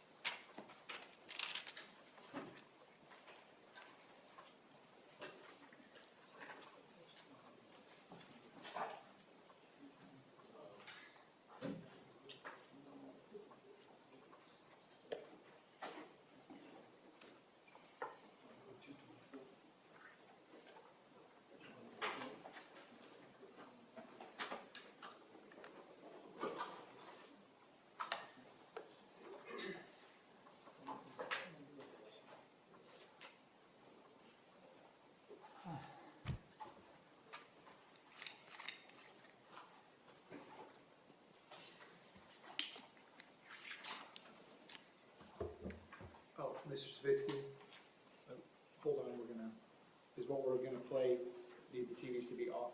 Yeah, sure. It does, okay. Court Deputy Unit, we're gonna need the TVs off, please. Sir, if I could have you come all the way up here to the witness stand, please. Yes, sir. Once you reach it, but before you have a seat, you can just stop and look at me, please. Yes, sir. Raise your right hand. You swear to tell the truth, whole truth, nothing but the truth. Yes, sir. Please be seated. Thank you, sir. And sir, once you are seated, if I can get you to scoot that chair all the way up as far as it will go. Can you please state your full name and spell your full name? Michael Kratz, K-R-A-T-Z. And is it M-I-C-H-A-E-L? Yes, sir. Mr. Agos, you may inquire. Good afternoon, Deputy Kratz. Afternoon, sir. Can you tell the jurors what you do for a living? I'm a deputy sheriff with the Broward Sheriff's Office. And how long have you been doing that? I've been in law enforcement. I just started my 36th year. So that would be starting back in 1988, is that Yes, sir. correct? And just very briefly, just kind of like highlight what you've done in 36 years. Everything from road patrol to criminal investigations to burglary apprehension team. Was on the motorcycle unit for 11 years. And I'm currently, I do road patrol, and I'm currently in the traffic unit again, but in a vehicle, not on a motorcycle. Okay. And do you know Scot Peterson? Yes, sir. How do you know Scot Peterson? When I was assigned to the Parkland district, Scott was a school resource deputy at the high school. Marjory Stoneman Douglas? Yes, sir. And tell me about the interaction that you'd have with him. It wasn't too much. Mainly, I would be at the school for traffic issues, traffic enforcement, crash investigation. But mostly would be times where if I wasn't available, Deputy Peterson would handle a crash, and maybe he would ask me to come by the office just to check over the report. He doesn't do that many, so I would look it over, so I'd meet him in his office. I've done that a few times. I was there a few times, several times for traffic complaints. I would go there for traffic enforcement. I would let him know some of the concerns we've had with traffic issues in front of the school. He'd come out and help. He'd put a traffic vest on and help direct some traffic to help the traffic flow in the morning without hesitation. So those types of things. Would you characterize his demeanor as someone who was professional? Yes, sir. And was he helpful to you? Very. Did you ever see times where he evidences being a coward, anything like that? No, sir. Just the opposite? Yes, sir. Now, on February 14, 2018, during the shooting, where were you assigned? The Parkland district. And how did you first learn that there was something unusual going on the campus? I was running radar at the time, assigned to the traffic unit, and dispatch came over the air, but it was very staticky. Mentioned something I really couldn't understand, but I heard District 15, which is another district. And then seconds later, sounded like Deputy Peterson came over there about an incident going on at the high school. And so what did you hear Scot Peterson say over the radio? Something to the effect of shots fired or possible shots fired.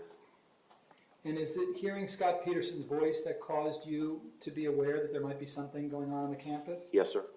If you didn't hear his voice, would you have continued just doing radar? Yes, I wouldn't know there was an issue. And by radar, just so we're clear, you're like aiming your radar at people and telling people For to speed slow enforcement. down? Yes, for speed, correct. Okay. And was there a sense of urgency for you to get to the campus because of the way that he said it over the radio? Yes, sir. How so? Well, I mean, if there's shots fired or possible shots fired, obviously, anywhere, that's an urgent situation. You want to get there as quickly as possible. And how long did it take you approximately to get there? I wasn't that far. There was some congestion with traffic with maybe a minute and a half, less than 2 minutes. Prior to hearing Deputy Peterson announce over the radio possible shots fired over at the school, had you heard on the BSO radio any transmission prior to that concerning the shooting? Prior to Deputy Peterson? Yes. No, sir. And you're aware that BSO has a different radio than Coral Springs, for example, correct? That's correct, yes. All right. So the first transmission you hear is Scot Peterson, correct? Yes, sir. And then did you listen on your radio after that time for any type of real-time intelligence? I didn't hear anything on the way, and I'm traveling code 3, which is lights and sirens. And the first thing I asked over the radio while trying to fight traffic and trying to pass school buses and whatnot was, is there a description? You asked that? I asked that, but I don't recall hearing anything between those 2 points that I remember. Let's get to that point. I'm going to have the state play. Do you remember the exact time that you asked for a description? I do not, but I believe it was maybe around 2:23. I don't know exactly the time. Let's start it at 2:24, somewhere around there. Let's see if we can hear him. State, which exhibit is this? Is this 8? State 7. 7. Okay. So 2:24:16, I think, is probably closer to where we might hear that transmission. 901 Pine. We're talking about the 1200 building. It's going to be the building off of Holmberg Road. Any descriptions? I'm coming up from Westlake Middle. We don't have any description yet. We just hear shots, but there appears to be shots fired. Pause it for a moment. Did you hear your voice at all? That was me asking for a description. Okay. And then to that, my client responds that we don't They have didn't have a description, correct. Okay. So did you find him responding to you to be helpful? I mean, he responded to my question. Got it. I don't know if it didn't really clarify anything, but he did respond to my question. Got it. So you did know that you had no description yet, or at least he didn't have a description at that point, correct? Yes, sir. And that's at 2:24, I think we see 2:24:30, correct? Yes, sir. Okay. And you arrived to the school alone or with someone? I'm alone in my marked unit. And by marked, that's the one that you can clearly see you're in a police vehicle, correct? Yes, it was a Dodge Charger marked unit. And did you have your bulletproof vest on, or did you put it on? I did not have it on. I had it sitting next to me in the seat. And so what do? What's the next thing you do? At that point, Deputy Peterson made a statement, an order on the radio about locking down, when I remember locking down the school and shutting down the road where the intersection. So that was pretty much about the same time, right about after I asked for a description, I believe. So at that point, I'm approaching West Glades Middle, which sits to the west of the high school. So I then decided, per his order, then to go ahead and shut the traffic down, and I called the dividing line. It was kind of the fence line between the middle school and the high school. When you heard him ordering the school to be shut down so that people couldn't get on to the school, what were your thoughts? What did you think at that point? That obviously you want to keep people out of the, possibly out of the danger area or the hot zone or whatever was going on. Okay. And so what's the next thing that you did? So I'd immediately pull up to that divider line. I was referring to that fence line because the two schools sit next to each other. And while I was doing that, I observed a small group of children or middle, high school, teenagers, on the inside of the fence line that runs parallel to Holmberg Road for the football field. They were coming towards me, kind of in a hurried manner, trying to get my attention, or it appeared to me they were trying to get my attention. So instead of waiting for them to get all the way to me, I wanted to drive forward. Since we didn't have a description, maybe they can provide me with something, any intelligence that I can provide everybody else. And did those kids give you any real-time intelligence? I jumped out of the car, made contact with them, so I ended up moving further forward on the football field, and I blocked the traffic there. And I asked them, and they said they weren't sure what it was, if it was gunshots, fireworks, or firecrackers. I asked them, what did they see, what did they hear? They couldn't give me any descriptions. They just kind of pointed in a generally easterly direction. They couldn't give me any information. Just somewhere east? They pointed in the easterly direction. And when you asked them, up to that point, you still had no real-time intelligence as to where precisely the shots were coming from, correct? No, sir. Can you show us on the map, just generally, where you were? At least initially when you got there, and then where you move a little closer. So if you can come down, and if the football field is closest to you at the top, This is Holmberg, so this black line would represent that fence line separating West Glades Middle and Stoneman Douglas. My intention was to stop here, but I ended up moving a little further, maybe a third of the way up on the, they call it the 20 or 30-yard line. On the football field is where I pretty much encountered the children, so. Okay, so where your finger is up at the top. Pretty much behind the bleachers. So I've got the roadway, a chain link fence, the grass, bleachers, and then the. And you're clearly west of, if this is the 1200 building, you are west of the 1200 building? Yes, sir. You can't see Scot Peterson from where you are, correct? No, I cannot. Okay, thank you. And what's the very next thing that you did, sir? So as I'm asking several times, can they provide anything, and they were not able to. So as I'm telling them to continue west and get out of the area towards West Glades Middle School, at that point I hear what sound like 4 to 5 gunshots. Okay, I just want to make sure I heard you correctly. Did you say you then hear 4 to 5 gunshots? About 4 to 5 very loud gunshots. And what did you do after hearing those loud gunshots? I immediately got on the radio and I advised, because it sounded like they were coming from a southeasterly direction towards the east end of the football field, maybe like the other end zone. Okay. That's the direction it sounded like it was coming. Let's listen to that transmission at 2:25:08.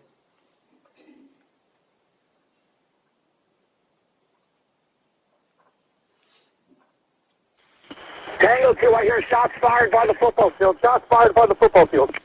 Shots fired by the football field, heard. Okay. So you can pause it. So that was you at 2:25:08 saying, I hear shots fired by the football field, shots fired by the football field, correct? Yes, sir. Now, before we get to what dispatch responds, what radio are you putting that out on? On our Broward Sheriff's Office, I don't have it with me, but police radio. Okay. And who did you want to hear that announcement?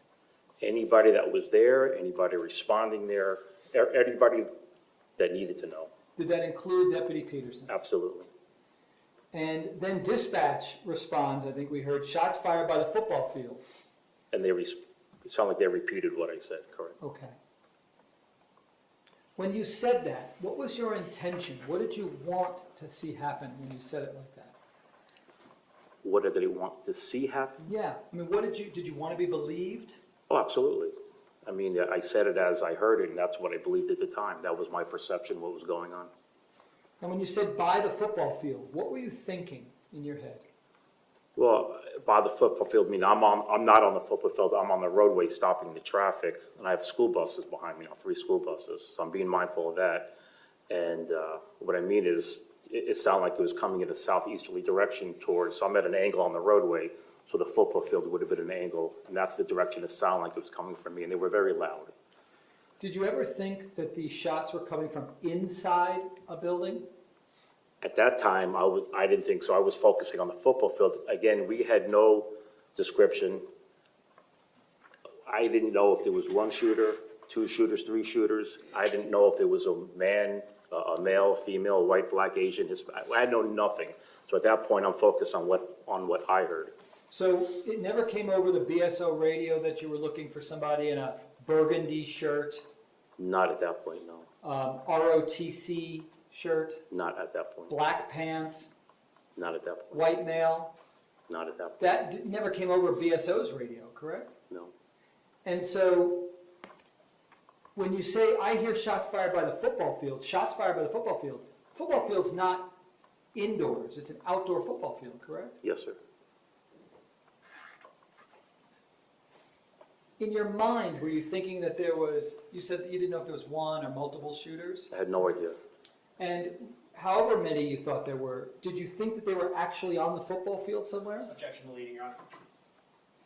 I mean, that's, it is leading, that's over the rules. Go ahead, sir, you can answer the question. I mean, I guess at that moment, I heard him coming from that direction, so at that point, I guess I assumed they were in that general area. Outside, it was very loud. And the next thing you did was what? So I immediately ran to my car. I wasn't there. I was still at the fence line. Ran back to my car, grabbed my vest, threw it on, ran to my trunk, grabbed my AR-15 rifle. Because I now have 3 school buses behind me. It could be a couple hundred kids. I'm now mindful of that, and now I have them stuck in traffic because we don't want them to go into the hot zone, plus some other vehicles. And because I'm thinking shots coming from the football field, all I have for any type of cover at that point is, there's me, a 6-foot see-through chain link fence, and some bleachers. So I immediately ran back to the back of my car when I got my rifle, and I looked back is when I saw the buses pull up behind me and an SUV, and I waved to the one driver to get down because I wasn't sure what's going on. And then I would say pretty close after that, a person, I don't remember who it was, ran parallel to the fence on the inside of the fence, yelling there was somebody was shot, and pointed east, just an easterly direction. Was that person specific as to where the person was injured? Any specific location? No, the person just pointed in the easterly direction from the other side of the fence. Okay. Did you make another announcement over your radio shortly after announcing shots fired, shots fired? Shortly after that is when I had a male, at that point, I believed he was maybe a coach by the way he was dressed, and he was escorting what I'm assuming was a student. I think he had pants on, and it appeared he had a gunshot wound to his leg. So he was also now walking on the other side of the fence towards me. So I ran up to him, confirmed, look, he had a gunshot to his leg, and that's when I got on the radio and advised we have a gunshot victim. I then stayed with them, because I'm trying to be mindful of the school bus with all the students on it. And I'm very close to the hot zone, so I escort them down the fence line with my rifle to get them out of the area, to get them immediate first aid. Let me play 22542 and ask you if you recognize your voice. Attention all units now working to signal 33, go to Bravo channel for regular traffic. Some students say they thought it was firecrackers that were not sure by the football field. Okay. So that was your voice, right? I believe that was repeating what the children told me prior to that, so I forgot about that. And so again, this is now you repeating by the football fields, correct? Yes? Yes. And this is while the shooting is going on, correct? So that'd be shortly after I heard the gunshots, yes. Okay. And what's the very next thing that you did? So when I made contact with assumed he was a coach, and the student, they were on the other side of the fence, so I had my rifle. I wanted to get them out of danger so he can get immediate first aid. I escorted them with my rifle down the fence line. They followed me, being mindful of the school buses behind me that I have blocked. And I brought them further down towards the western end zone, at which time I see Deputy Marchese walking in my general direction, and extremely loud. There's sirens, there's police cars. It's quite chaotic at that point. And I'm yelling at him. His first name is Louis. And I'm screaming, Louis, and he can't hear me. I'm screaming several times. I said, I have a gunshot victim. So I walk him further, escort them further down. School buses are here, and I turn him over to Deputy Marchese, which is Louis, so he can bring him further to the middle school to get him out of the area and request rescue. Can you describe for the jurors how well your BSO radio was working that afternoon? That afternoon, we had I had quite a bit of static and a lot of what I call toning, busy signals. When you would key the microphone, you would just get a solid tone. So It just wasn't working properly at that time. And I had a lot of that problem. Was the staticky scenario making it difficult at all to hear some of the transmissions? Anytime they're static, it makes it more difficult. And when you said the toning, when you hit your button to convey information, was that making it difficult for you to put out information? It makes it impossible to put out information, so you have to keep trying until it stops. Was this the first time you ever had problems with the BSO radio? No, sir. When did you have problems? Periodically within the district on a normal day. Our Parkland is pretty much extreme northwest of the county, so there's times you could be all the way out west in the district and you would have that problem. I would even have problems with connectivity on my laptop because you're so far west. There's times in the district office, the radios wouldn't, they'd call you and you'd have to step out into the parking lot to transmit. Did you ever complain about the radios? Yeah, yes. The supervisors knew, and I believe it was reported to the people that need to know. So it had been an ongoing issue. When you heard the shots coming from the football field, did they seem close to you or far to you? You know, it appeared to be coming from that direction by the football field on the east side, but it just seemed extremely loud and almost like they were 30, 40 feet away. I mean, I knew he wasn't right there, but that's how loud it sounded. So when they were that loud coming from that area, and I'm kind of in the open, just a chain link fence, I remember saying to myself, excuse my language, that son of a bitch can see me, but I can't see him, thinking maybe they were shooting at me. I wasn't sure. You used in your last response, he, and you also used they. Did you ever know in real time whether you were dealing with a he, one person, or multiple shooters? Not at all. I apologize. I just automatically used the word he. No, don't apologize. Whoever that person was, he or she, it could be they, it could have been multiple. I just did not know who it was. I didn't know. I had no description, so that was my perception at the time. Did you ever include as a possibility that there could be potential sniper fire in the scene? At that point, anything was possible. So are you trained to exclude that as a possibility until you see evidence of it, or include it as a possibility and act accordingly? You have to keep all possibilities open until they're excluded, of course. Is that why you took a position of cover? At that point, because it seemed like it was so close and so loud that all I had was that 6-foot chain link fence. So I just immediately, after getting my rifle, I immediately took a quick position behind my car. That's all I really had for solid cover until things moved along. Did you see other officers taking positions of cover? Shortly after, yes. Who did you see? So shortly after that, I had maybe 2 or 3 Carl Springs police cars that pulled up to my position. One of the cars for sure pulled up along to the right of my car. 2 of the Carl Springs, who were males, took position up behind their car, and then a female Carl Springs officer took a position up behind my car. We know in retrospect that it wasn't accurate what you say because there wasn't any shooter or shooters at the football field, correct? I know that now after the fact, yes. But in real time, when you gave that information, you were being honest, correct? Yes, sir. You didn't get it right, but you were trying to be honest, correct? Yes, sir. That happens, does it happen a lot in law enforcement where you try to be honest and then just not get it right? I'm going to object to the question, Your Honor, in terms of both relevance as well as... Yeah, that's sustained as to relevancy. Go Has ahead, that sir. ever- Ask another question. Has that ever happened to you where you give out what you believe to be information that's accurate, but it turns out not to be accurate? Same objection, Your Honor. Yeah, that's sustained. Go ahead, ask another question, sir. The total amount of shots that you heard that afternoon was how many? The 4 to 5, I'd never heard any before or after. And when you heard the 4 to 5, you didn't know it at the time where the shooter was, but did you later learn where the shooter was when you heard the 4 to 5?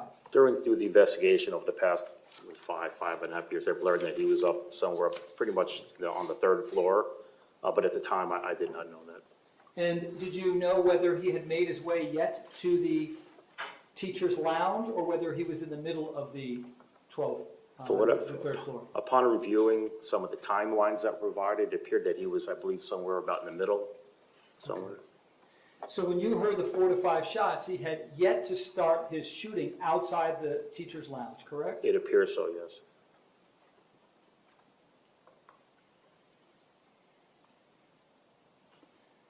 Did you think that your radios were patched with Coral Springs at the time?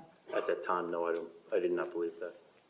You what? I did not believe that to be the case. Well, if they did, I didn't know it. I wasn't hearing any unusual voices from Coral Springs or any unusual call signs that I would not recognize. Did you ever get the chance to speak to Scott after the incident? After the incident, we were asked, much later at night, maybe 8:30 at night, we were asked to come back to the command post. And I saw Deputy Peterson there, and he seemed to be, I don't remember if I spoke to him or not, but he definitely appeared to be visibly emotional, like he was teary-eyed, and he was very upset, and obviously he was going through a time, and I didn't think it was really appropriate at that time to interfere. So I did see him, but I don't believe I spoke with him. I don't Okay. recall.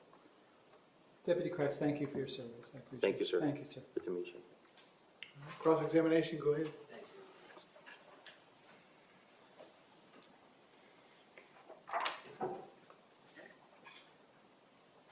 Good afternoon, Deputy. How are you doing? Good, sir. How you doing today?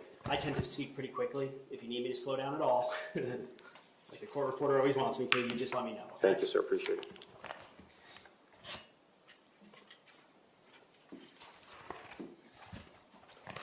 Now, earlier, Mr. Eiglarsh asked you about a time at 2:24:16 when you were, when Mr. Peterson responded to a question about a description. Yes, Remember sir. that? Okay. Did the answer that Mr. Peterson, or the answer that Mr. Peterson gave you was in response to your question, correct? Yes, sir. Meaning he could hear you. Yes, he responded, so I would assume, yes, he could hear me. And earlier under questioning, you spoke about locking down the school. Did you stay in your area? And I'm actually, Your Honor, if I can use the Elmo and use this map. I'm showing you what's already in evidence of State 1.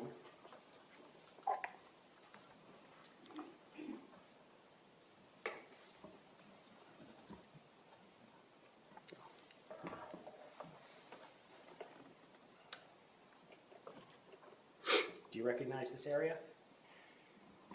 Yes, the football field area, yes. Normally there's a pencil, but it's not working, so I'm just going to point. If I'm incorrect where I point, please, Sure. please tell me. Absolutely. So your testimony was that you anticipated or planned on parking around there. If you can move your finger for a second. I'm sorry. Yes, that's correct.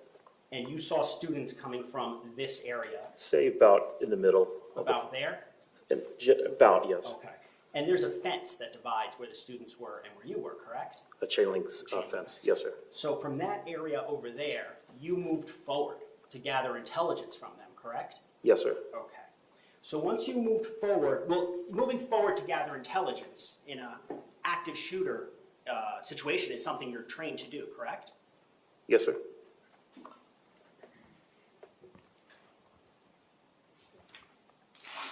The students pointed east. Is that correct? Just generally. Just general. in general. Easterly direction. Yes, Easterly sir. direction. Yes, sir. Okay. You wouldn't have learned that easterly direction unless you inquired to get real-time intelligence and moved forward to ask the students that, right? Yes, that was the reason why I did what I did, to try to gather as much intelligence as I could to pass along to whoever, to everybody that needed it. Because gathering intelligence, as you learned in training, is really important in these types of situations. It's critical. Critical. It's very important. Now, ultimately, you encounter a kid who was shot in the foot. Do you remember his name? If I say his name, will you recognize it? I apologize, I'm not sure. And that's okay, that's fine. But you see someone who's shot in the right foot, who's being helped out by an adult. Yes, sir. Okay. When you saw that child, you immediately tried to help him, correct? Yes, I approached them at the fence line, and I escorted them. I was on the other side of the fence, but with my rifle, I wanted to get them to safety, being mindful of the 3 school buses behind me. So I was constantly looking back, not knowing where the shooter might be, and I walked them down the fence line almost completely to West Glade's middle, where I handed them off. Where you were originally going to stop. In that general area, and then handed them off to Deputy Marquez. Did you actually try to get the kid over the fence? No. I just stayed with him, and then Deputy Marquez took over after that. Because you were trying to protect the kid who was shot and Yes, the sir. other adult. Absolutely. Yes. Now, you stated on direct examination that the shots were extremely loud. That's what I perceived. Yes. I know this is a hard question to answer, but can you just describe for the jury how loud? Was it like rock concert loud? How loud was it? I mean, it wasn't, I wouldn't call it rock concert loud, but loud enough to where it felt like it was pretty darn close. And you thought, while you were positioned approximately there, you said about the 30-yard line, That's fair. that you thought it was perhaps around the end zone. The general area of where your finger is, yes. Okay. And that's where you were hearing the shots coming That's where I perceived it to be coming from, that general area. Now, you testified 3 school buses behind you that were stuck in traffic. Because of where I was stopped, so just after I heard the shots, those vehicles that I passed getting there now caught up, and it's one lane with curbs on both sides, so there's nowhere for them to go. Okay. So now trapped behind me, and now I feel obligated to protect those students also. Is that area right around there? Same area, we're pretty much right where my car was, yes. And you felt obligated to protect those students in the school bus? Absolutely. How did you protect them? Well, I was there, and I'm constantly being mindful and watching around for a subject with a firearm while the buses are behind me. So even while I was escorting the shooting victim, I'm constantly looking back and scanning around while escorting him down, because I don't know what I'm looking for other than obviously somebody with a firearm, because we had no description at that point. So even when you were escorting the child who was shot and the adult down to the west side, you're aware of trying to protect the school buses behind you? Absolutely. And that's something you're trained to do, to take action. Absolutely. In that situation, standing still wouldn't have helped the children in the school buses, right? Not in my situation. In I'm your- speaking I'm for just talking about myself. your- just My your situation, it would have not served any purpose to just stand there. So I was moving around. Now, you never saw Mr. Peterson. He was completely on the other side, correct? That is correct, sir.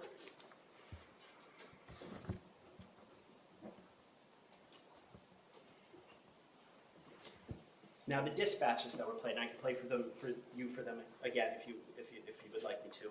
When you report the football field, is that information that you're gathering from the students that they're saying that there's a shooting?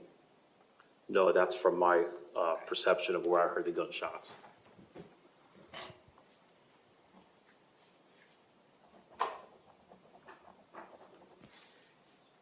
The reason you stayed in this area is based upon the instruction of the first deputy on scene, telling you, as one of the next responding officers, to lock down that area, including Holmberg, Well, the correct? school to be locked down and the intersection, the roadway.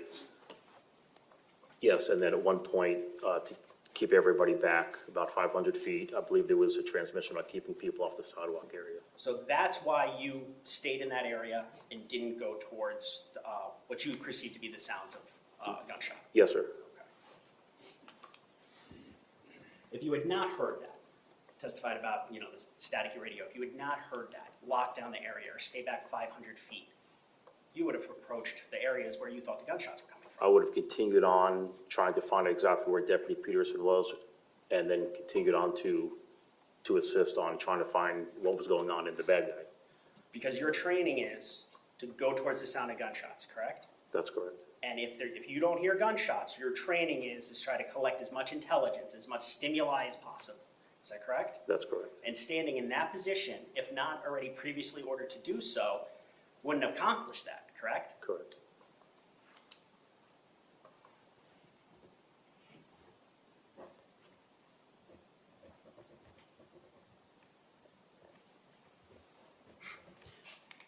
Do you recall being told over your radio by Mr. Peterson that the shooter was in the 1200 building on the second or third floor? I believe the very beginning, I heard possibly building 12 or 1200, but at the very beginning, but I don't know the layout of that school. I've only been to his office, so that at the time didn't really mean a whole, it means something, but I would have no clue where that was, me personally. If not ordered to stay back there, would you have approached the building to try to figure out where the 1200 building was? Yes, Once again, that's real-time intelligence you want to gather. of course.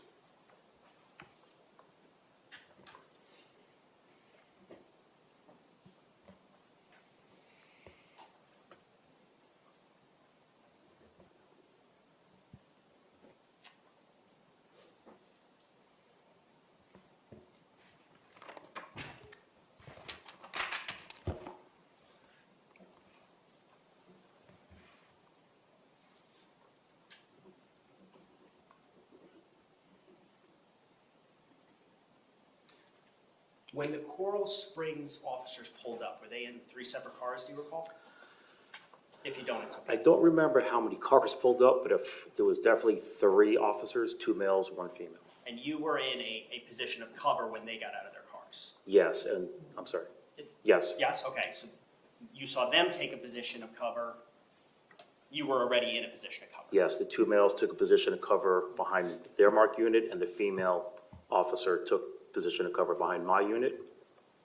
Then eventually they moved, though, correct? It was sometime later, yes. I believe it was after we finally worked the way out to unclog the traffic, get everybody out, is when they disappeared. At that point, there was law enforcement absolutely everywhere. Got it.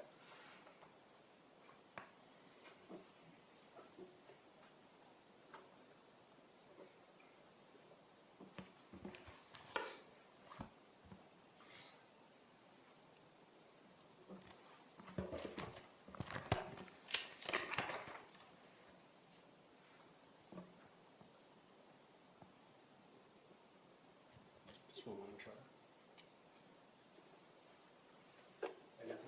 Thank you. Thank you, sir. Based on that, you redirect. Yes, go ahead.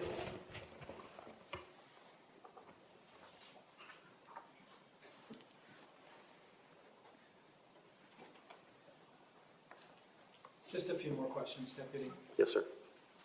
Are you trained to keep people out of a crime scene? Out of a crime scene, Yeah. yes. And are you trained to keep people away when you think that they might get harmed? Of course. Also, you testified that you moved towards those students because you saw them and thought they might have some real-time intelligence to help you, correct? Yes, sir. Had you not seen those students, you would have stayed where you were, correct? Correct. Also, you said that intel, meaning intelligence, information, is everything, correct? Very important. So you continued to monitor your radio after you arrived on the scene, correct? Correct. And during the shooting, did anyone ever, either dispatch or any officer, announce to you that shots were being fired from inside the 1200 building? When I was by my vehicle and the Carl Springs officers were, when the female was with me behind my vehicle and the other 2 Carl Springs officers were taking cover behind theirs, one of the male officers from their vehicle yelled over to me, "Did you hear that?" And I'm like, "What? I didn't hear anything on my radio." And he said it like 3 times. They go, "What are you hearing?" He said to me, "Possible shooter and victims in the 3-story building." I think he said possibly on the 2nd or 3rd floor. I said, "Where are you getting that from?" He says, "Our dispatch." And I said to myself, that was my aha moment, that they're receiving real-time information that we're not getting on our radio. And that's when I realized that's an issue. So Coral Springs had that information, and it had not come over your BSO radio, correct? Correct. So I immediately got over the radio to our dispatcher, and I said, "This is what the information I just received from a Coral Springs officer. Can you make contact with their dispatcher to verify?" So I put that out immediately. Okay. And that would have been after the shooter is gone, correct? I didn't know at the time, Right. but I believe I learned now that it's... Okay. And also,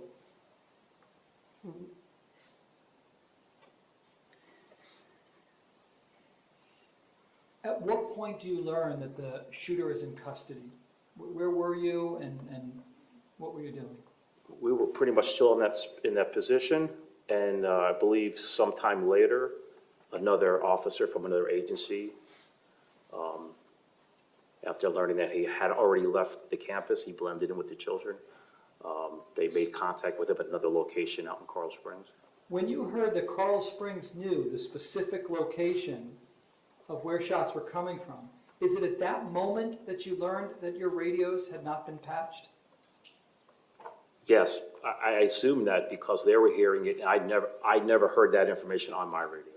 Who is responsible for getting those radios patched so that BSO officers can hear all the things that Coral Springs is getting? Judge, I'm going to object to outside the scope and lack of personal knowledge. Well, the outside of the scope is overruled. The other one is overruled, but sir, I don't want you to guess. If you have personal knowledge, you can answer the question, or if you don't, you can say, I don't know. Our dispatch system, or our duty officers, are generally the ones who put that together. They have the ability, only through many years of seeing it done, and not personally, but I mean, over the radio, where they'll patch two different channels, or use a common channel, common talk channel, where you could put other agencies, other districts together for a common talk group. And you've experienced that before, correct? Yes, sir. In this case, did you ever hear the radios get patched? So I can't say they didn't do it. I can tell you that the information that Carl Springs was telling me, I never heard come over our radio, out of my microphone. Thank you, Deputy. You're welcome, sir. Based on that, any recross? Yes, Your Honor, just Go two ahead. questions. Deputy, when you heard that real-time information from Coral Springs, you immediately put it out over there, correct? Yes, I put over Why? the, Why? because it was important. Now, the real-time information that you would receive based upon training and experiences, first officer on scene.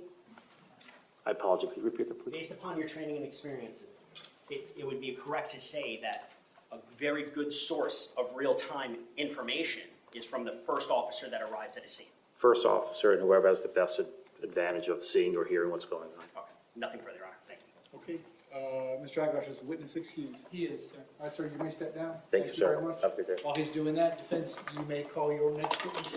Thank you, Your Honor. The defense calls Lieutenant Michael DeVita.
Sir, if I could have you come all the way up here to the witness stand, please. Once you reach it, but before you have a seat, you can stop and look at me, please. Raise your right hand. You swear to tell the truth, whole truth, nothing but the truth. I do.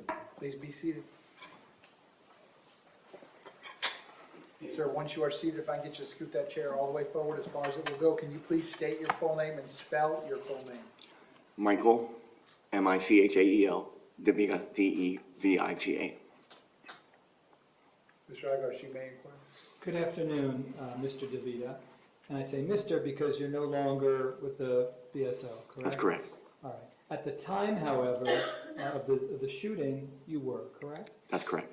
And how long had you served in law enforcement? A total of about 28 years. And when did you, I'm assuming it was retirement? About a year and a half ago in December. What do you do now? I work for a family business restaurant. Okay. Now, did you spend all 28 years with Broward Sheriff's Office? No, sir. I worked for 25 years for the Broward Sheriff's Office, and I worked for just under 3 years with the Seminole Tribe. Your rank on the day of the Marjory Stoneman Douglas shooting was what? Lieutenant. And is that higher than sergeant? Yes, it is. What district were you assigned to? I was assigned to Parkland. Sorry. And were you a supervisor of Scot Peterson? Yes. How long did you know him? I would have to say roughly just under 10 years. Okay. Describe for the jurors your interactions with him as his supervisor for 10 years and what kind of deputy he was. I had to be, I transferred around the sheriff's office a little bit, so I first met him, or I first worked with him when I was the criminal investigation supervisor in Parkland. I was assigned there 3 different times, so that was my second assignment there. And one of my ancillary duties as a criminal investigation supervisor was also to supervise the school resource officers while I was there. And how did he perform his duties? Very well. Very well. Scott received the Deputy of the Year in Parkland for the Parkland District, as well as multiple times the SRO of the Year. An SRO is School Resource Officer of the Year, correct? Yes, sorry. And do you recall what year he received Deputy of the Year? I believe that was 2016. So that would have been within 2 years of this incident, correct? Correct. And what types of cases did he handle? If I may for a second, like the school resource officers, I believe there was 5 in the city, and we would kind of pick on the guys that worked at the elementary school, be like, oh, you guys gonna do puppet shows for the kids today? That wasn't the same as the high school. The high school was a working man's job and a working person's job. There were fights, there were drugs, there were thefts. Plenty of things to keep the school resource officer busy at that school. And you're specifically referring to Marjory Stoneman Douglas? That's correct. And did you have firsthand knowledge of my client being involved in the investigation of all those particular crimes? Absolutely. Did you know him to get involved in violent altercations to try to separate kids? Definitely. Did you ever know him to wait on the sidelines and not jump in? No. Were there times where he would jump in even without any backup? Absolutely.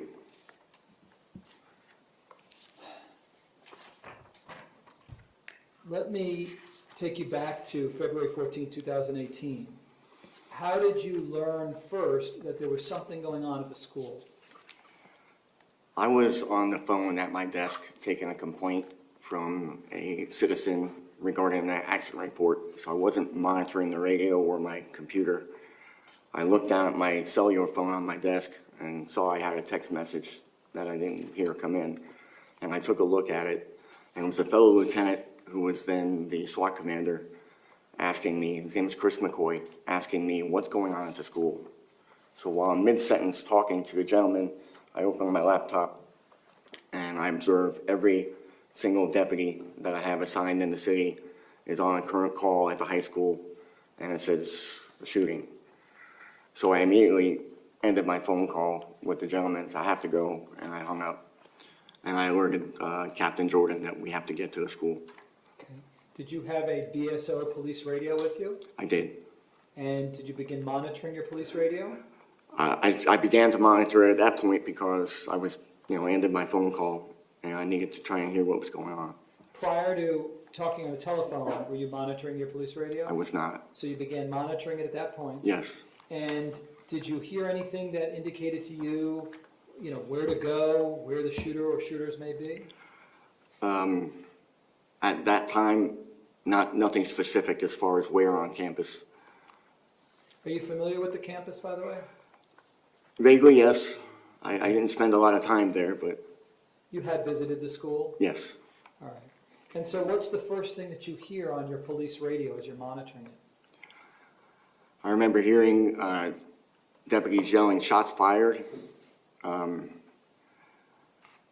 It's 5 years ago. It's really, I heard a lot of it afterwards. I don't remember exactly what I heard at that particular time. Okay. And what happens? You report to the school with who? With Captain Jordan. And are you riding together? Yes. Or separately? Yes, rode together. I drove. And is this a marked unit? No, it was an unmarked unit. All right. And what do you do when you arrive? I see a whole line of parents, like vehicles, waiting to pick their children up. I go around them up over the sidewalk, and I arrive at the front doors of the school. Was it your understanding that this was, school was letting out at any moment? Yes.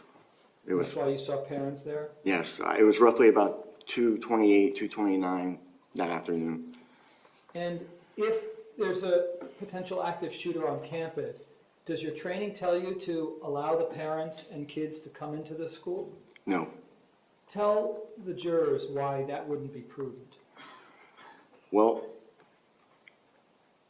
in an active shooter situation, you don't want to add more potential victims to the scenario, so you don't want to invite more people into the school. And is the area now around the school, is that a crime scene? Yes, Do you want parents, kids, people coming into the school and invading on a crime scene? absolutely not. And that's how you're trained, correct? Correct. In your close to 30 years in law enforcement, had you ever been trained to do the opposite and let people into the scene at an active shooting? Never. And so what's the next thing you do when you arrive at the school with Captain Jordan? We enter into the administrative offices, the 100 building. And what happened next? We had to be let in. The doors were locked. Somebody came and opened the door. All of the employees that were in there were hiding behind their desks. So it made me believe that it's possible that it was close by. And what happened next? Captain Jordan got on her radio to advise that we were on, or she was on scene. How was her radio working at that moment? I think initially it keyed up fine. And it didn't take long for it to stop working, though. Tell the jurors what you mean by that. There's a situation that occurs, and it's occurred more than once with the radio system with BSO, where a high priority call or situation arises. News travels very fast. Everybody starts to turn their radios to that channel to hear what's going on. Whether they're there or not, they're listening to it real time. And it causes the system to what they call throttle. And I'm no technical wizard at this stuff, but with too many users on the radio on the same channel, there's only so much bandwidth that they can use up before you start getting a busy signal every time you try to key the radio. It gives a signal back at you to let you know that your transmission is not going out. No one can hear what you're trying to say. Do you believe that the radio system that you were given to use on that day was adequate? I do not. And so what did Captain Jordan do after she was able to finally be able to key into her radio? She advised dispatch that she was on scene and basically takes command at that time. And what happened next? I saw her getting a phone call, and I just felt like with everybody hiding, I wasn't comfortable standing right in that area. So I went out basically into the main entrance of the school, big red gates and doors behind me, and I covered down on a courtyard, a very vast, wide courtyard. I want to ask you a little bit more about your radios at that point. Did they ever become okay throughout the time that you're there? No, not until everything was completely over. Okay. So from the beginning of the time that you're there till everything's all over, how would you describe the BSO radio system? It was spotty at best. Some people could get through. I imagine being inside the school with the cement walls and the roofs and everything, it's probably made the situation worse. So just so we know, when you have cement walls, is it better then to step forward away from the cement walls to try to get better use out of your radio? Probably. And was this the first time you ever experienced problems with your BSO radio? No. When did you experience problems before? There was a previous critical incident at the Fort Lauderdale International Airport where they experienced the exact same issue with the radios. But Parkland in particular was very undeveloped in the northwest corners. It was all brand new construction. And we had experienced problems using the radios out in those areas as well. Suspected that we might need another repeater or a tower somewhere to help the signal get to those far-reaching areas. And it was never addressed. The problems you said that existed at the airport, for example, how long before the Marjory... Yeah, that's sustained. Go ahead, sir. Ask your next question. Did you ever write in and complain about the radio system? I had. No, that's overruled. Go ahead, sir. You can answer the question. I had, between myself and the previous district commander, we wrote memos and emails to the communications director to try and get some assistance in getting the radios working in those far out northwest areas. Okay, so tell us what happened next. While maintaining cover and watching this courtyard, I can tell you that there were no shots being fired at any time while I was there. So my concern was the shooter or shooters looking for an egress, looking for a way out. And I was kind of watching that area that was otherwise uncovered by anybody. You said shooter or shooters. Did you know how many there were? We have no idea. So how are you trained to think? There's a rule called the +1 rule, where there's one shooter, there could be two. So you're always looking, you never get fixated on one particular area or one person. You have to kind of keep a broad view, because you don't know how many there could be. And when you leave the building 100, do you just walk around upright with no issues? No, I didn't leave the area immediately. Other officers began to arrive from Coral Springs, literally right behind me, and they had no way of getting in, so I had to back up, open the door with my hand, and allow them to enter.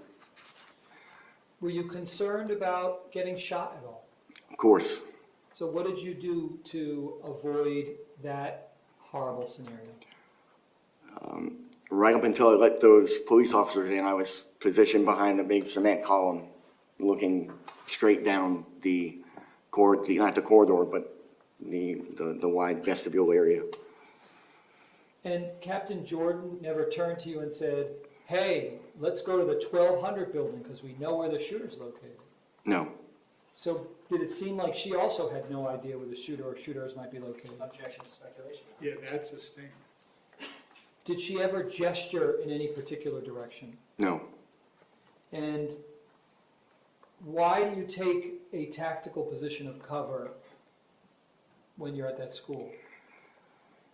Again, there was a report of shots fired. The people that I encountered when I first got there seemed very upset and scared, hiding under a desk. I thought it was nearby, and I went out to basically further protect them, and assuming that there could be a shooter or shooters out there, I kept myself behind a cement column and kept my rifle pointed downrange. Using something made of cement is a strong choice, correct? Yes. And did you ever make your way to the 1200 building? I did. Tell the jurors how you did that and why. The Coral Springs police officers asked me where the 1200 building was, and I let them know it was on the north side of the school, and they said, can you take me there, or take us there? And I said, yes, let's go. Did you know whether the radios were patched at that point? I can tell you they were not, How do you know that? because the stuff that they were hearing on their radio, I wasn't hearing on mine. How did that make you feel in that moment? Like, the radios failed us. What happened next? As I started traversing towards a north-south corridor to make my way to the north side of the building, the Coral Springs group stopped at a door to the auditorium. They seemed hesitant to walk past any doors without checking to see if they were either locked or who was inside them. So even they were very hesitant as they're moving on campus, correct? That's correct. And what happened next? They made entry into the auditorium. I stayed in the hallway to cover their back. They asked a bunch of questions of the kids that were in there, instructed them all to stay in place, asked them if they saw anybody or anything. I don't think they gathered any intel from that questioning. Eventually, they emerged out of the auditorium, and we continued to move towards that hallway to get to the north side of the school. What happened next? They stopped and checked every door on the way there. Luckily, everything was secured and locked, so we didn't have much more of a delay in that regard. I could see a figure way up at the end of this hallway, and I called out something that we do tactically to make sure we don't shoot each other. I called out blue, blue, which basically is a code for police. We're friendlies. And the person at the end of the hallway waved us on and said, come on, come on. So we kept traveling to that corner of the north side of the school. Is that a realistic concern that officers have around other officers at a scene, that you could be shot? Yes. Explain to the jurors why that might happen. People work and police work in various stages of dress. They might be detectives, plain clothes, or a regular Class B uniform. If I knew I had detectives with me that were in plain clothes, I mean, it's not normal to see people in plain clothes walking around with rifles and their guns out. So we always want to try and call out ahead and make sure they know that we're friendlies and don't shoot us. Was it helpful having fewer people on campus to deal with? Of course, yes. And so how long did it take you to get from the Building 100 to the area that ultimately became where my client was? Anywhere between 5 and 7 minutes, I would imagine. Okay. And then what happened? I observed Scot Peterson standing there. He had the school radio in one hand and his police radio in the other. He was trying desperately to get information from whoever was on the other end of that school radio. I later learned that that person was monitoring video and watching video footage of the actual shooting, trying to gather information as far as the whereabouts of the shooter. So anyone who says that my client was standing there doing nothing, that wasn't your understanding, correct? Well, yeah, the objection is sustained pitting one witness's testimony against another. Again, the jury will decide that. Go ahead, sir. You saw my client on both his police and school radio, correct? That's correct. And when you were there, you said that you saw him on his school radio and you believed he was trying to get information, correct? Yes. And what else did you see? I saw some students running from the 1200 building, running out. There was a deputy holding the door open for them. This is, just so we're clear, this is after the shooting is over, correct? That's correct. You don't hear any shots? Correct? Not a single shot. Okay. And you're looking while my client's on his school radio, correct? That's correct. And what was his demeanor like at the time? He was upset. He was agonizing, trying to get more information. He was. Objection is speculation. Yeah, that's sustained. Sir, if you have personal knowledge, you can answer the question. I don't want you to guess. Go ahead. Okay. How did he look like to you? He looked visibly upset, shaken. And what happened next? More and more officers are descending upon the school by this time. There are people in SWAT gear, both VSO and Coral Springs officers. Some go inside that first floor of the 1200 building. Others are outside, up against the wall, tight to the wall of the 1200 building. By this time, no one has said whether or not they believe anyone's actually in the building as far as the shooter is concerned. But this is where we're all staged. When you say they, no one had said that. Are you referring to your radio? Yes. You're still monitoring your BSO radio? Yes. Was there ever a time that you just stopped and said, I'm no longer going to listen? No. And so you're listening, and even as people are going into the 1200 building, you're saying that no one had said over your BSO radio, 1200 building? Objection is leading. That is leading, but it's overruled. Go ahead, sir. Finish your question. When they said, I heard 1200 building, but I understood it to be the area, because I also heard 1300. I also heard 700. I never heard inside the 1200 building. Did you ever hear anybody reference the football field? Yes, I did. I did hear a deputy say on the radio, shots fired at the football field. And I believe he also made contact with a victim, because he called out, I got a victim on the football field. So could you narrow it down from listening to your radio? Could you narrow it down to any specific location? No. Did you ever run into the building when you saw people going in? No. How come? Number one, there's already people in there. But number two, I'm still waiting to find out where I need to be. And by that, I mean I'm waiting for Peterson to relay information to us that he's getting, at that time, we believe, real-time information. How long before you left, how long was Peterson on his school radio trying to get that real-time intelligence? Probably an additional 5 minutes while we were there. So total time, from the time that you get there to the time that you leave him, how long do you see him on his school radio trying to get information from the video room? Anywhere from 5 to 8 minutes. Okay. And then when you left, was he still on his radio? Yes.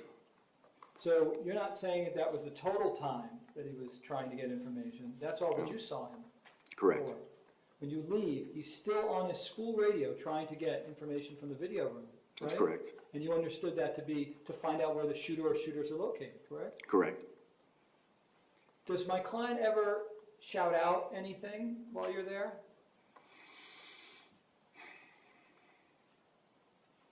I don't recall. Okay. And what's the next thing that you did?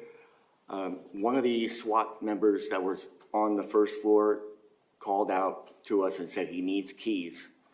I guess some of the doors on the first floor were locked, and they didn't feel comfortable with locked doors behind their back, so they wanted to open every door and make sure the shooter wasn't going to pop out of the classroom. So I went to Deputy Peterson and told him I need his keys, and he readily grabbed them and threw them to me. And I ran them inside and threw them to the SWAT guy. And short time after that is when we learned that the subject was coming down the stairwell. Let me ask you this. When you asked Scott for his keys, was there any hesitation at all to give them to you? None. And your purpose for using the keys was for what? So that those locked doors on the first floor could be checked for occupancy. Okay. Possible shooters. And when he gave you the keys, was he still on his school radio trying to find out where the shooter or shooters were located? Yes. And what's the next thing that happened? Deputy Peterson relayed to us that the subject should be coming down from the third floor in the stairwell. Meanwhile, we had SWAT officers with rifles trained in the stairwell, and they're yelling back, "No one's here. No one's here." When you're standing next to my client, could you look up at the building and see into the stairwell to know where the shooter or shooters are located? No. Was there any doubt in your mind then that he got that information from the school radio That's correct. after people were watching the video? Yes. Okay. And what happened next? It was at that time that we realized whoever was watching the video was not watching it in real time. He was watching it after he rewound it with possibly a 20-minute delay. So this whole time that we're waiting for a pinpointed location for the subject, we then find out he already left through the west doors of this building. Did there ever come a time that you went into the 1200 building, either to render aid or to assist? I did. At what point was that? I went into the 1200 building to hand Deputy Peterson's keys off, and then I went back in when they said the subject was coming down the stairwell. But in terms of leaning over and helping with kids and tourniquets and things like that? I did not do that, no. Okay.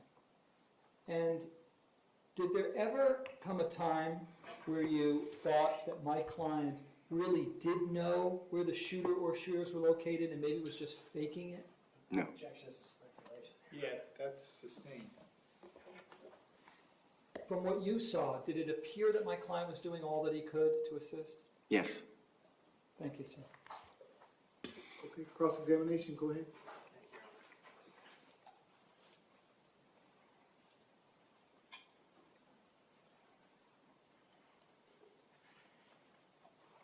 Good afternoon, Mr. DeVita. How you doing? I tend to speak quickly. If you need me to slow down, just let me know, okay? Okay. You arrived on scene after the shots had already stopped, correct? That's correct. And when you arrived on scene, there was no fire alarm, correct? No, I didn't hear any fire alarm.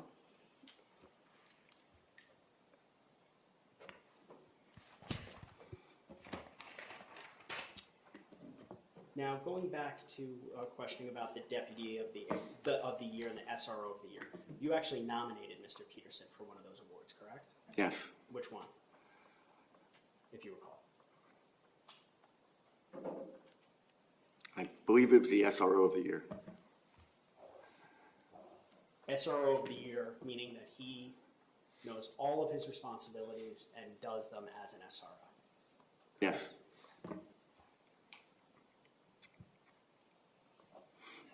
And you testified that during fights, he would jump in with no backup. No police backup. No police backup, okay. Now, upon direct examination, Mr. Argulash asked you about training and allowing parents into the school area. Isn't it true that during your training, during an active shooting, while the shots are being fired, the priority is to seek out the shooter based upon the sound of the shots or other stimuli? That's true. So anything in terms of keeping parents out or traffic or anything like that, that's secondary, or maybe even third or fourth, correct? Fair enough, correct? Because you stop the shooter, you stop people getting shot, you stop the bleeding if you seek it out. That's your training, correct? Yes. Now, you stated on direct examination that when you arrived with Captain Jordan, initially her radio keyed up just fine. Yes. Okay, and you arrived approximately what time? I believe it was, according to the FDLE timeline, it was 2:28. 2:28. I wasn't looking at my clock at that time. Understandable. So around 2:28, her radio keys up just fine. Yes. Difficulties happen with the radios happen after. Correct. And you and Captain Jordan arrived after the shooting's over. Correct. Now, you testified that Captain Jordan took command and you basically needed to go do something. You wanted to be proactive. Yes. You're trained to do that. Active shooting, you don't just stand still, you go and do something. Correct. And you saw people, administrators or whomever, teachers in the first building, building 1, scared. You went outside to protect them, right? Correct. And you were trained to do that. Yes. You did something. Yes. Then you went ahead and did another thing. You saw the Coral Springs officers couldn't get in through the front gate. You let them in. That's correct. And you kind of like paired up with them, right? I did. Okay. And then you went northbound, searching the variety of rooms, heading towards the 1200 building. Correct. So you're moving towards where dispatch is saying, I'm sorry, not dispatch, Mr. Peterson is saying 1200 building. You're moving towards that, correct? Yes. Either to confront the shooter or to, if it's the rescue portion, to help out with the students, teachers, whomever who have been shot or are deceased. Yes. And that's based on your training. Yes. You were asked on direct examination about the reception, and sometimes you have to step forward from a concrete building to get better reception. Do you remember testifying? Yes. Now, based upon your training, though, if they're shooting, if you're being shot at, if you think there's sniper fire, you don't step out to call on the radio, right? No, you wouldn't. You take that position of cover if you actually think you're under fire, correct? Correct.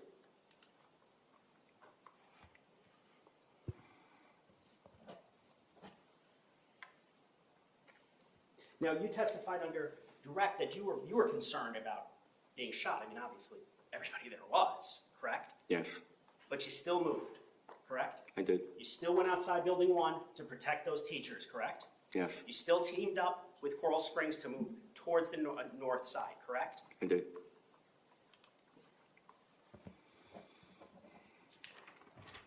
And this is all while you're thinking, I don't want to be shot.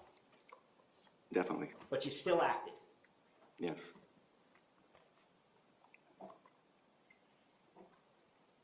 At any point in time, as when you're paired up or teamed up with Coral Springs, at any point in time were you guys kind of in a run or a jog? A fast walk, Fast, moving quickly? Yes. Because time is of the essence. yes. Now you said, and this is just for clarification purposes, someone called out blue.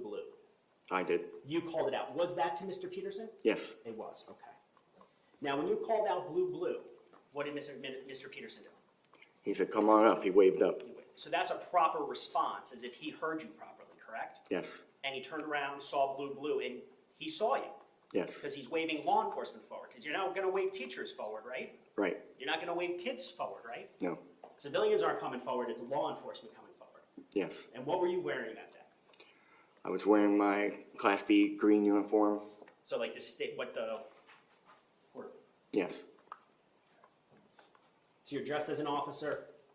No question he sees you wearing your Class B green Right. BSO uniform. correct.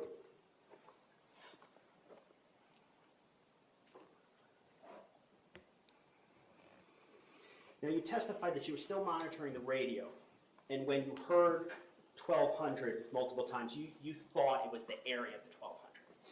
Yes, Did you hear Mr. Peterson over dispatch say inside the 1200 building? I don't recall hearing that. If you had heard that, would you have changed your actions? It's hard to say because without that real-time intel, it's shots being fired. You don't know if you're walking into an ambush at that time. Because you didn't have the gunshot stimuli. Correct.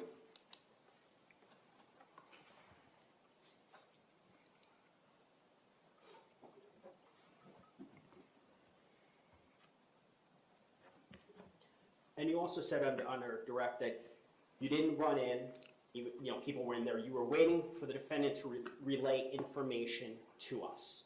Yes, He's the first Deputy on scene, correct? yes, He's the school resource officer for that high school, correct? yes, The person first on scene with the most knowledge about the buildings has real-time information, should have real-time information, correct? yes.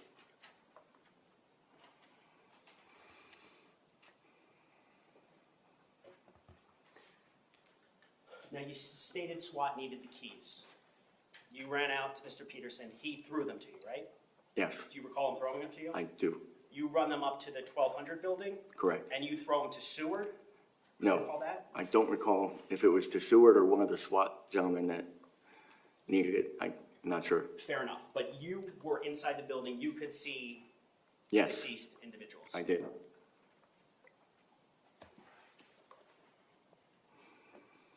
Now, you testified about the video room. Now, when you got up to Mr. Peterson, approximately how many officers were around that area? You can completely ballpark this. Including myself including and yourself. Coral Springs? Yes, Probably a dozen to 15, 12 to 15. yes. You testified that he's over the radio, Mr. Peterson, getting information from the video room. Yes, And you later learned that the video room, it was delayed, yes, correct? In training, do you learn that it's more efficient to not have to relay radio communications through a variety of people, like basically like the telephone game? If you can find out information, just you and I, as opposed to going through 3 other people, it makes more sense, correct? sure, Because there can be miscommunications, correct? yes, As the SRO, knowing the layout of the building, with the camera system, it would have made more sense for Scot Peterson to go to the video room, correct? I can't speculate. Okay. I mean, If he had gone to the video room, though, it would have avoided that extra telephone line, so to speak, the extra communication. if he was able to relay that information to us with a working radio, it would. Okay.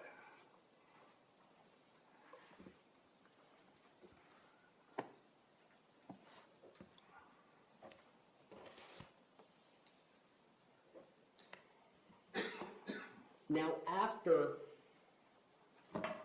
you're on the east side, you throw the keys in, eventually you make your way west. Correct. Judge, if I may.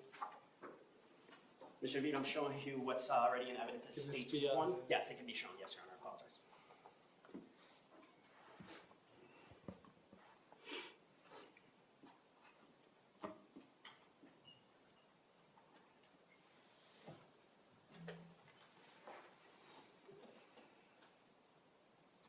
Typically, there's a pencil you can use, so I'm just going to kind of trace it and tell me if I'm accurate. If I'm incorrect or inaccurate, please tell me. Okay. So when you're coming over from the 1200 building, you're running west this way, correct? Yes, Why are you running west? because the last known information that we received from that video room was that the subject had left the west side of that, through the west exit of the building. So you actually ran with Coral Springs officers west to go seek out the shooter? Correct. And that's a proactive move? Yes, That's something you're trained to do? yes, Because you need to stop the shooter? yes, You didn't say stay in one spot for 48 minutes, right? no.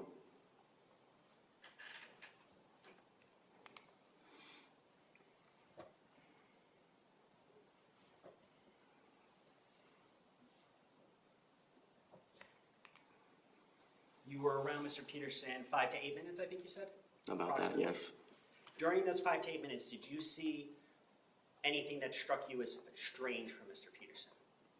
Was his conduct that of, and I know you said he was upset, Yes, but did you see, was he still talking on the radio? Was he still acknowledging when people were running by, things of that nature? nothing stands out, Nothing stands out. no.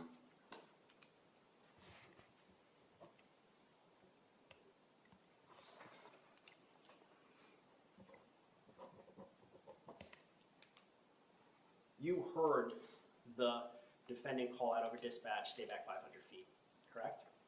Yes,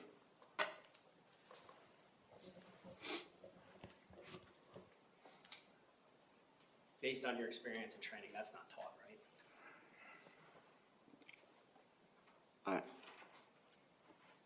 I didn't understand the call, but You didn't understand? he's on the scene, I'm not. Did you not understand the call? Because this is an active shooter situation and you're trained to run in to get the shooter? Like I said, I don't understand the reason for the call, but I did hear it.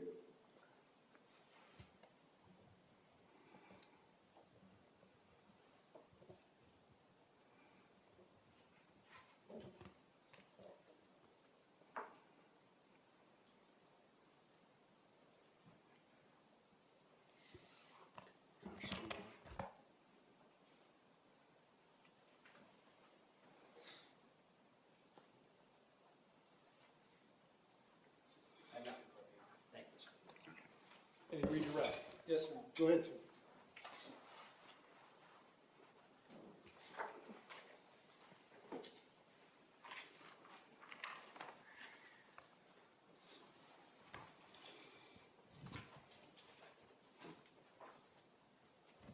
So while my client was on his radio trying to get real-time intelligence from the video room, you said that there was a dozen to 15 other officers standing around near him, correct? Yes, None of those people were running in the building at the time you saw them standing near my client, correct? I counted the people that were standing near your client and the people that were at the doorway to that 1200 room, Okay. but yes. So how many people were standing near my client?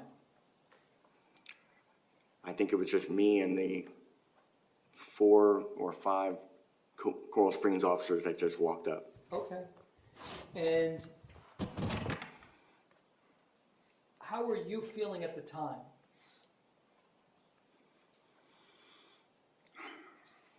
Stressed, overwhelmed a little bit. I haven't been to a scene like this yet. And it was, it's a terrible situation to be in. What is tunnel vision? Judge, I'm going to object outside the scope. It is, but that's overruled. Go ahead, sir, you can answer the question. I actually experienced it that day for the first time ever. When I first learned of the shooting and I had to get to the scene, I got the captain with me, we got in my vehicle, and I had such like an adrenaline dump. My heart was pounding. I couldn't see. I could only see straight ahead. I couldn't see peripherally at all. I couldn't see the captain sitting next to me. And here I am, I have to drive. So as I'm exiting the city complex, I can't look to see if any cars are coming out, turning my head completely to the side because I just couldn't see. And it freaked me out a little bit because I'd never experienced that.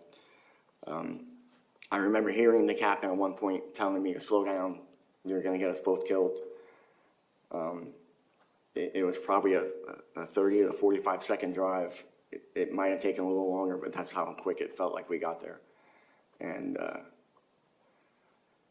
I've heard, I've never experienced that before. So I definitely understand what that means. You can't train away tunnel vision? No. Because cops are human, right? Yes. And stress affects cops differently, correct? Yes. Did you stay close to a captain from Coral Springs? Yes, I did. Tell the jurors why. It was Captain Brad McKeon, and it was after I left that 1200 building and started searching towards the baseball fields and the field house, looking for someplace this person might hide. I stayed with Captain McKeon because he had a functioning radio, and I could at least try to relay information that Coral Springs was getting to my BSO counterparts. Did you feel disadvantaged by not having the information they were getting? Yes. Did you feel disadvantaged because your radio wasn't working properly? Yes. You're aware of the active shooter policy that existed for BSO at the time, correct? Yes. Tell the jurors, first of all, what a debrief is, or debriefing. Judge, I'm going to object to outside the scope again. Yeah, that's overruled. Go ahead, sir. You can answer the question. A debrief occurs after a critical incident where you talk about what went right, what went wrong, how can we do things better next time, that sort of information. The most effective way to do a debrief, would that be to ask just some general questions or be very specific? Well, I think it starts with a general question and the feedback becomes very specific. You end up getting usually useful information out of doing a debrief. Did the active shooter policy at the time required a debriefing to be conducted of witnesses of the active shooting? I believe so. I don't have the policy memorized, but I do believe that. I believe it does. Okay. Let me just, if you took a look at it, would that refresh your recollection Sure. of the exact words? It would. Okay, Judge, may I approach the witness? Sure. Thank you, sir. I'm showing this one marked as defense exhibit number 2. You could just refresh your recollection there, please.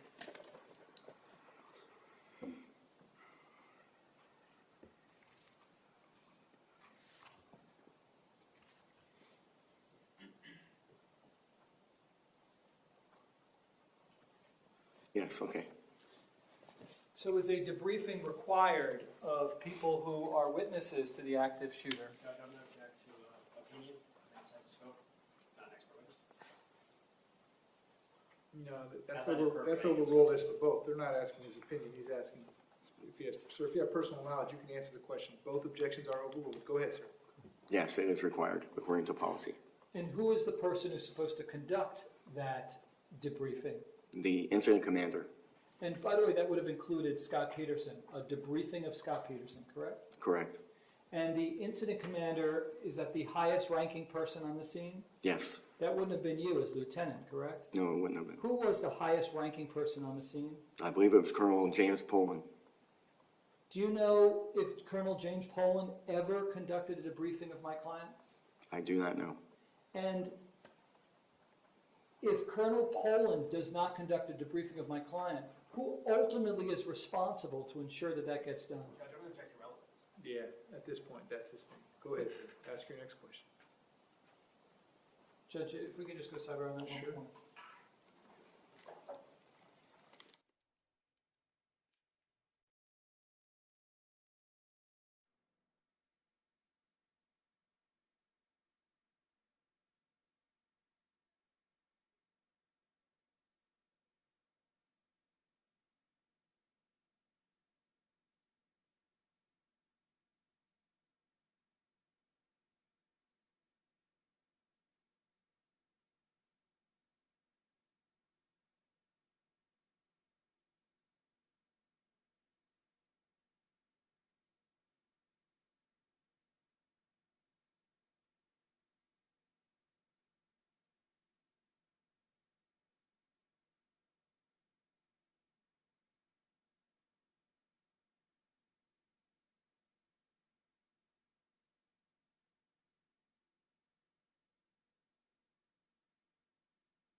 prosecutor asked you about my client possibly going to the video room and leaving the scene. You remember him asking you about that? Yes. Without question, where my client was the hot zone, right? Yes. By hot zone, tell the jurors what that means. A hot zone is the general location of the incident in question. It would include buildings adjacent to the parking lot in front of. Obviously, after mentioning of shooting at the football field, it would have included the football field. It's basically a danger zone. It's where you expect to find the shooter. Had my client gone to the video room in the 100 building, he would have been out of the hot zone, correct? Yes. That would have been safer for my client, correct? Yes. But under the circumstances, then, the only way he would then be able to relay that information to the people waiting for it on scene would be through his radio, correct? Yes. And the radios were malfunctioning, weren't they? They were. So staying on the scene in the hot zone and announcing what he was hearing over the radio was the best practice, wasn't it? I believe so. That's the best way he could be of service to everyone on the scene, correct? Yes. Thank you, sir. Based on that, any recross? Yes, just a couple of questions, Your Honor. Go ahead. You testified on redirect about that you had tunnel vision on the car ride over. I did. You still acted though, right? Even though you had tunnel vision, you were still driving there. I did. You still got there. I did. When you got on scene, you still went to the 100 building, correct? Yes. You still went outside the 100 building to protect the teachers, correct? I did. You still teamed up with Coral Springs, correct? Yes. You still went north to the 1200 building with Coral Springs, correct? I did. You still got the keys from Scot Peterson who threw them to you, correct? Yes. You still went west to search for the shooter, correct? I did. So you took all those actions even though you suffered tunnel vision on the car ride over? I did. Nothing further, Your Honor. Okay. Real quick sidebar with the lawyers, please.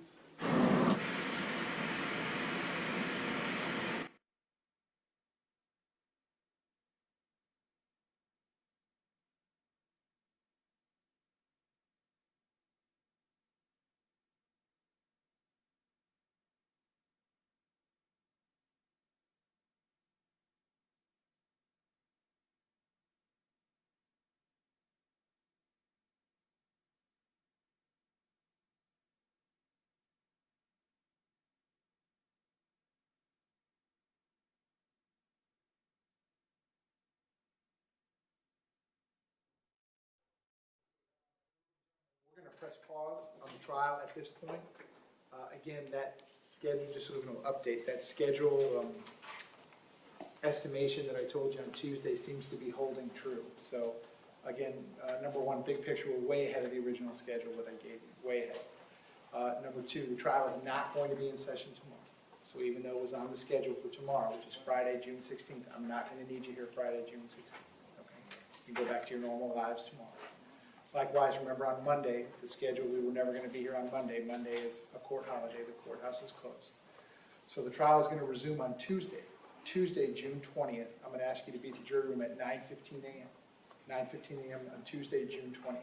Again, no promises. Things are fluid, but it appears, in fact, that the state is going to be able to conclude their presentation on Tuesday. Okay? And then we'll turn to the defense presentation. Or maybe Wednesday. Okay. One of those two. That's number one. Ladies and gentlemen, number two, the juror with the 10-day issue with work, I think Tuesday the 20th would be the 10th day. I'm going to have a final answer for you at that point. I don't want that juror to be concerned regarding the loss of any of the PTO time. I'm still working on that issue, and we're going to have a resolution to it the next time I see you on Tuesday, okay?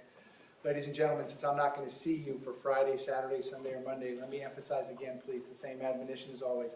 Please do not discuss the facts of the case, the evidence, the witnesses, or the testimony amongst yourselves or anyone else. Please do not do any research on this case, directly or indirectly, from any source whatsoever. Anything having to do with the people, places, parties, anything that you've heard so far in the trial. No research on the internet, on social media, any source whatsoever. I'm going to remind you to please do not watch the news. Do not read the newspaper, okay? If you will leave the notepads in the envelopes in your chairs, they will be waiting for you when you come back. Enjoy your day back at your normal lives Friday. Enjoy the weekend. Enjoy the holiday on Monday. I will see you all on Tuesday, June 20th at 9:15 a.m. at the jury room. See you then.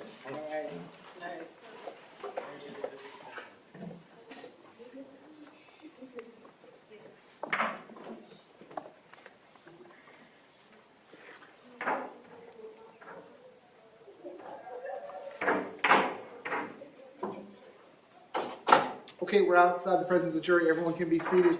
Okay, I had sustained the state's objection. I did tell the defense that I would allow them to ask any questions they would like of the witness as a proffer, so it would be part of the record if needed. Mr. Igosh, any additional questions that you have, you may proceed. Thank you, Your Honor. Referring to the active shooter policy 4.37.3 debriefing, you've had a chance to review that, correct? I did.